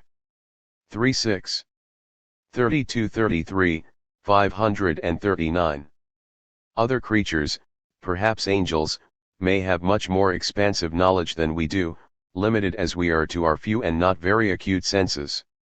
Still, Locke claims, we would be in great shape if our knowledge were to reach as far as our ideas, and if we had few doubts and not much thinking to engage in about the ideas we have. But this is not our situation. Still, Locke insists, human knowledge can be greatly improved. This could be done if men would sincerely, and with freedom of mind, employ all the industry and labor of thought, in improving the means of discovering the truth, which they do for the coloring or support of falsehood, to maintain a system, interest, or party, they are once engaged in. 4. 36.11-15, 540.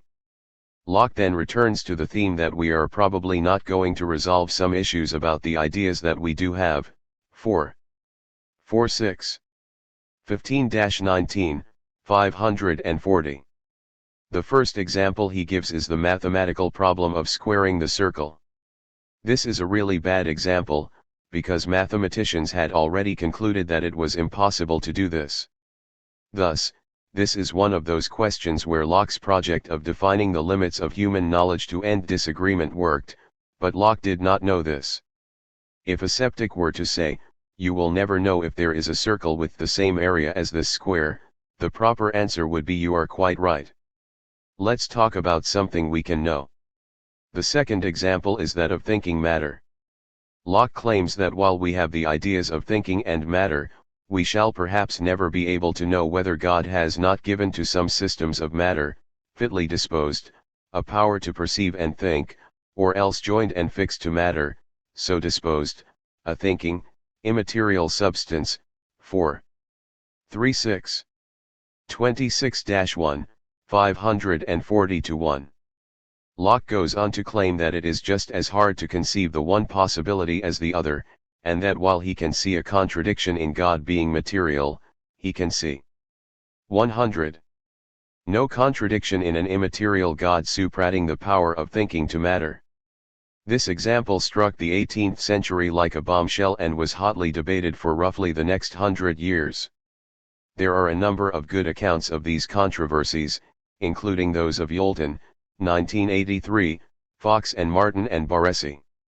The implication of Locke's agnosticism about whether matter can think is that there is no proof of the immateriality of the soul.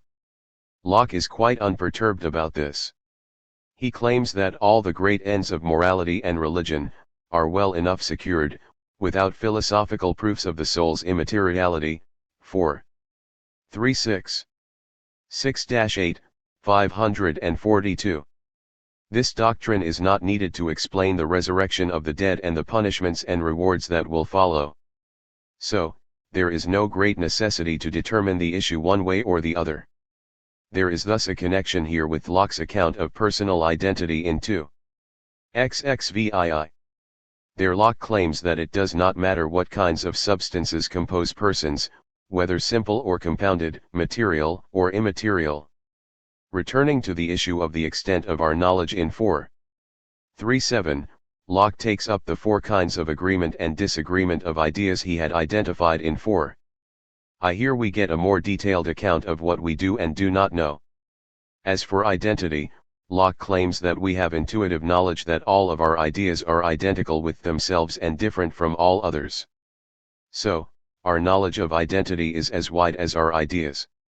This seems to leave out cases of informative identities. I may have an idea of Cicero and an idea of Tully, but not know that Cicero is Tully. When I discover that Cicero is Tully, then I am learning something I didn't know before. Locke's response to this might have been that such informative identities require some form of demonstration and so should not be listed here. In fact, Locke is going to tell us later, at 4.83. 3-8, that he does not believe in informative identity statements. In respect of our knowledge of the agreement and disagreement of ideas concerning the coexistence of properties, it turns out that we know very little. Locke remarks that while our knowledge here is short, yet it consists of the greatest and most material part of our knowledge concerning substances. 4.39.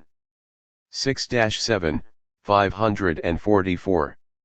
Our ideas of species are collections of ideas that go together, and when we want to know more about a substance we are again asking what properties coexist in that substance. There are reasons why our knowledge of the coexistence of 101 properties is so limited. Unfortunately, our ideas of properties for the most part have no visible necessary connection with one another. Second, because most of the ideas of properties are ideas of secondary qualities which depending all, as has been shown, upon the primary qualities of their minute and insensible parts, or if not upon them, upon something yet more remote from our comprehension, 'tis impossible that we should know, which have a necessary union or inconsistency one with another. 4. 311.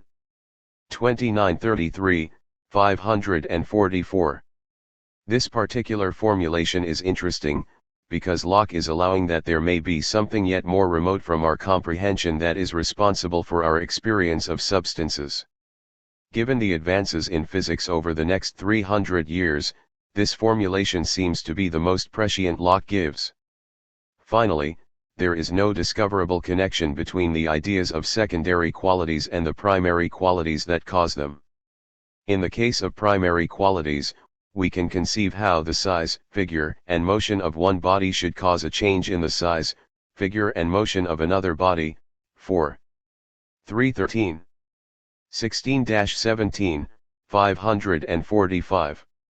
The separation of parts of one body upon the intrusion of another and the change from rest to motion upon impact seem to have some connection with one another.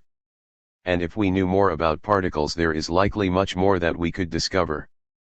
But this is not the case with the connection between primary and secondary qualities. Locke goes on to say that we are so far from knowing what particular combination of figure, size, and motion of parts produce in us a yellow color, a sweet taste or a sharp sound, that we can by no means conceive how any size, figure, or motion of particles can possibly produce in us the idea of any color, taste, or sound whatsoever. There is no conceivable connection betwixt the one and the other. 4. 313. 3034, 545. Locke is here enunciating one of the problems that dualists and neo-dualists have asserted is an insuperable bar to a materialist account of mind. This is sometimes called the problem of qualia or subjective human experience. So, in respect of the coexistence of properties, our knowledge reaches only a little farther than our experience. Experience is always of particulars. If we are going to generalize beyond our experience, we need to grasp the necessary connections between properties and, for all the reasons given above, Locke thinks we are not going to get very far with this. In section 15 of Book 4, Chapter 3, Locke turns to the 102. Incompatibility or repugnancy to coexistence. This means he wants to know which ideas cannot coexist together. Here he notes that we may know that each subject of a primary quality may have only one particular determinate of that quality at a time. So, this wall has a particular height, e.g. 6 feet, at a particular place, at a particular time, and cannot have some other height at the same place and at the same time. The same is true of each secondary quality. In section 16 he takes up the powers of substances to change the sensible qualities of other bodies, the tertiary qualities. Again Locke claims that our knowledge in this case does not reach much beyond our experience. The problem is much the same. We don't know the texture and motion of parts upon which the active and passive powers of substances depend. Nor are we likely to be able to discover them. Here Locke remarks that the corpuscularian hypothesis is the one which is thought to go the farthest in giving an intelligible explanation of the qualities of bodies. But whether this is so or not, whatever hypothesis we adopt, we are not likely to get very far in advancing our knowledge of corporeal substances until we can determine which qualities of bodies are necessarily connected with one another and which are incompatible. In this particular area we must depend on experience, and we see by the work of some accomplished men that it can be improved, though others, and here Locke mentions the alchemists, have not done so. If we are in the dark about the powers and operations of bodies, it is clear that we are much more so about spirits. Here we have no ideas except those we have of ourselves. Consequently, all we can do, in this case, is use ourselves as an analogy and imagine a progression of spirits up to God. 3. 611, 445 to 6 and 4. 327, 557 to 8. Locke now turns to the third sort of agreement or disagreement of ideas, that of relations other than coexistence. This is the largest field of our knowledge and so the most difficult to determine how far it extends. The problem is that we just don't know where human ingenuity will be able to find intermediate ideas that will connect two remote ideas. Locke remarks that those who are ignorant of algebra cannot imagine the wonders it can accomplish in this regard. He also thinks it possible that demonstrations can be given in other areas besides mathematics. Here Locke makes the suggestion that having clear ideas of God and ourselves we might be able to use these as foundations of our duty and rules of action, as 103.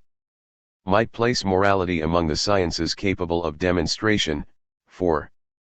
318. 16-17, 549. There are other similar propositions about justice and government that Locke thinks can be demonstrated. In the next two sections, 18 to 20, Locke goes on to explain why he thinks quantity has been taken to be more capable of demonstration than morality or other things. In section 21 of Book 4, Chapter 3, Locke turns to the fourth kind of knowledge, that of the real, actual existence of things. In respect of our knowledge of real existence, Locke claims that we have an intuitive knowledge of our own existence, a demonstrative knowledge of the existence of God, of the existence of anything else. We have no other but a sensitive knowledge, which extends not beyond the objects present to our senses. 4. 321. 36-4, 552-3. The first two are strikingly similar to conclusions Descartes came to in the Meditations, Descartes, 73-159. The differences are also illuminating.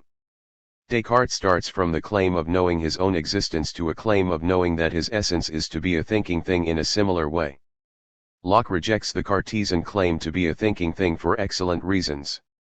Similarly, while both hold that our knowledge of bodies is limited, Descartes thinks we have innate knowledge of the essence of bodies and that we can have clear and distinct ideas of them insofar as they can be modeled by mathematics. The existence of material bodies is much more problematic and our knowledge of this ultimately depends on God's benevolence in not deceiving us. Locke's account of sensitive knowledge involves a firm rejection of skepticism in contrast with the Cartesian acceptance of the coherence of the dream and evil demon hypotheses. In sections 22 to 30 Locke turns to the dark side and an account of our ignorance. It is unnecessary to treat this in any great detail. In explaining our knowledge and its extent, Locke has perforce already listed virtually all the factors that cause our ignorance.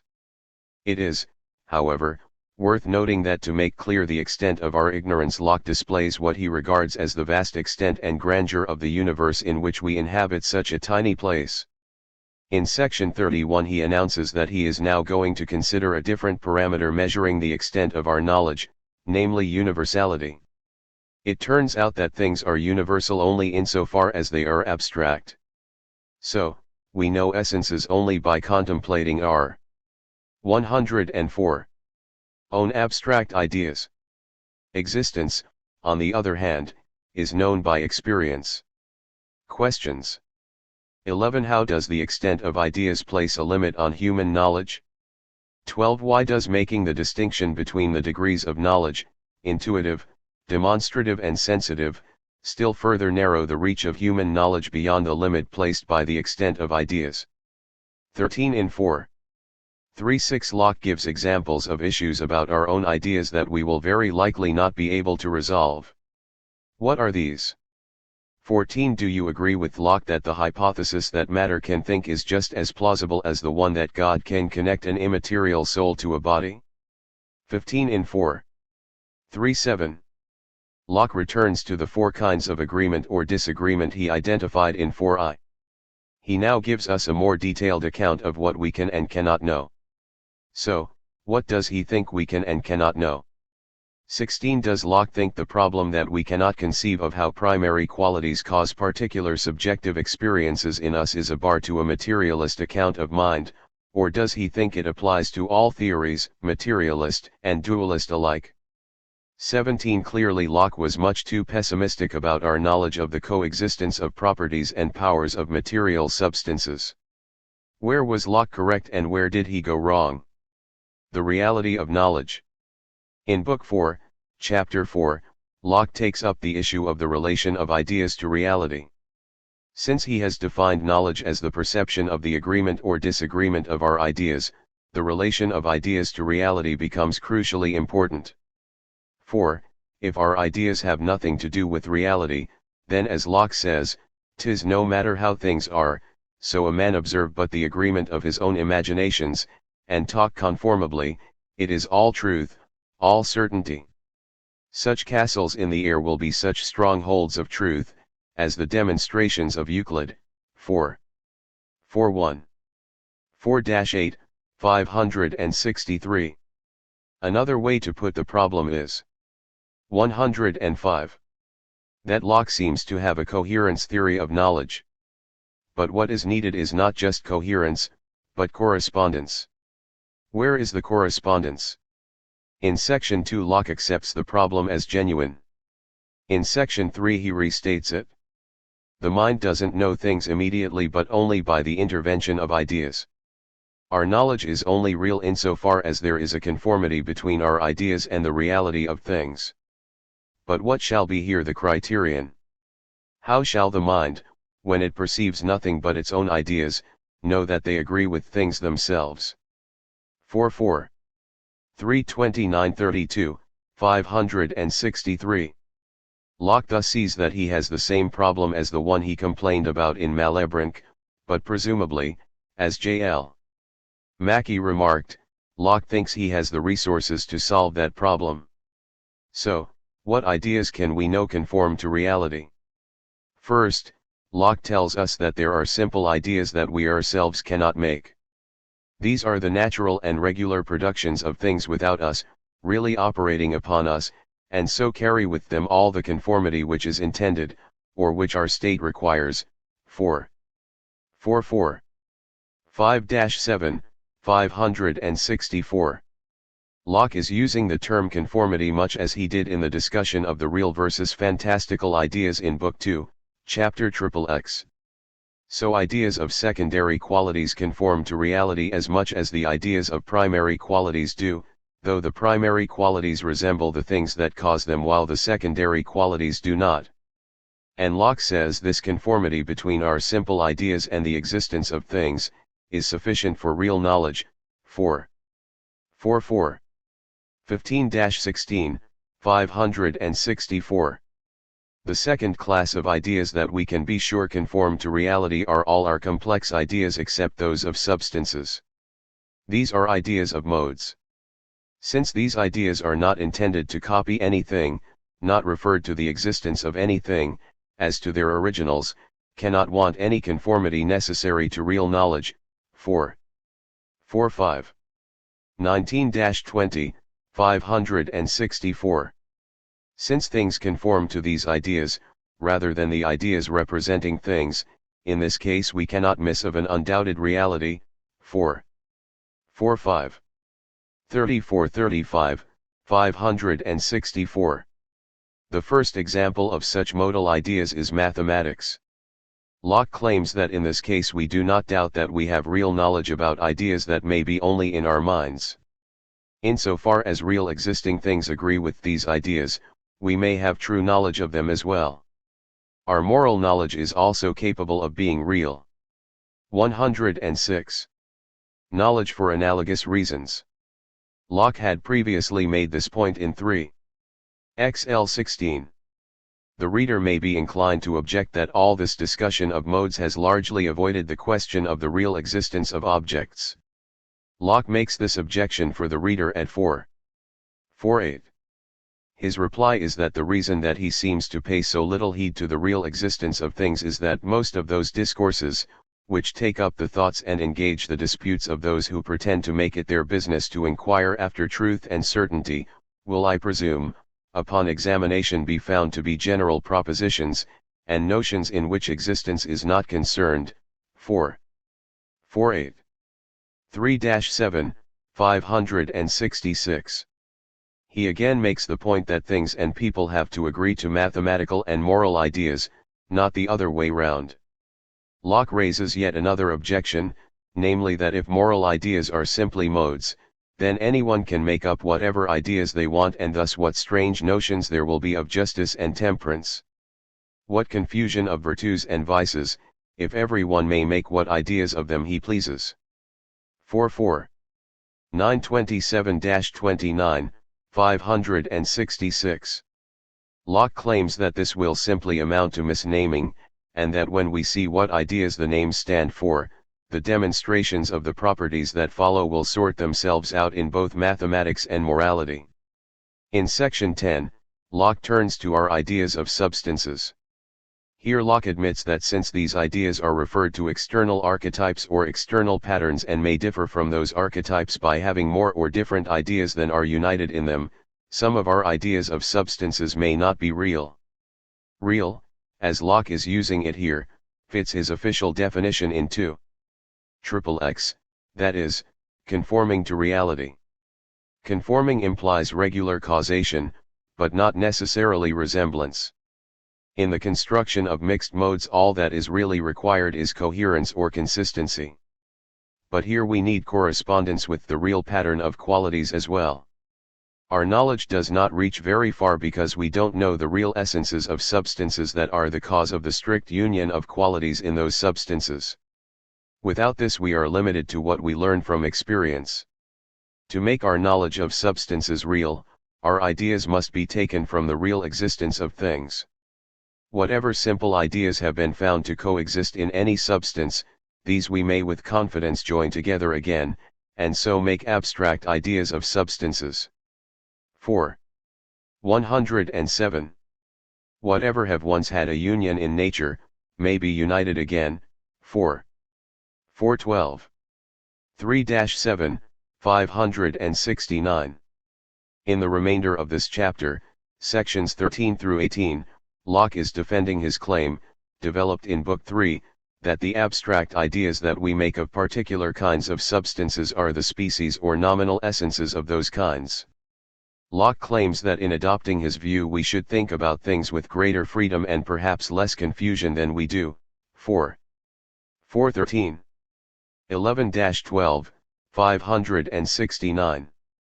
The position that Locke is rejecting is Aristotelian essentialism, and particularly that names are determined by real essences that have determinate boundaries and wherein all the things of the same denomination did exactly and equally partake. 413. 3-7, 569. To show the inadequacy of this position, Locke wants to consider a changeling. He defines a changeling as the idea of shape, motion, and life of a man without reason. 413. 24-25, 569.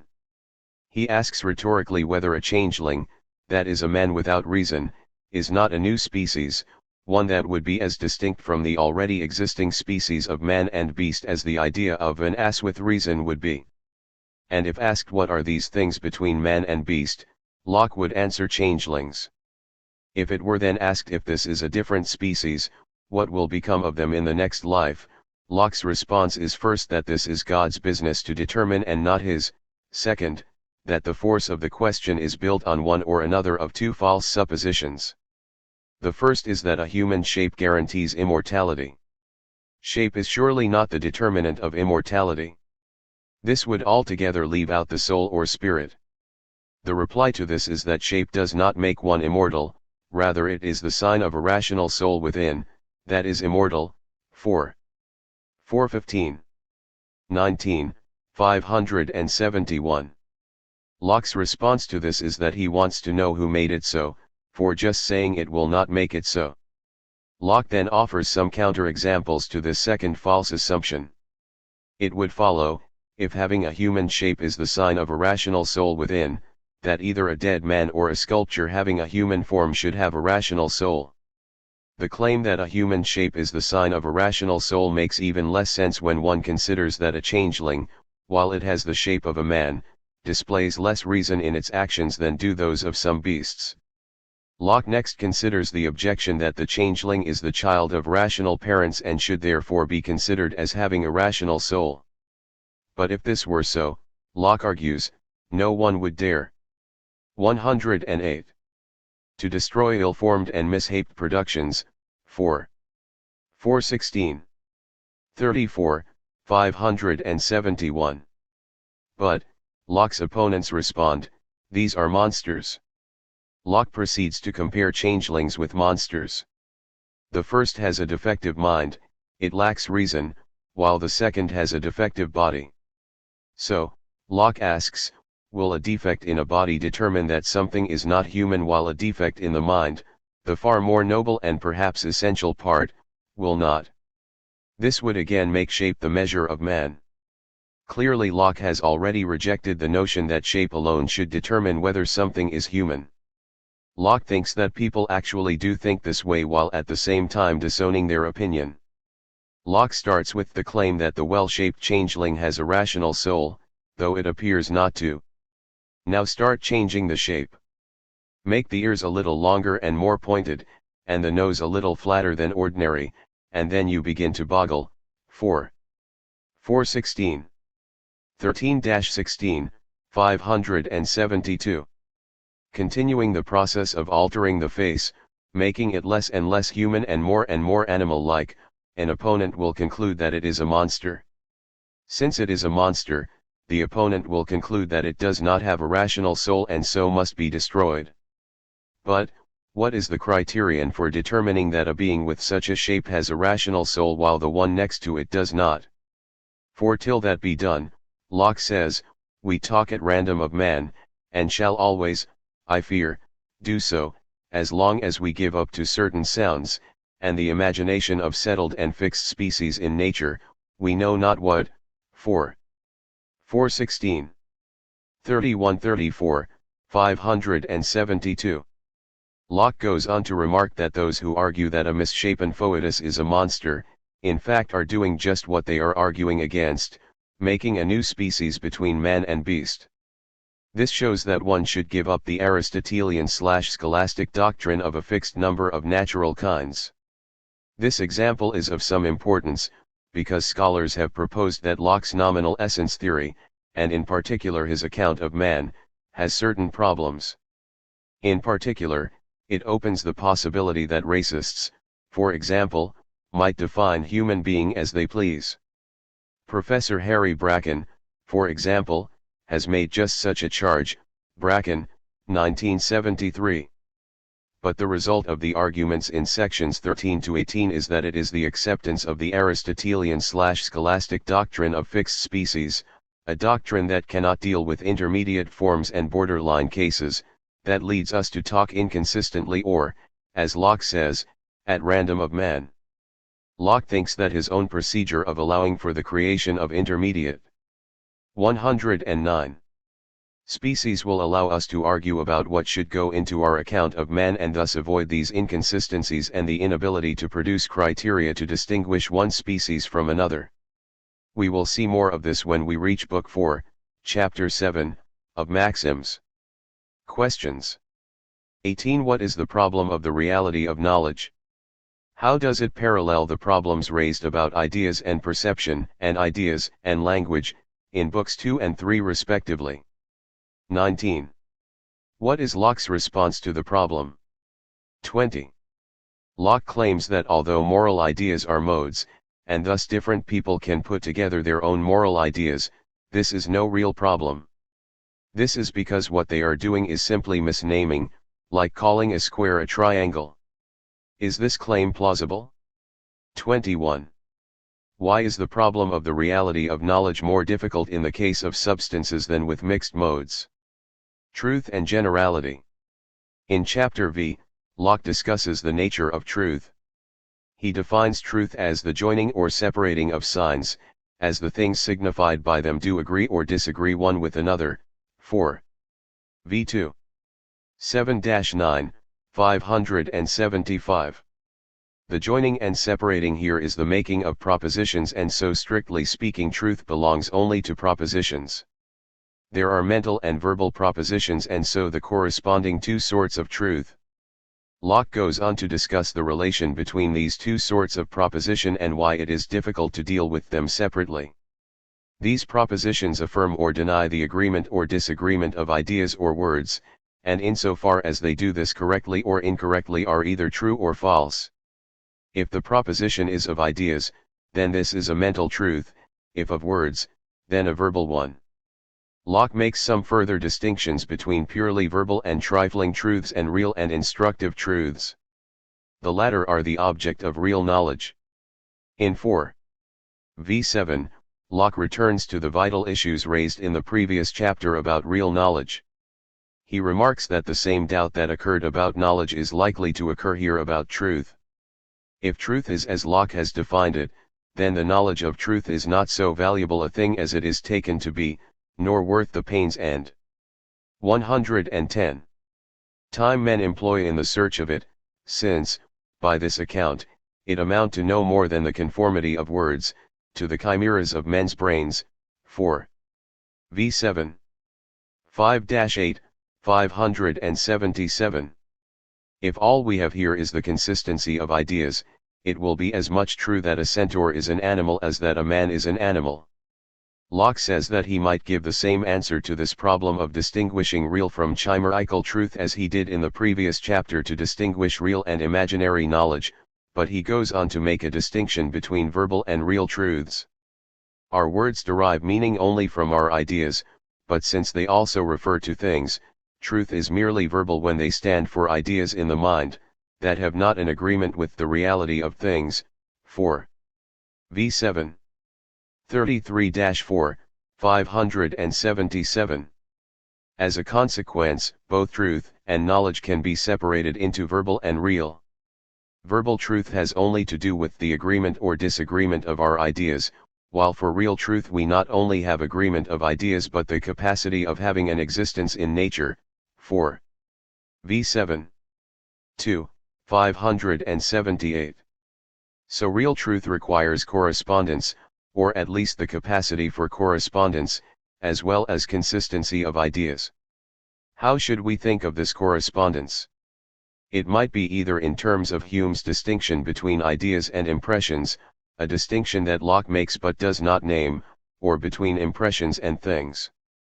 Locke's language in the passage just quoted might well suggest the idea/impression distinction, since he talks about our ideas having the capacity of existing in nature.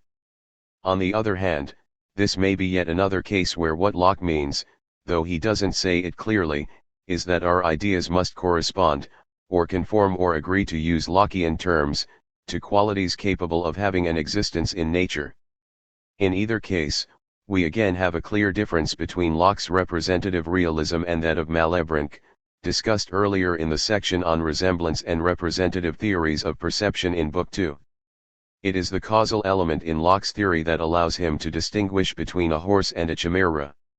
Since words are considered the great conduits of truth and knowledge, and we use them in conveying and receiving truths and reasoning about them, Locke proposes to consider wherein the certainty of real truths contained in propositions consists, and which universal propositions whose truth or falsehood we are capable of knowing with certainty. These tasks occupy him in chapters 6-8. In chapter 6, Locke considers universal propositions about 111 substances. If we take the view that substances have a real essence that is unknown to us, then we will get no universal propositions that can be known with certainty. On the other hand, if we adopt Locke's view that essences and species are determined by the nominal essence, then our species terms will have a determinate significance, but we still won't get very many universal propositions. The main reason for this is that our knowledge of the coexistence of properties is largely limited to experience. In order to discover other qualities that coexist with the combinations we experience, we would need to know their natural dependence, which in the primary qualities, we can go but a very little way in, and in all their secondary qualities, we can discover no connection at all. 4.6.7. 18-20, 582. The reason why we cannot find these natural dependences is that we don't know the real constitution which the secondary qualities depend on, and even if we did, our knowledge would be limited to the experience we have, because we cannot even conceive of the connection between any modification of primary qualities and our ideas of secondary qualities. Therefore, Locke tells us, there are very few general propositions to be made concerning substances, which can carry with them undoubted certainty. 4. 6 7. 27-29, 582.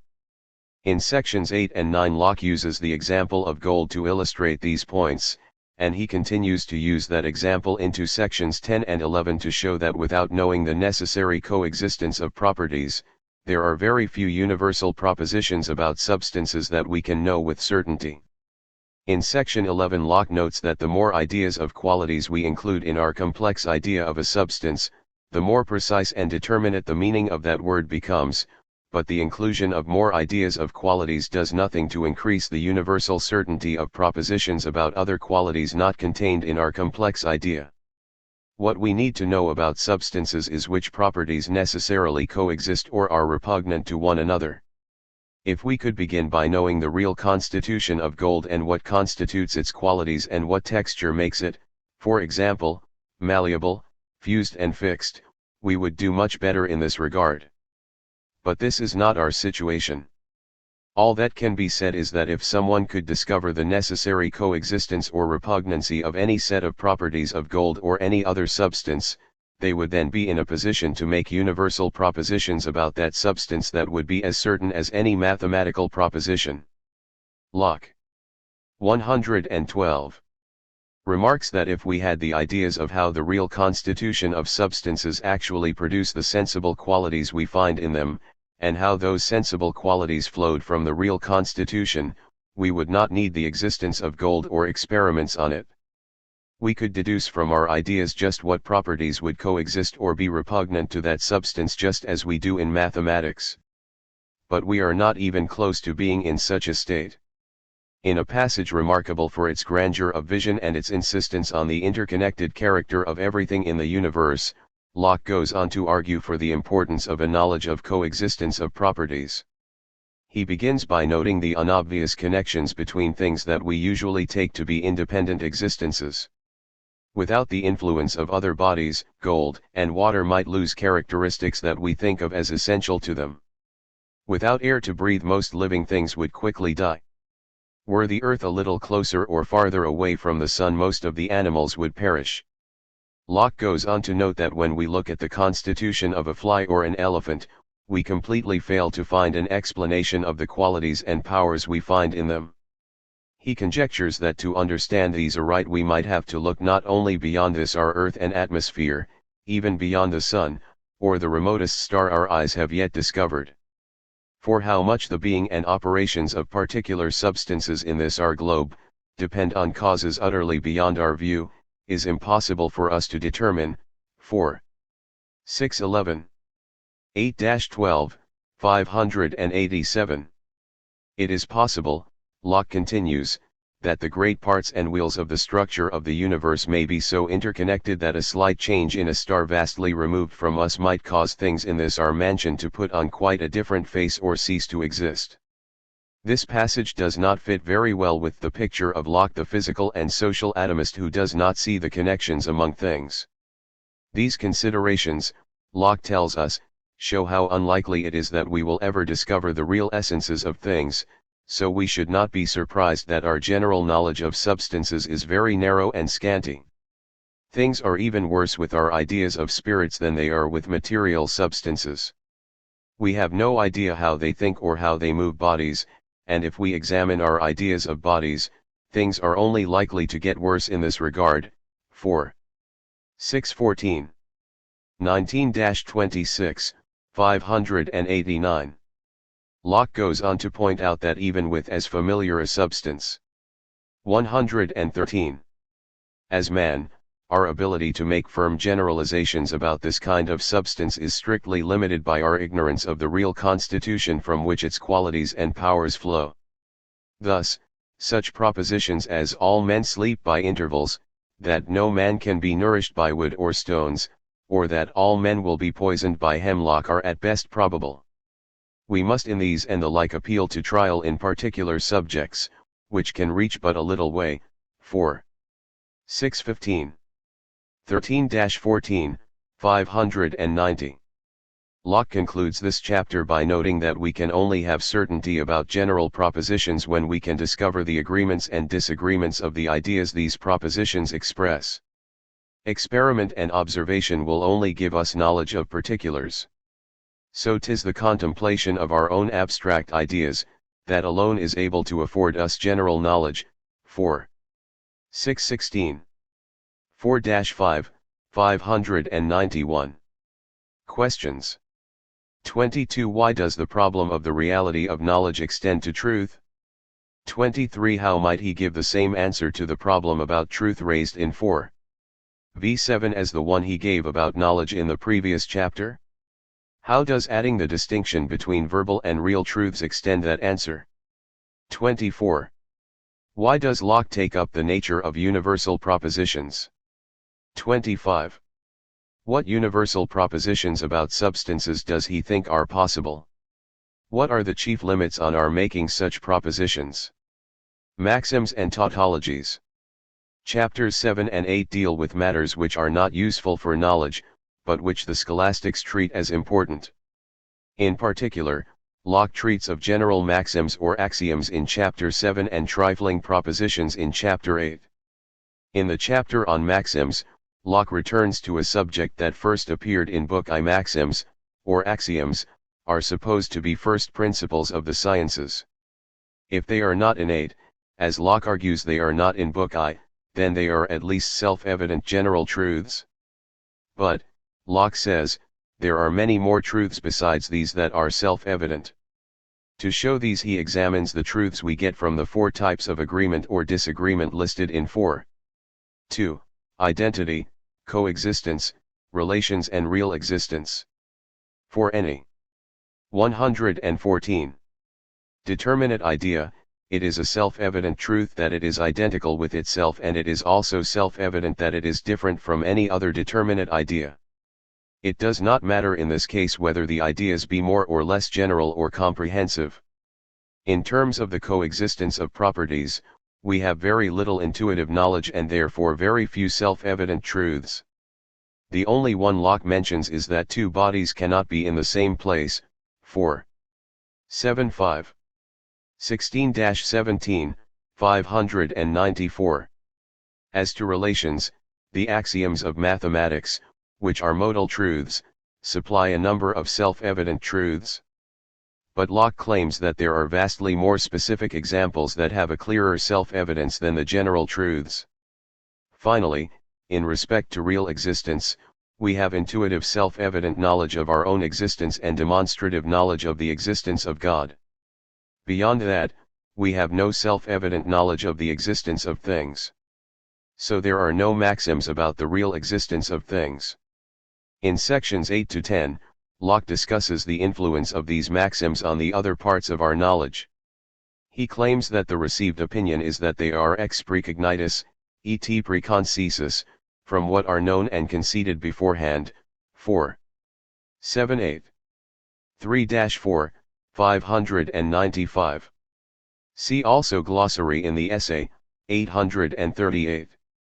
Locke claims that precognita means that these axioms are known before others and that the other parts of knowledge depend on them.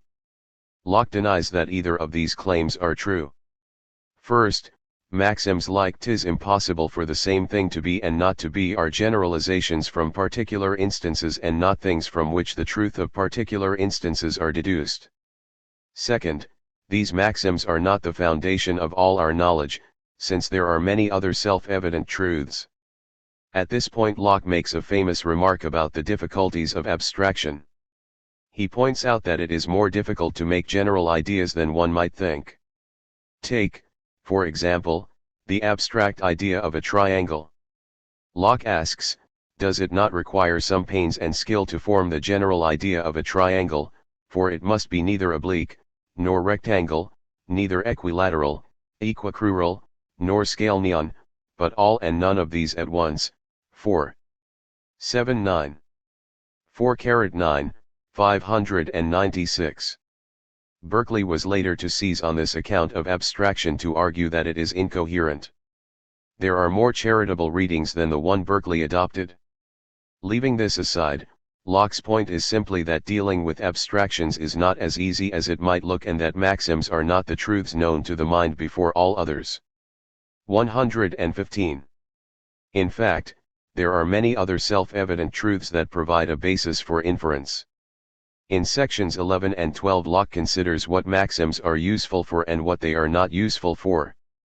In section 12 he remarks that where we do not have determinate ideas, that is, where our notions are wrong, loose, or unsteady, maxims not only do not help us, they will confirm our mistakes and serve to prove contradictions. 4. 712. 3. 604. In section 15 Locke claims that in cases where we clearly know what our words mean, and no proof is required, maxims can be used without danger. On the other hand, in cases where we are using names of substances in proofs, the maxims whatever is and 'tis impossible for the same thing to be and not to be, there they are of infinite danger and most commonly make men receive falsehood for manifest truth, and uncertainty for demonstration, whereupon follows error, obstinacy, and all the mischiefs that can happen from false reasoning. 4. 715. 14-17, 606. The example of this claim that Locke gives in 16-18 involves the term man. Locke gives three different inadequate definitions of man and shows the dangerous consequences that follow from using maxims together with these inadequate definitions to make proofs. The first inadequate definition is that of a child who thinks that the visible complex of apparent qualities, including white or flesh color, in England makes the idea of man. A child with such an idea can prove to you, using his inadequate definition and the maxim that 'tis impossible for the same thing to be and not to be / that a Negro is not a man because white color was one of the constant simple ideas of the complex idea he called man. 4. 716. 6-8, 607. Locke points out that the assurance such a child would have does not come from the maxim, but from the self-evident truth that black is not white. Some scholars have tried to twist this example to draw the conclusion that Locke endorses the conclusion that a Negro is not a man. No such reading is credible. Locke is arguing that using maxims in proofs along with inadequate definitions is dangerous. The example shows just such a danger. Uzgalis, 2002, 84-5. Most of Chapter 8 is taken up with a discussion of uninformative identity statements such as gold is gold. Locke's point is that while the scholastics claim that such identity sentences are important, they in fact tell us nothing at all about the world.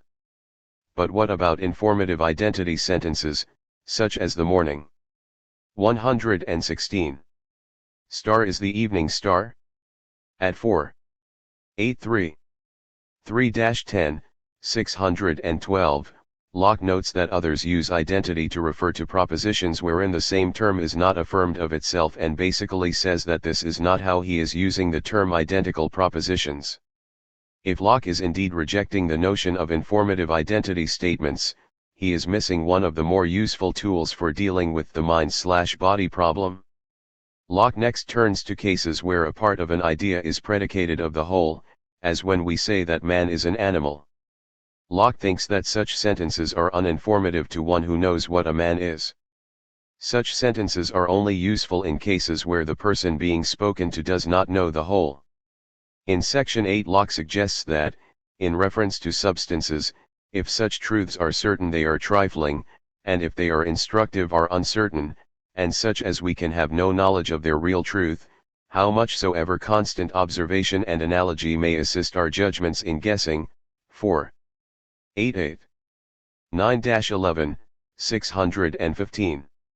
Locke claims that because this is so, people are able to write discourses using the relative significations and relative definitions of substantial beings that allows them to make propositions that can be affirmed or denied based on these definitions and significations, and all this, without any knowledge of the nature or reality of things existing without us. 4. 8-9. 19-20, 615. This is characteristic of many books of metaphysics, school divinity, and some sort of natural philosophy. 4. 8-9. 29-30, 615. Questions.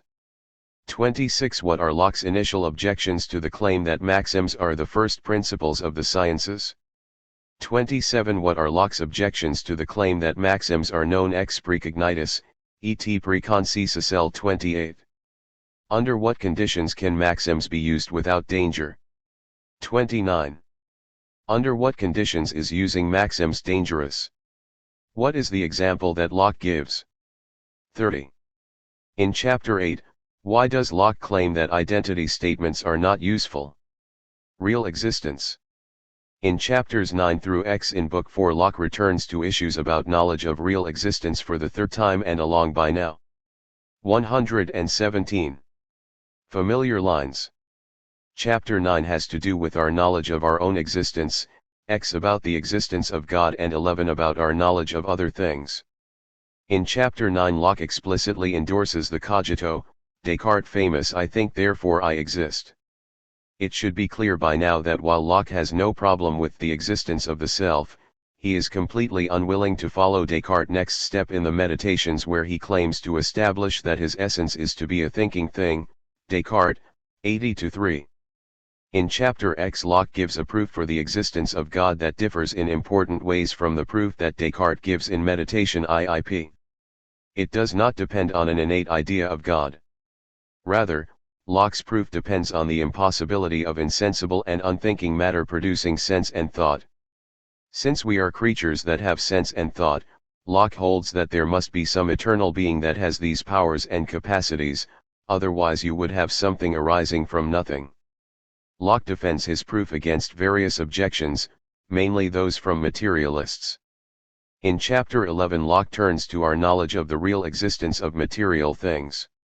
He claims that while we have intuitive knowledge of our own existence and demonstrative knowledge of God's existence, we only know about the existence of other things through sensation. We may not know how perception works, but that does not take away from the certainty that perception tells us of the qualities that exist in the material world. If someone were skeptical enough to doubt the existence of the things she senses, she would be in no position to deal on the most basic level with the world. As Locke says, at least, he that can doubt so far, whatever he may have within his own thoughts, will never have any controversy with me, since he can never be sure that I say anything contrary to his opinion. 4. XL3. 22-25, 631. Locke goes on to give a number of reasons why the confidence that our faculties do not herein deceive us, is the greatest assurance we are capable of, concerning the existence of material beings. 4. 11-3. 29-31, 631. These reasons include that I can use material objects to cause myself pleasure and pain, that our faculties are necessary for knowledge or even a conception of knowledge, that it is plain that our perceptions are produced in us by exterior causes, because there are times when I cannot control the production of ideas, that many 118 of these ideas are produced in us with pain that afterwards we cannot feel, that the senses in various cases bear witness to each other's reports. All of these reasons combined amount to an inference to the best explanation. The presence of material objects outside us best explains the fact that I can use them to cause myself pleasure or pain.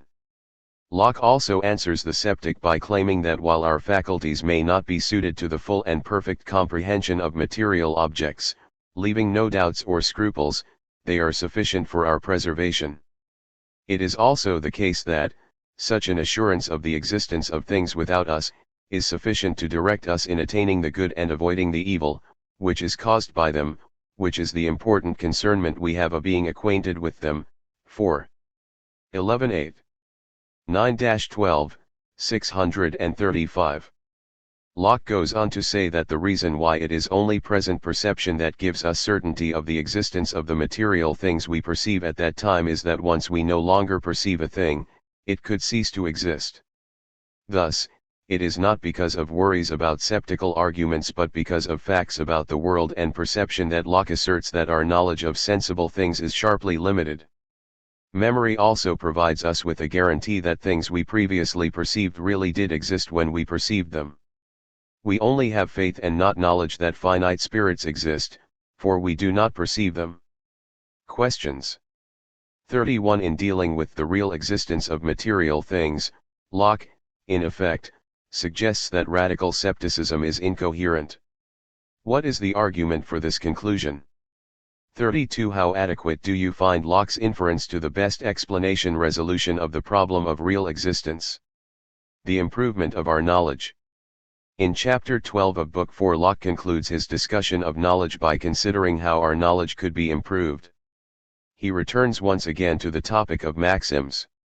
What the scholastics had suggested was a model of the sciences that is derived from mathematics. The model suggests that all knowledge begins from certain principles or axioms or maxims, and that the rest of knowledge is then derived from these principles. Locke says that 119. Given the enormous success of mathematics, it is easy to understand why such a model would be adopted. Still, from the discussion of maxims in Book I and in Book 4, Chapter 7, we already know that Locke rejects this model. The principles are not known first, nor is our knowledge derived from them. Locke's discussion of the first principles of science in this section is reminiscent of the discussion about the method of discovery or analysis as opposed to the method of presentation or synthesis in Euclid and the other ancient mathematicians whom European mathematicians had engaged with in late 16th and early 17th century. Locke suggests that one fundamental problem is that we are likely to accept the principles without examining them, and that when we do so we are likely to be led into error or confirmed in our mistakes. But, how are we supposed to tell the good ones from the bad ones? Locke argues that what we need to do is to fix in our minds clear, distinct, and complete ideas, as far as they are to be had, and annex to them proper and constant names. 4. 12:6. 30:33, 642. Then we need to note the agreement and disagreement of these ideas, and thus, without any principles, we may get more clear and true knowledge, by the conduct of this one rule, than by taking up principles, and thereby putting our minds into the disposal of others. 4. 12:6. 35-2, 642-3. Locke thinks that we can follow the mathematicians in this way of proceeding in the art of finding proofs, at least where we know the real essences of things. This led him to the suggestion advanced earlier that it might be possible to have a demonstrative science of morality. With respect to our knowledge of substances, where we do not know their real essences, we must proceed in a quite contrary way. Here reasoning about relations will do us very little good. Rather, we are going to have to depend on experience to teach us what properties coexist with one another. But this will not get us very far, because there is no necessary connection between the properties whose coexistence we discover in this way. So, inductive reasoning in the absence of knowledge of the real essence of substances has little force. And while Locke admits that someone who has been accustomed to engage in rational and regular experiments will do better at understanding the nature of bodies, and will make better conjectures about what their unknown properties are, than someone who has not done this, this way of improving our knowledge of substances by experience and history, which is all that the 120 weakness of our faculties in this state of mediocrity, which we are in this world, can attain to, makes me suspect, that natural philosophy is not capable of being made a science. 4. 12:10. 25-29, 645. So what are we to make of this? It is clear what Locke makes of it. In the next section he remarks that while the limits of our faculties in reaching the real essence and internal fabric of bodies makes us unfit for making natural philosophy a science, we have no trouble determining our own existence and that of God. This suggests that our proper employment lies in those inquiries, and in that sort of knowledge, which is most suited to our natural capacities, and carries in it our greatest interest, i.e. the condition of our eternal estate. 4. 12:11. 9-12, 646. Locke goes on to claim that morality is the proper science and business of mankind in general, who are both concerned and fitted out to search out their summum bonum. 4. 12:11. 12-13, 646. He does not object to some men pursuing the arts that relate to nature and are intended for their own subsistence and the common use of mankind. Things like the discovery of iron make a huge difference in the quality of human life. So Locke does not want to be thought of as discouraging the study of nature, which has produced such notable inventions as the compass, the printing press and quinine, that are more useful in supplying useful commodities and saving lives than the production of hospitals and colleges. Adopting hypotheses to explain certain phenomena of nature can both assist the memory and direct us to new discoveries. But we need to be cautious in adopting hypotheses. We need to examine carefully the phenomena we want to explain.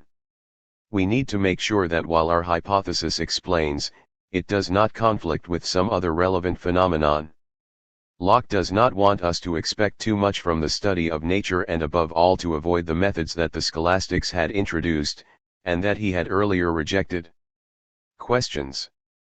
33. Locke rejects Euclidean mathematics as a model for science. What is this model? What were the plausible reasons for the scholastics to adopt it? Why does he think we should reject it? 34. What is the alternative model that Locke proposes? In what way does his new model follow the procedures of the mathematicians? 121. 35. What are the limitations on our abilities to know material substances and what does Locke conclude from this? Knowledge and probability. Knowledge involves the seeing of the agreement or disagreement of our ideas. What then is probability and how does it relate to knowledge? Locke writes, the understanding faculties being given to man, not barely for speculation, but also for the conduct of his life, man would be at a great loss, if he had nothing to direct him, but what has the certainty of true knowledge. Therefore, as God has set some things in broad daylight, as he has given us some certain knowledge, so in the greater part of our concernment, he has afforded us only the twilight, as I may say so, of probability, suitable, I presume, to that state of mediocrity and probationership, he has been pleased to place us in here, wherein to check our overconfidence and presumption, we might by every day's experience be made sensible of our short-sightedness and liableness to error. 414 Sections 1 and 2, 652. So apart from the few important things that we can know for certain, such as the existence of ourselves and God, the general nature of mathematics and morality, for the most part we must lead our lives without knowledge. What then is probability?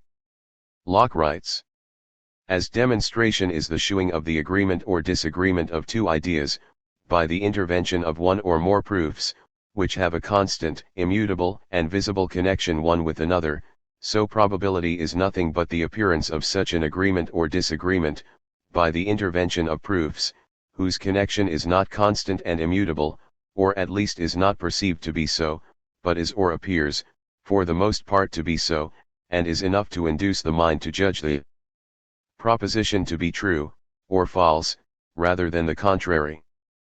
415. 1. 654.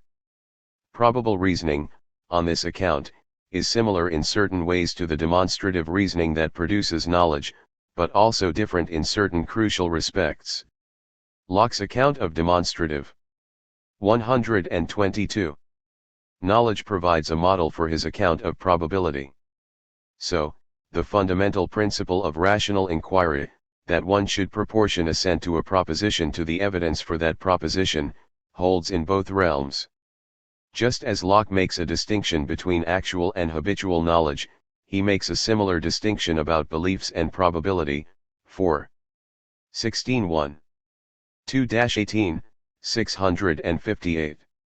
It is an argument that provides evidence that leads the mind to judge a proposition as true or false, but without a guarantee that the judgment is correct. This kind of probable judgment comes in degrees, ranging from near demonstrations and certainty, through the unlikely and improbable, to the nearly impossible. It is correlated with degrees of assent ranging from full assurance down to conjecture, doubt and distrust. The new science of mathematical probability had come into being on the continent just around the time that Locke was writing the essay. His account of probability, however, shows little or no awareness of mathematical probability. Rather, it reflects an older tradition that treated testimony as probable reasoning. Given that Locke's aim, above all, is to discuss what degree of assent we should give to various religious propositions, the older conception of probability very likely serves his purposes best. Thus, when Locke comes to describe the grounds for probability, he cites the conformity of the proposition to our knowledge, observation, and experience, and the testimony of others who are reporting their observation and experience. Concerning the latter, we must consider the number of witnesses, their integrity, their skill in observation, counter-testimony and so on. 4. 15.5. 4-10, 656. In judging rationally how far to assent to a probable proposition, these are the relevant considerations that the mind should review. We should, Locke also suggests, be tolerant of differing opinions, as we have more reason to retain the opinions we have than to give them up to strangers or adversaries who may well have some interest in our doing so. 4. 16.4. 36, 659-60. Locke distinguishes two sorts of probable proposition. The first of these is associated with particular existences or matters of fact, the second is beyond the testimony of the senses. Matters of fact are open to observation and experience, and so all of the tests are available to us for determining rational assent to propositions about them. Things are quite otherwise with matters that are beyond the testimony of the senses. These include the knowledge of 123. Finite immaterial spirits such as angels, or things such as atoms that are too small to be seen, or the plants, animals, or inhabitants of other planets that are beyond our range of sensation, because of their distance from us. Concerning this latter category, Locke says we must depend on analogy as the only aid for our reasoning. He writes, thus the observing that the bare rubbing of two bodies violently one upon the other, produce heat, and very often fire itself, we have reason to think, that what we call heat and fire consist of the violent agitation of the imperceptible minute parts of the burning matter. 4. 1612, 665-6. We reason about angels again by analogy. Considering the great chain of being, we figure that while we have no experience of angels, the ranks of species above us is likely as numerous as that below, of which we do have experience. This reasoning is, however, only probable. Questions. 36. What is the distinction between knowledge and probability? If we were determined to stick with only things we know for certain, how does Locke think we would fare in the conduct of life? See Chapter 14. 37. Why might the older conception of probability be more useful for Locke's purposes than the new conception of mathematical probability that was coming into being as Locke was writing an essay concerning human understanding? 38. What are the two sorts of probable propositions? Reason, faith, and enthusiasm.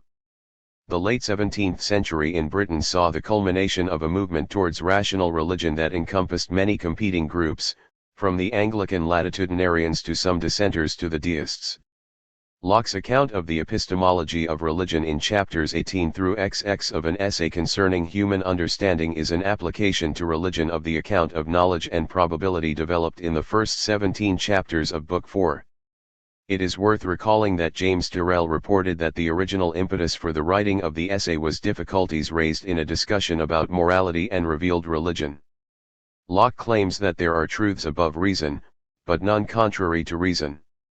So, it is reason that determines what counts as genuine or 124. False revelation. To claim that faith can do without reason is what Locke calls enthusiasm, and amounts to abandoning the principle that one should proportion assent to a proposition to the evidence for it, all the evidence being considered. To give up this principle is to give up the love of truth. Locke's account of the epistemology of religion is, then, one of the most notable expositions of rational religion in the history of religious thought. In Book 4, chapters 17 through XX, Locke deals with the nature of reason, the relation of reason to faith, and the nature of enthusiasm. Locke remarks that all sects make use of reason as far as they can. It is only when this fails them that they have recourse to faith and claim that what is revealed is above reason. But he adds, and I do not see how they can argue with anyone or even convince a gainsayer who uses the same plea, without setting down strict boundaries between faith and reason. 4. 18-2, 689. Locke then defines reason as the discovery of the certainty or probability of such propositions or truths, which the mind arrives at by deduction made from such ideas, as it has got by the use of its natural faculties, viz., by the use of sensation or reflection. 4. 18-2, 689. Faith, on the other hand, is assent to any proposition upon the credit of the proposer, as coming from God, in some extraordinary way of communication. So we have faith in what is disclosed by revelation and which cannot be discovered by reason. Locke also distinguishes between the original revelation by God to some person, and traditional revelation, which is the original revelation delivered over to others in words, and the ordinary ways of our conveying our conceptions one to another. 4. 18-3. 22-23, 690. Locke makes the point that some things could be discovered both by reason and by revelation. So God could reveal the propositions of Euclid's geometry, or they could be discovered by reason. In such cases there would be little use for faith. Traditional revelation can never produce as much certainty as the contemplation of the agreement or disagreement of our own ideas. 4. 18-4. 26-1, 690-1. Similarly, revelations about matters of fact do not produce as much certainty as having the experience oneself. Revelation, then, cannot contradict what we know to be true. If it could, it would undermine the trustworthiness of all our faculties. This would be a disastrous result. 4. 18-5. 11-19, 692. Revelation comes into its own when we have few or no ideas for reason to 125. Contradict or confirm, for example, that part of the angels rebelled against God, and thereby lost their first happy state, and that the dead shall rise, and live again. These and the like, being beyond the discovery of reason, are purely matters of faith, with which reason has nothing to do. 4. 18-7. 10-14, 694. Still, reason does have a crucial role to play in respect to revelation. Locke writes, because the mind, not being certain of the truth of that it evidently does not know, but only yielding to the probability that appears to it, is bound to give up its assent to such testimony, which, it is satisfied, comes from one who cannot err, and will not deceive. But yet, it still belongs to reason, to judge of the truth of its being a revelation, and of the significance of the words, wherein it is delivered. 418. 820-34, 694. So, in respect of the crucial question of how we are to know whether a revelation is genuine, we are supposed to use reason and the canons of probability to judge. Locke claims that if the boundaries between faith and reason are not clearly marked, then there will be no place for reason in religion, and one then gets all the extravagant opinions and ceremonies that are to be found in the several religions of the world. 4. 1811. 12-13, 696. In the fourth edition of the essay, Locke added a chapter on enthusiasm. Should one accept revelation without using reason to judge whether or not it is genuine revelation, one gets what Locke calls a third principle of assent besides reason and revelation, namely enthusiasm. Enthusiasm is a vain or unfounded confidence in divine favor or communication. It implies that there is no need to use reason to judge whether or not such favor or communication is genuine. Clearly, when such communications are not genuine, they are the ungrounded fancies of a man's own brain. 4. 19-3. 22-23, 698. Locke describes enthusiasts as people who either have a mix of melancholy and devotion, or who consider themselves among God's chosen people. These people flatter themselves that they have an immediate relationship with the deity. Their minds being thus prepared, whatever groundless opinion comes to settle itself strongly upon their fancies, is an illumination from the Spirit of God, and any odd action they may do is a call or direction from heaven, and must be obeyed. 4. 19:6. 18-21, 699. This kind. 126. Of enthusiasm was characteristic of Protestant extremists of the English Civil War era. Locke was not alone in rejecting enthusiasm, but he rejects it in the strongest terms. Enthusiasm violates the fundamental principle by which the understanding operates, that assent should be proportioned to the evidence. To abandon that fundamental principle would be catastrophic. See 4. 18:5. 1924, 691 to 2 and 4. 19:1. 10-21, 697. This is a point that Locke also makes in Of the Conduct of the Understanding, Locke, 1823, Volume IL, 203-89, and The Reasonableness of Christianity, Locke, 1999, as well as here in the essay. He wants each of us to use our understanding to search after truth. To engage in such a search is the road to freedom and maturity. Of enthusiasts, those who would abandon reason and claim to know on the basis of faith alone, Locke writes, "He that takes away reason to make way for revelation, puts out the light of both, and does much what the same, as if he would persuade a man to put out his eyes, the better to receive the remote light of an invisible star by a telescope." 4. 19:4. 31-35, 698.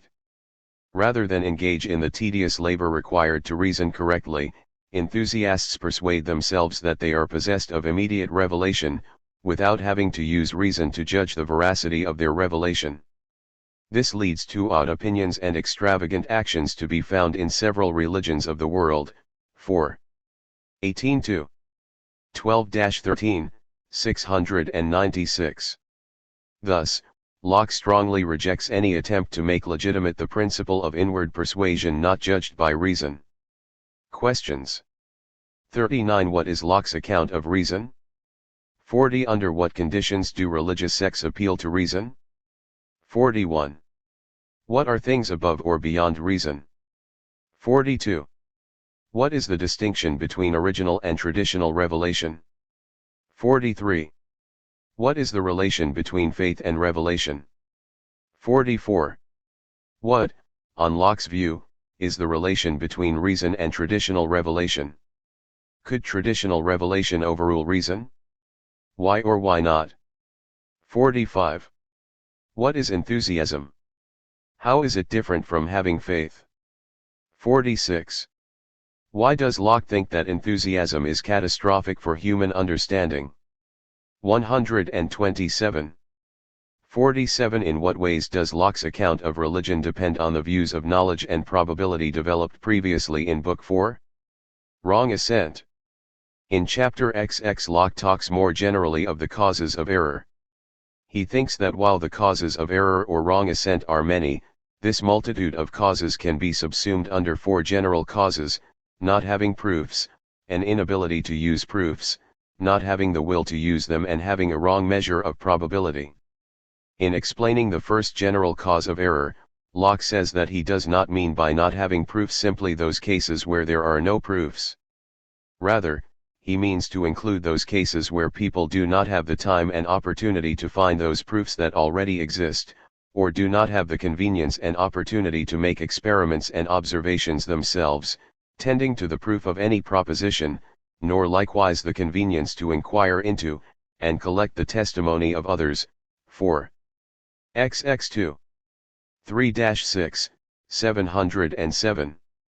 Those in this situation include the greatest part of mankind. The opportunities to learn tend to be as narrow as one's fortune.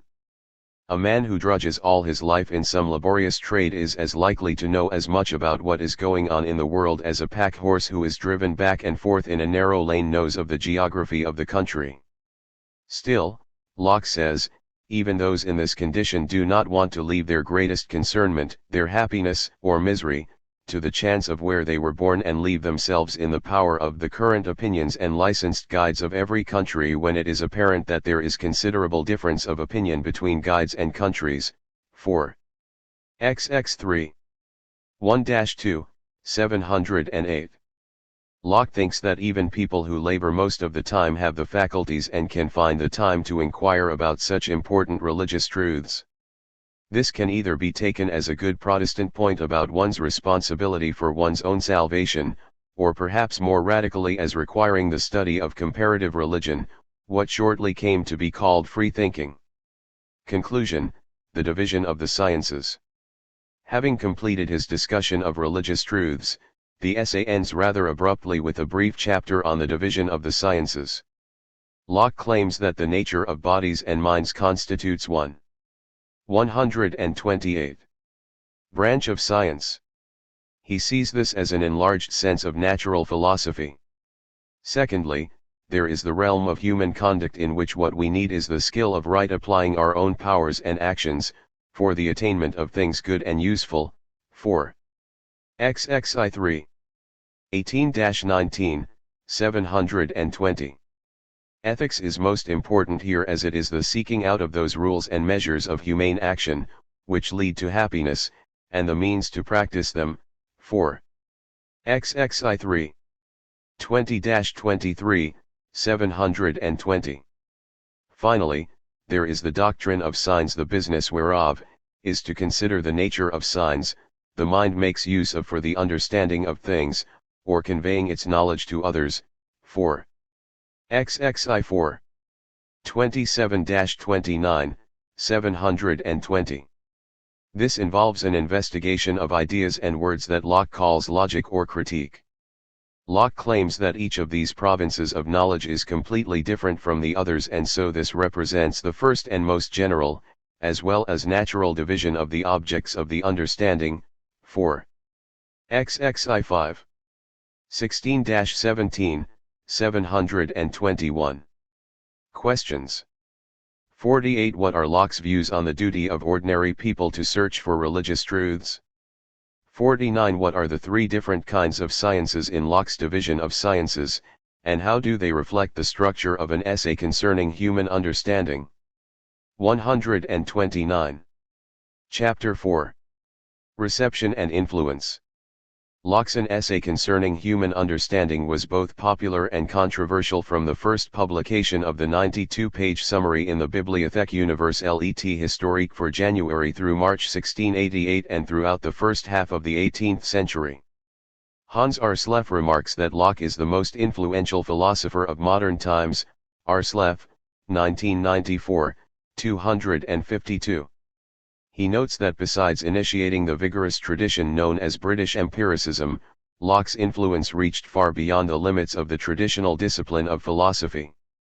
His influence in the history of thought, on the way we think about ourselves and our relation to the world we live in, to God, nature and society, has been immense. Arsleff, 1994, 252. Locke influenced not only such philosophers as Berkeley and Hume, but also Voltaire, Condillac, Jonathan Edwards, Dr. Johnson, Jonathan Swift, and Lawrence Sterne. The work was appreciated both in England and on the continent, especially in the first half of the 18th century. We should note the influence of some of the particular topics and themes in the essay. We might begin with the polemic in Book I against innate ideas. By the first years of the 18th century, Locke's arguments against innate principles and innate ideas had largely prevailed. Yolton, 1996, 25. The success of Locke's polemic against innate ideas was one of the essay's clear early achievements. We should recall, however, that Locke's rejection of innate ideas was part of his larger rejection of the scholastic model of science, as derived by deduction from first principles, in favor of empirical inquiry. The proposed change in the way we conceive knowledge and inquiry, 130, was also largely successful, and the essay played a significant role in this change, by providing a sustained and enormously influential defense of empiricism and empirical inquiry. Locke's rejection of innate ideas implies the autonomy of the individual in searching for the truth and in determining what acts to do or refrain from doing. The radical nature of Locke's attacks on political, epistemic, and religious authority are difficult for us to grasp today. Arslev, 1994, 252. The period in which Locke wrote was filled with religious and political oppression, which often forced people to leave their homes and become refugees. England was hardly exempt from these problems, as Locke's own life illustrates. A number of commentators have noted that the success of Locke's essay in part turned on the fact that in barely concealed form it dealt with religious controversies of the day. One of Locke's most important early critics was Bishop Edward Stillingfleet, who suggested that Locke's ideas undermined important religious doctrines, such as the Trinity. Locke denied this, but we have good reason to conclude that he was an anti-Trinitarian, so it may well be that we should take these denials with a grain of salt. Deists in the late 17th and early 18th century adopted Locke's opinions about the role of reason in religion. The deists rejected religious mysteries, including the Trinity, and insisted on a rational religion. John Toland's Christianity Not Mysterious, which employed Locke's epistemological principles, was the most controversial of these. Its publication caused a strong reaction from more traditional religious thinkers, leading Locke to publish The Reasonableness of Christianity, Locke, 1999. By the middle of the 18th century, the era of rational religion in Britain was coming to an end. George Berkeley's attack on the causal theory of perception and on the distinction between primary and secondary qualities, as well as Locke's account of substance and abstraction, represented the beginning of an influential misinterpretation of the essay. Berkeley, in effect, held that Locke's solution to the problem of real existence was inadequate because of the veil of perception problem explained above in the section on resemblance and representative theories of perception. Berkeley's radical solution was to reject the notion of matter as incoherent. British empiricism thus took an idealist turn. Berkeley's views led to Reid's rejection of the way of ideas as having amongst its absurd consequences the rejection of the 131 existence of the external world. This influential misinterpretation of Locke lived on well into the 20th century and is perhaps not dead yet. Locke's account of personal identity was genuinely revolutionary and one of his most striking contributions to philosophy. It too had religious implications. Conservative Anglicans rejected Locke's substitution of consciousness for substance as the bearer of personal identity. These included Bishop Stillingfleet, Samuel Clarke, Bishop Butler, and George Berkeley. On the continent, Leibniz had much the same reaction. But in spite of his critics, Locke's views on personal identity were influential, and not just among philosophers and theologians. Locke's example of a rational talking parrot, which implied that person might be a trans-species concept, may have inspired Jonathan Swift's account of Gulliver's Fourth Voyage, in which he encounters rational talking horses and irrational human beings.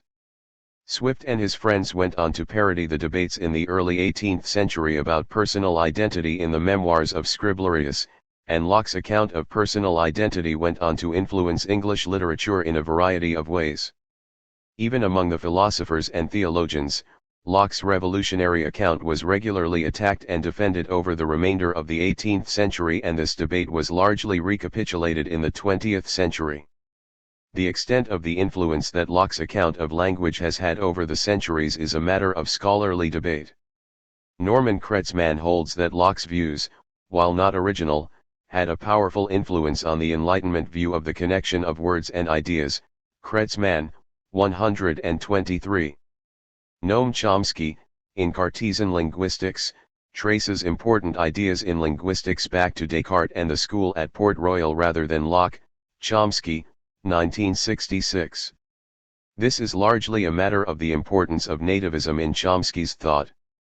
Hans Arslev, on the other hand, believes that Locke stands at the beginning of the developments that produced contemporary linguistics and argues that Chomsky's account is more polemical than historical.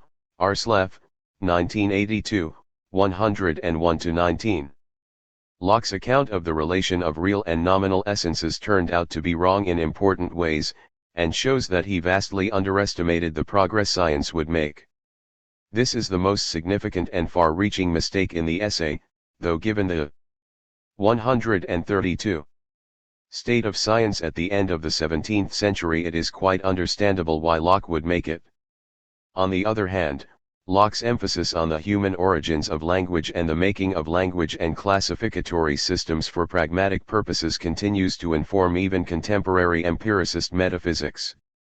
It is unclear to what extent these views may have contributed to the development of evolutionary thought in England, but they certainly could have played a role. While Locke's critics tended to focus more on Book 2 than Book 4, perhaps the most controversial of Locke's claims was the passing remark in Book 4 that it was just as possible that God had made fitly disposed matter capable of thinking as that he had conjoined an immaterial thinking substance with a body. Critics saw this as an expression of materialism, and the debate over thinking matter continued through the bulk of the 18th century. Locke's reputation declined significantly in the 19th century. Locke was identified with the thought of the philosophes and the encyclopedists who were held to be responsible for the French Revolution, Ars Lefti, 1994, 278. Locke was identified as one of the false prophets of the 18th century. Foxbourne's groundbreaking 2-volume biography of Locke was published in the late 19th century, but failed to stimulate much interest in Locke's philosophy.